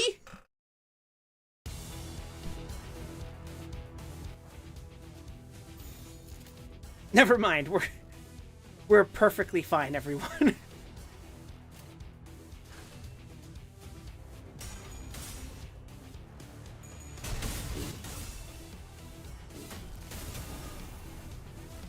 Hey, hey Moses, what'd I tell you? Said it's time to bring justice. I won't let you get away scot-free. Could this be a side effect of the pale breath? It seemed as though Edgar had stored momentum while his movement was halted. I have never encountered this kind of situation before. There's nothing Ezra or I can do at this distance. Is this your definition of justice? Killing people left and right? Do you think you're bringing about justice by murdering whoever seems guilty enough to you? Oh, I do, man. Edgar grabbed me by the neck and lifted me upward. His grip is iron. It feels like he could tear apart my throat at any moment. Even this likely isn't the full extent of his strength. Ezra grapples his arm and kicks him to no avail. We both flinch at all. Marksman of the Mist is dead. The Thumb's crooks are slain. You know who we are. We actually are, too. What reasoning do you have left, then? Butchering fixers out of mere spite? Think running your mouth will save your life? I believe I'm describing the situation as it is. What you're doing at the moment is no better than a syndicate's being. Psst. Fucking hell ring, I know! Edgar threw me to the ground. I'll remember you, Moses the Distortion Detective. And your assistants, Ezra and Vespa. I'll be in charge of every damn thing you do in this nest. Tall Fairy and Fat Fairy are both in K-Corp during Canto 4, which is where my theory that N-Corp probably has the Canto 4 Abnos come from. They also have Drifting Fox and Brazen Bull as well. Interesting. Okay, we are at 2 chapters left, I think. Yep.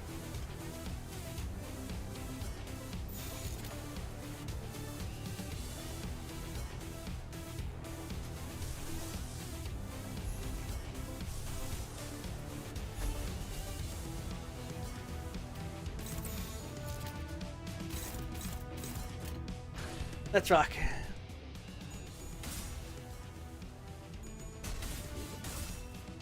I activated the prosthetic arm. Bzzzt. We failed to secure the Marksman of the Mist. That's a shame, Doctor. Though, it's alright. Please continue with your work. And it's getting late, so you might want to look for lodging first. There is no ill will or reproach in his voice. To him and Diaz, this is but a small detriment. I doubt they actually thought I was a shame at all. Ezra's upset with me, and Vespa's feeling powerless. We're a complete wreck. We're walking back to our vehicle, dragging ourselves along like soldiers returning home from defeat. Whatever the case, we need the van DS gave us to retrieve Distortions.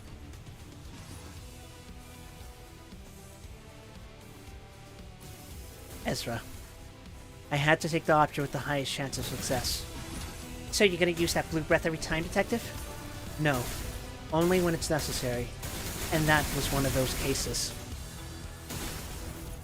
Still, none of us had any other means to stop Edgar. There's probably a lot of direct conflict between the LCA and the N-Corp forces in the background. I mean, I imagine that Herman is trying to achieve a similar thing as DS in concept.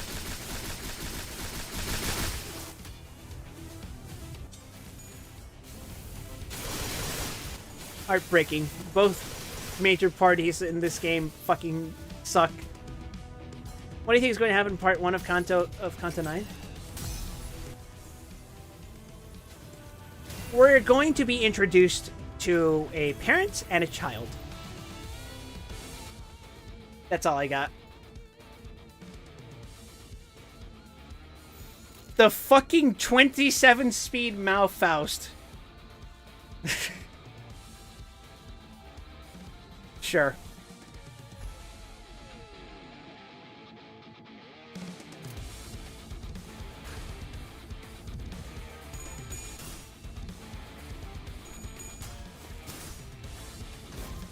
That was the reality. Ezra was weak. Even though she has Psychomint, a power she can't fully control is still a weak power. Vespa is silently following us, staying out of the conversation. Remember, Vespa, our goal isn't strength or vengeance. All we should do is find and retrieve Distortions. And that is for your personal satisfaction. Correct. We reached our car. It's thankfully safe and sound. It was provided by none other than Diaz, after all. I suppose it's time to get back on the road back on the road of collecting distortions. The sun is setting. I suppose we ought to look for a place to stay in the night. And with the funds Diaz gave us, we could book a 7-star hotel. Oh my fucking god, Heathcliff!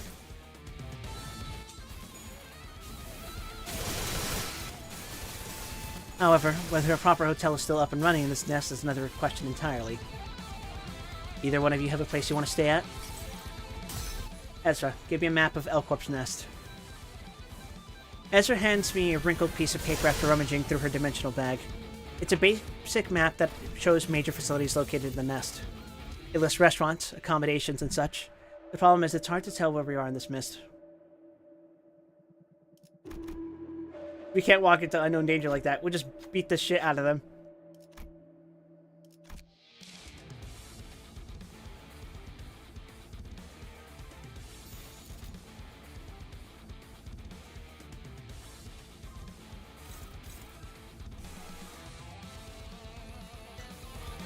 I don't want to do that. No, I don't.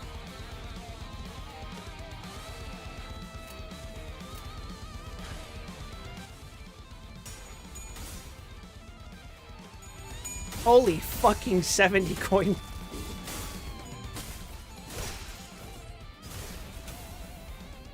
That is, if we didn't have the prosthetic arm to specify our coordinates. I tapped the arm a few times to display our current location and superimposed it over the map. We're currently quite far from the center of the nest. Quality amenities and accommodations are easier to find near the center. Hotel Larrier. Here? Whatever. At least there's a 4-star hotel close to us. It looks like it'll take half an hour to get there by car. Even in a nest whose wing has fallen, people still live on and services are provided. Fixers and syndicates still remain as well. People find ways to carry on with their lives, whether by hiring fixers or submitting to syndicates. However, might is more dominant than ever in such places. When residents run out of money, the fixers will stop providing protection and leave. The nest will gradually become deserted as people begin to leave as soon as they're ready to. And there's no guarantee that someone who once lived in a nest can migrate to another nest. Each nest issues migration permits differently. For some, the only remaining option at that point would be the backstreets. I imagine the luxury of the nest life won't let them easily adapt to the backstreets. This is not a matter of possibility, though. It's about survival. It might be difficult to even find a decent area to settle in.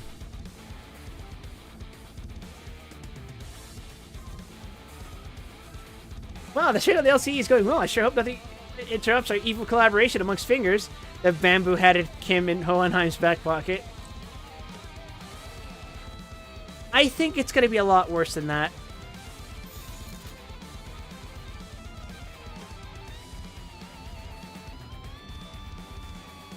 Also, it makes sense that we have Ebony Apple, right? We secured that place. Although I guess Herman's group showed up and gloated with the fucking whatchamacallit thingy. When they took the bow for the first time.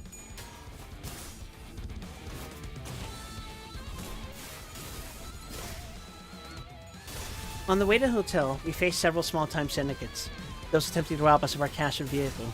Those trying to intimidate us for their own survival. We treat them with blades, or outrun them before continuing on our road. It's a bitter drive. I gnawed on my pipe as we went along. Here we are, Hotel Larrier. I wonder if it's in business. We'll find out once we get in, Junior. After exiting our vehicle in the parking lot, we headed to the main gate of the hotel. Greetings, esteemed guests. My name is Ruth, the manager of this hotel. Would you like to check in? Or would you like to assault us? I'll have you know that our hotel has a contract with an office employing multiple Grade 1 fixers, so I'd suggest that you want to stay out of trouble. We'd like to check in. May I have a look at a piece of identification from your group's representative, then? I handed over my fixer ID card. The manager began to write down the info onto the guest list. Miss Moses, a Grade 5 fixer. You must have come a long way from the northern side. The warp train must have cost a fortune, no? I hope you haven't brought any Headaches, as serious as the distance you had to travel. You're making this long. Are you always this inquisitive about your guest business? Please understand. As you know, the current circumstances of this nest are rather chaotic.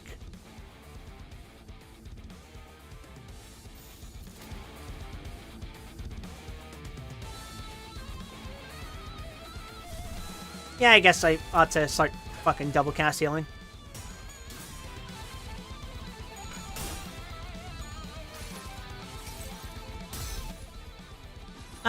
Do the rates include breakfast too?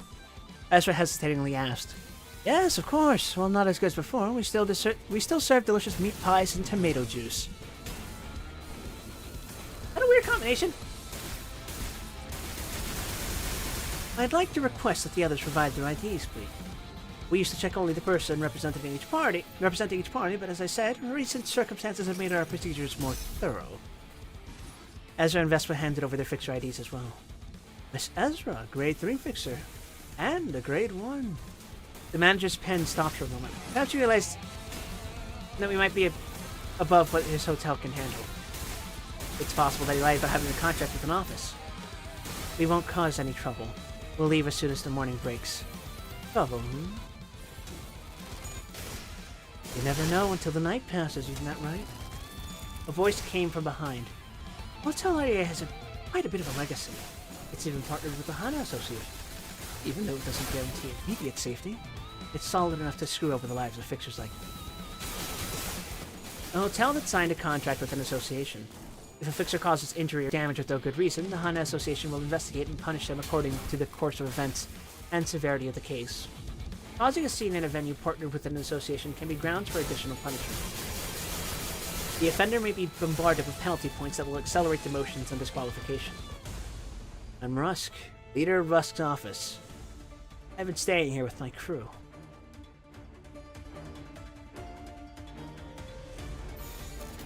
The poor foolish bastard! He's going to be fucking obliterated!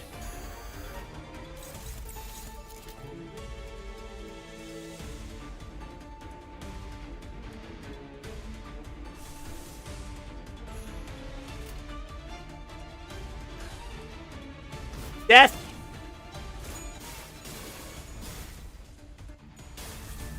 Holy fucking damage numbers, SpongeBob. Oh, you're going to defend, are you? When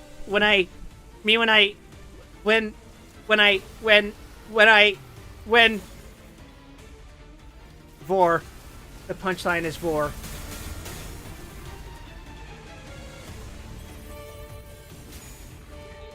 The horse is here. I was like seeing how much damage I could deal to this miserable fucker.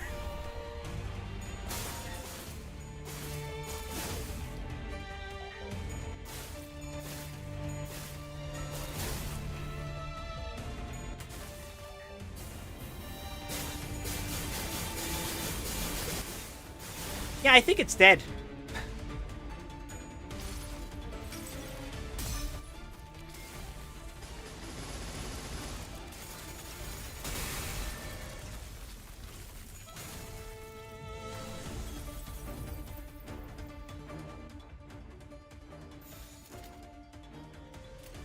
All right. Unbreakable coin moment.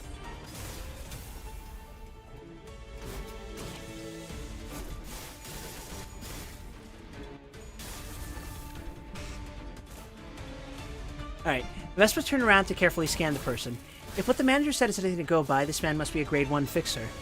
And other fixers from his office are probably somewhere in this hotel, including Dong Hwan. Now then, since we probably know what we could do to each other, you can entrust your weapons to me. Vespa knit his brow. Ezra held her dimensional bag tightly.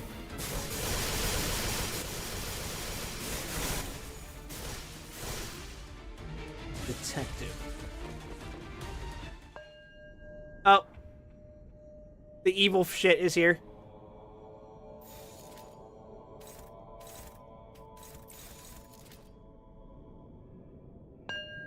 Let's see.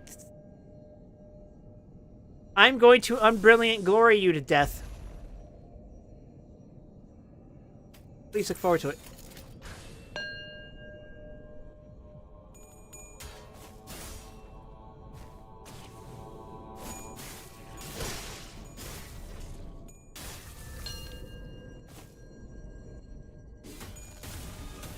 Manager, will Rusk office keep us safe during our stay? Most certainly. If you're not a fan of this method, I kindly advise you to seek another lodging. You're aware that people of our caliber can easily create a ruckus unarmed, aren't you? It's still the job of the manager to do anything to minimize risks. How many rooms would you like? 3 of the best rooms you've got. Here are the keys to room 501, 502, and 519. Our staff will guide you to a unique room you won't see in other hotels. Consider it a special service. Why, thank you. 3 suites for 1 night. That would be 2.45 million on in total. That's approximately 800,000 on per person per room. The price is more or less understandable as it costs a fortune to hire offices and maintain contracts with us. I nodded in approval, and Ezra paid the fee with the cash in her bag. And now we'd like you to turn in any weapons in your possession. Vespa unbuckled his belt. Mr. Rusk. Expect things to get seriously messy if you so much as leave a scratch on them. Vespa warned in a low voice. That's up to your attitude, I suppose. Rusk glared at Vespa with weary eyes. APB, that's not how you ask people nicely. Ezra chimed in. Please take good care of this. Please take good care of this bag and that pal's weapons. They're super duper precious to us. I can keep this smoking pipe, can't I? I'll make sure to smoke outside. Mr. Rusk, please examine that pipe to ensure that it has no capability to kill. Miss Moses, may we trouble you for a second if you don't mind? I passed my pipe to Rusk. That's an expensive-looking pipe.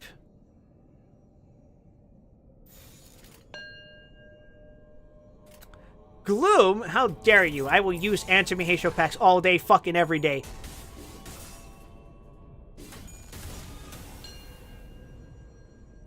Kill.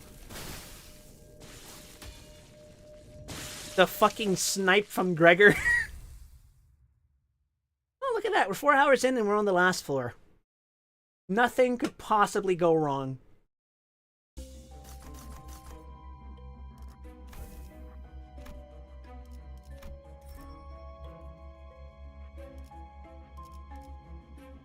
Let's see. Oh, fucking Christ. I don't like any of these. I'll take the offense plus 8.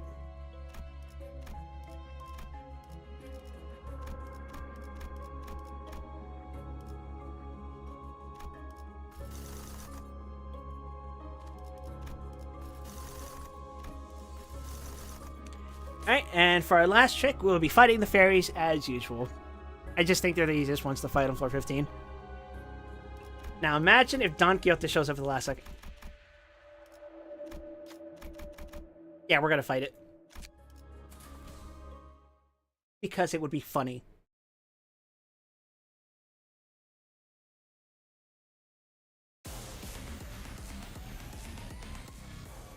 No Dawn of Green. Fuck that! I don't like doing Dawn of Green. That shit fucking hurts.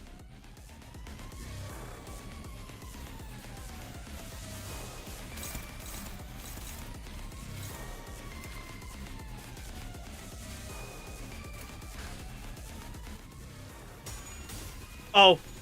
Okay.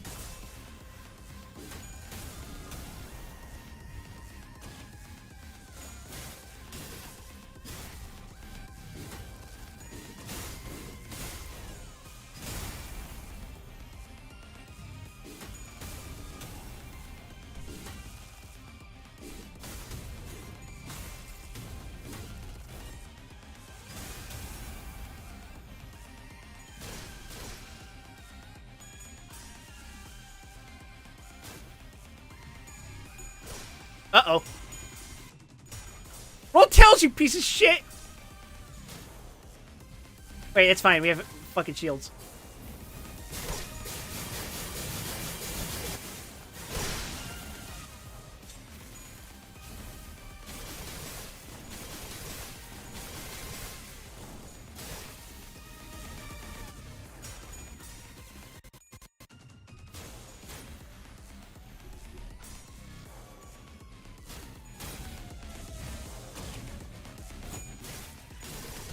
Holy fucking shit, Honglu just got fucking demolished.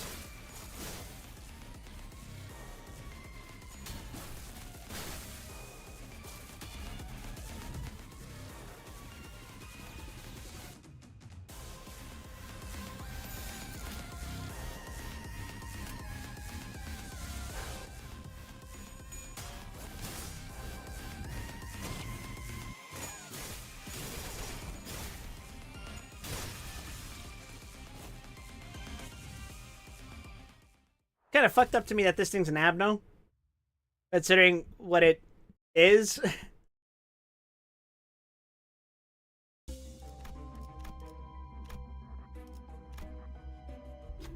I was about to say, are we actually gonna fight Dunkhill?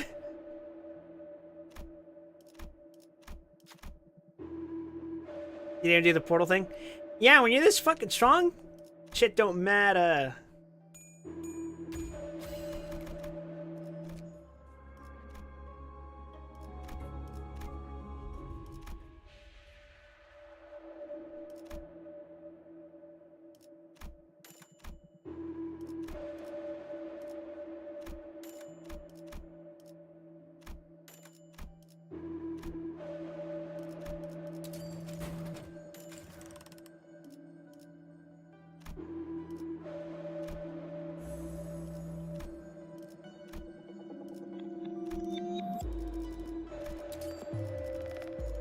And now we just fucking fuse everything, I think.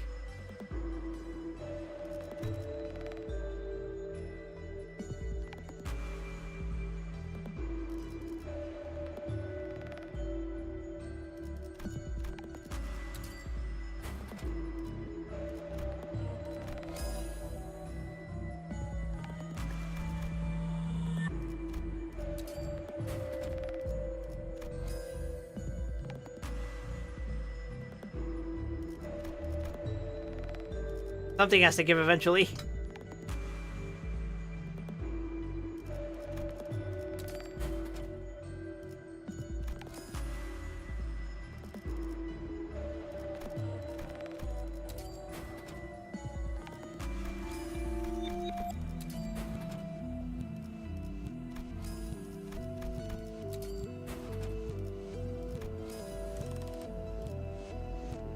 I will probably... No, I have...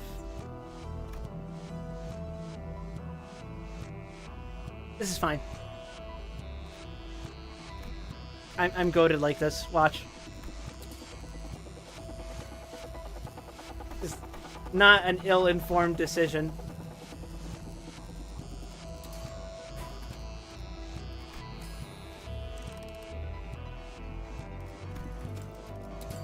Let's rock.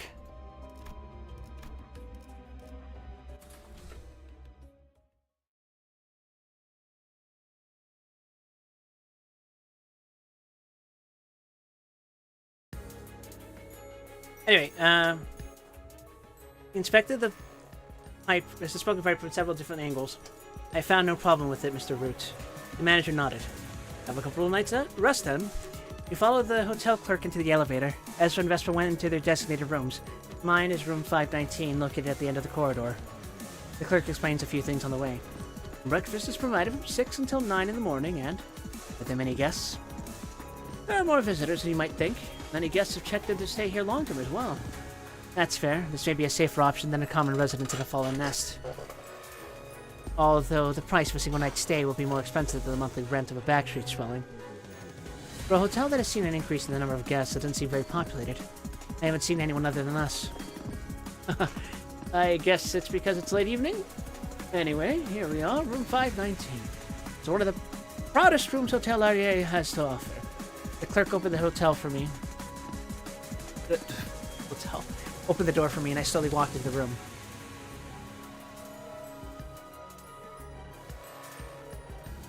As soon as my entrance was made, I'm struck by the thick stench of blood. Oh, hell. Oi! I quickly turned my head to see this door slam shut in my face. Enjoy your night, milady! A creepy voice came from the other side of the door. That social call does not bode me a good evening. I bit into my pipe to ready myself, looking into the room. Around 20 people are facing the wall. Blood vessels extend from the back of their necks and converge into one spot. An old woman sits on a leather sofa at the center of the room, connected to those 20 veins. A distortion. It's a blood fiend. I bid you welcome, Moses. I am Laurier, the owner of this hotel. Perhaps it is no coincidence that you've arrived here in front of me. Damn it, Han Hee-jun. There's a blood fiend in this hotel we randomly picked from the map? He's got to have planned this from the beginning, calculating our routes. Unless this really was just an unfortunate turn of events. I still can't help but be skeptical of him considering his track record. Creatures of the night, vampires, blood fiends, a stereotype form of distortion similar to merfolk, an incarnation of hunger based on psychological thirst. Various stories of blood fiends would be told, ranging from urban legends to stars in the city. I am reminded of the once infamous Blood Red Night. I exhaled a red breath. The pipe assumed the shape of a red sword, which I pointed to the blood fiend. A fascinating red hue. It's the blood imbued in it that emanates such crimson light.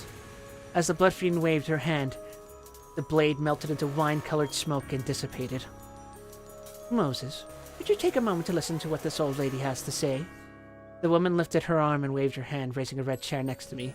I have no choice but to take a seat. That day, ever since the Pillar of Light illuminated the city, the times have been changing. I held my pipe in my mouth again.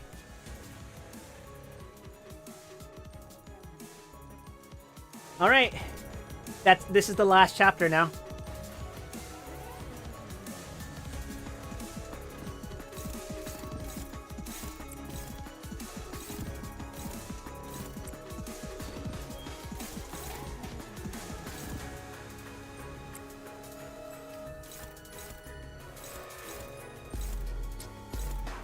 Oh, that's unfortunate.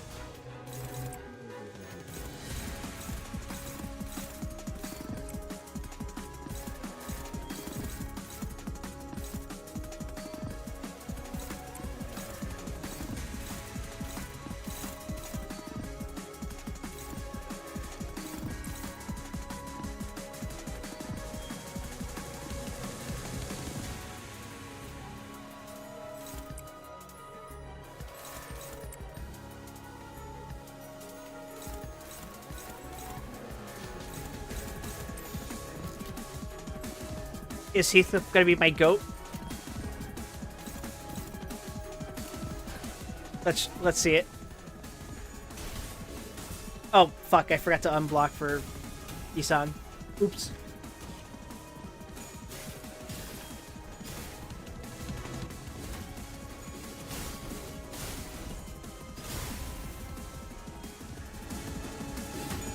Answer me, H.O. Pax.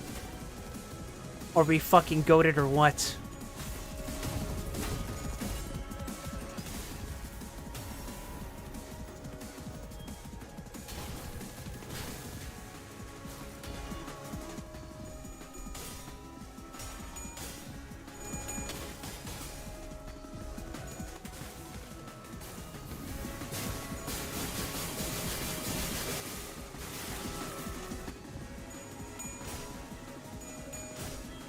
We're not goated. Ethan! Ethan! Never mind, we're still goated.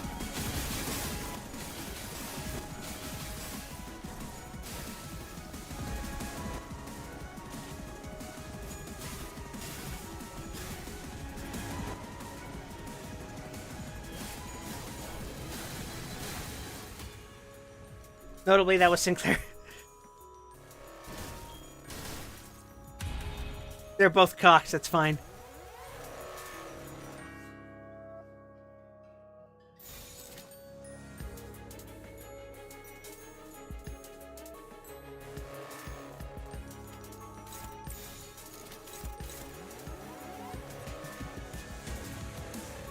Well, if he's gonna be unopposed about it.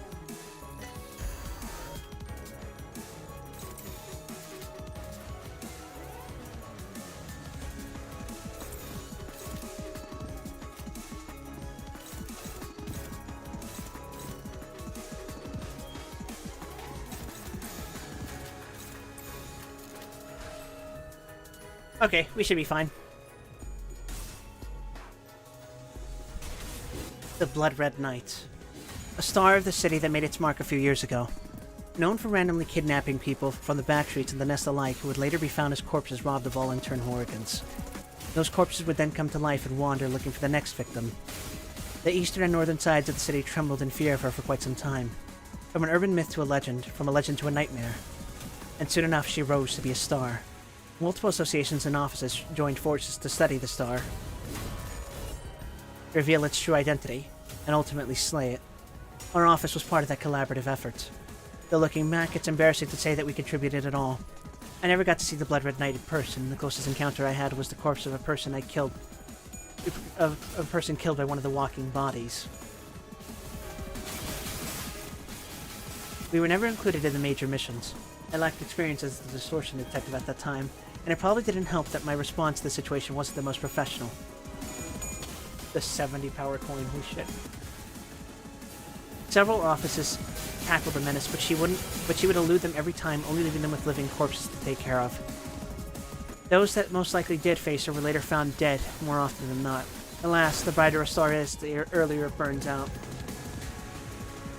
In the end, Charles's office eliminated the Blood Red Knight with flying colors. Wow, I didn't know that. Wow, that's news to me. Amazing. After that case, I began to study more about blood fiends in my free time. I encountered a few of them whom I managed to repel or resolve. The impression I got is that every one of them possessed formidable power, whether or not they were of sound mind. The ones lacking rationality... Oh! Okay. That's a Faust gone, I think. That's fine, we can still salvage this.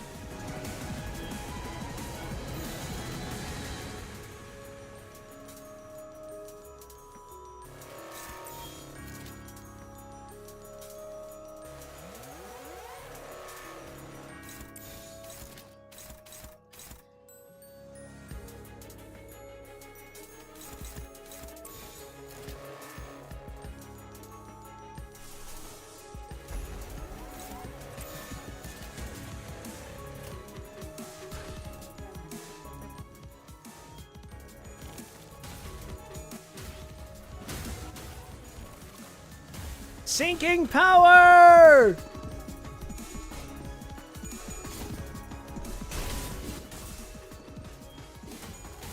That being said, we did lose our primary healer, so...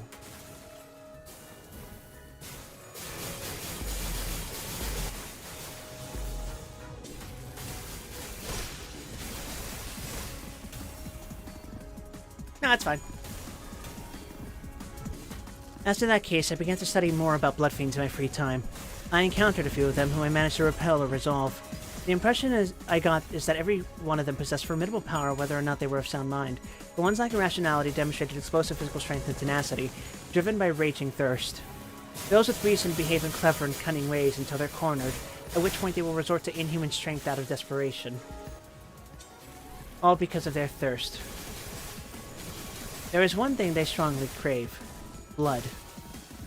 It's far from the desire for a good meal. To them, blood isn't something to satiate their gluttony. It's a crystallization of desire. They treat blood how we treat money. Only that while money is a means for us to afford various desires, blood is a purpose in itself to them. Similar to how humans often become conniving and vicious for money, blood fiends are obsessed with blood, and will go to any lengths to consume blood in their own ways. What worries would you actually have, other than ways to claim more blood for yourselves? I huffed out smoke. The old woman smiled a bitter smile.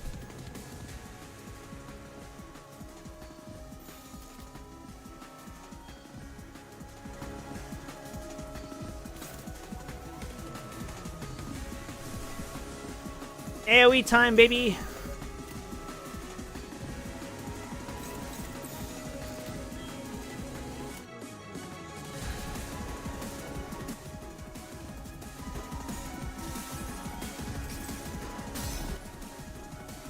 Maybe so, maybe so. Ever since the Pillar of Light was fired up, our family has been under threat like no other. Family? Is that supposed to be some kind of roleplay? We had a community, so to speak. To live long and quiet lives as veins stretched into the night. We used to spend our days in peace. Although there were a few imbeciles, such as Elena. However, After the light was cast, a colony outside of our control emerged. In other words, new blood fiends showed up. Precisely. They're just like us. However, those newborns are unaware of our rules, and neither do they know how to control their powers. Rules? Are your rules there to endorse trapping people in hotels and sucking the blood out of them?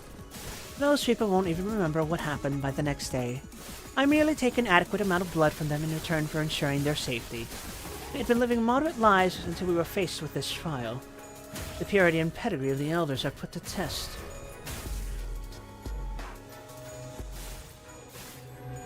Holy shit, Don, you have good moves. Your distortions. Oh, we won!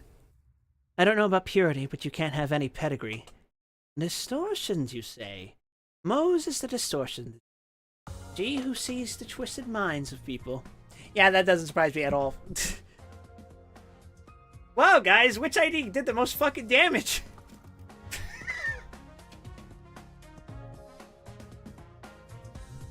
Alright, so let's finish Distortion Detective before we move on. How do you know that I could see distortions? How did you expect my arrival? A good friend of yours informed me. That sod Han Hee-jun must have leaked it out. That fellow is more supportive of you than you might think. Anyway, that should make this conversation easier. The distortion is essentially a disease of the mind. You're nothing special. Distortions that follow a set pattern are especially plain. In that sense, your type is obvious. You're far from the trickiest distortions to handle. We're unique in that we have a bloodline. From the moment we received blood in a certain mansion, our ichor was linked, and a lineage was formed. We have lived in the dark since long before the distortion phenomenon your kind recently has been blathering on about. We've been fighting for our lives. Fight? Who is your enemy, then? Your kind, of course. Intentionally or not, we're bound to cross paths to fixers and syndicates due to our nature. We set rules in order to survive. We decided to settle in each nest and district. That way, we wouldn't invade each other's territory. To uphold this balance, we had to put our kin to rest until the population of each district was small enough.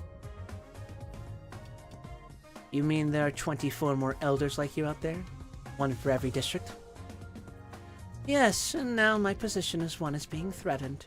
The newborns are jeopardizing the balance.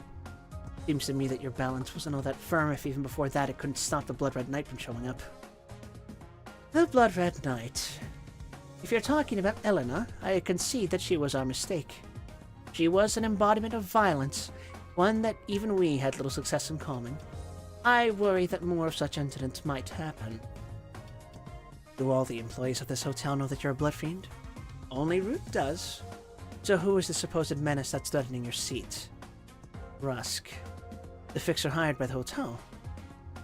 Yes, keeping my enemies close to me makes it easier to deal with them. So you're saying that Rusk is trying to remove you and take your throne. I could only see an ordinary level of distortion from him. A blood fiend's eyes are red. Having red eyes doesn't automatically make one a blood fiend, but the red eye trait is an invariable part of all blood fiends. Eye color alone does not serve as a definite distinction, especially since eye augmenting procedures are commonplace in the city. Most eyes are equipped with combat assisting features, emit a red hue.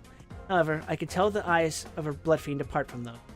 The greater the longing for blood is, the deeper and clearer the red will become, exuding a certain sense. A well of blood can be seen splashing inside their pupils.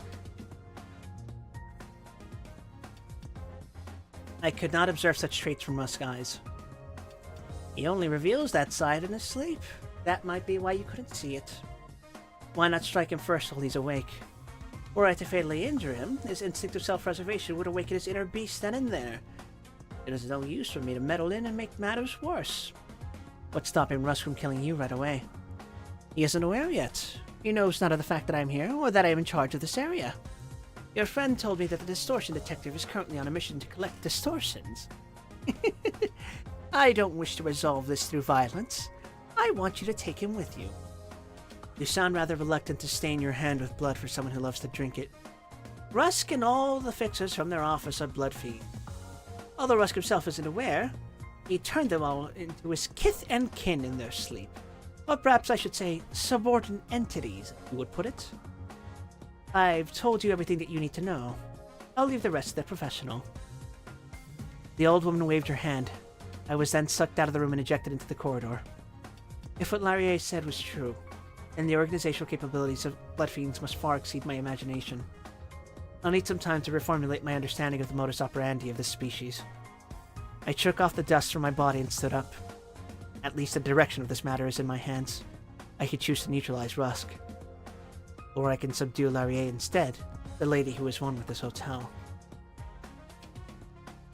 And we'll never know, because this is the end of Distortion Detective, which has since been discontinued.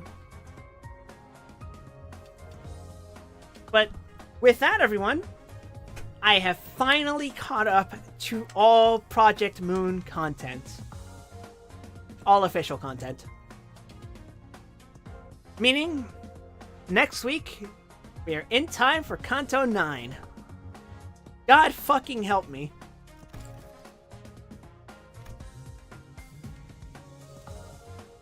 That was a full MD fucking 50, wasn't it? Sheesh! Alright. Well, here's what's gonna happen. I don't know how much more often I'm gonna be streaming from now on. After I do Canto 9. My job search has not been great. And that means I'm probably gonna have to find a part-time soon. And that might make me more exhausted than usual. Because it's been a while for me since I've worked anything other than a desk job. So, want me to stream more often? Subscribe to me! And in return, I'll make whatever kind of videos you guys want.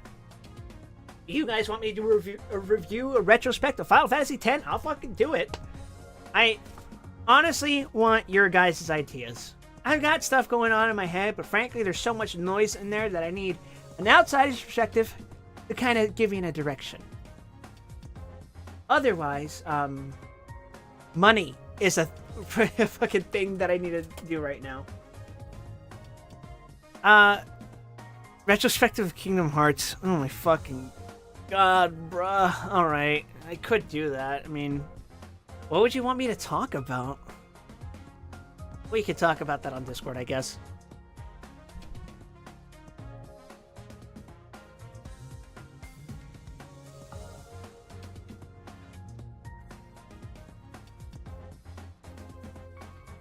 But, yeah, we're at 4.5 hours.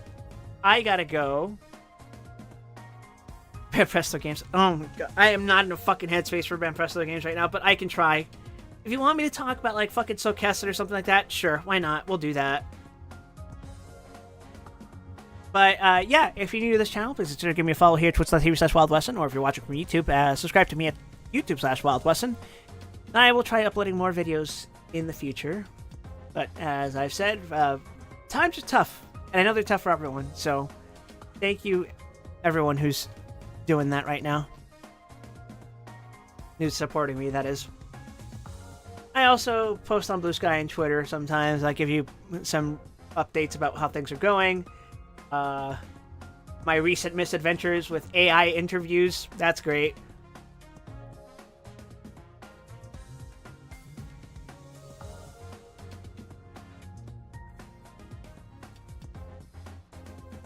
But yeah, until then, please take care of yourselves, everyone. Have a pleasant evening, afternoon, morning, whatever time it is, whatever time it is, wherever it is you are, whenever it is you are. And that's it from me for now. So, bye!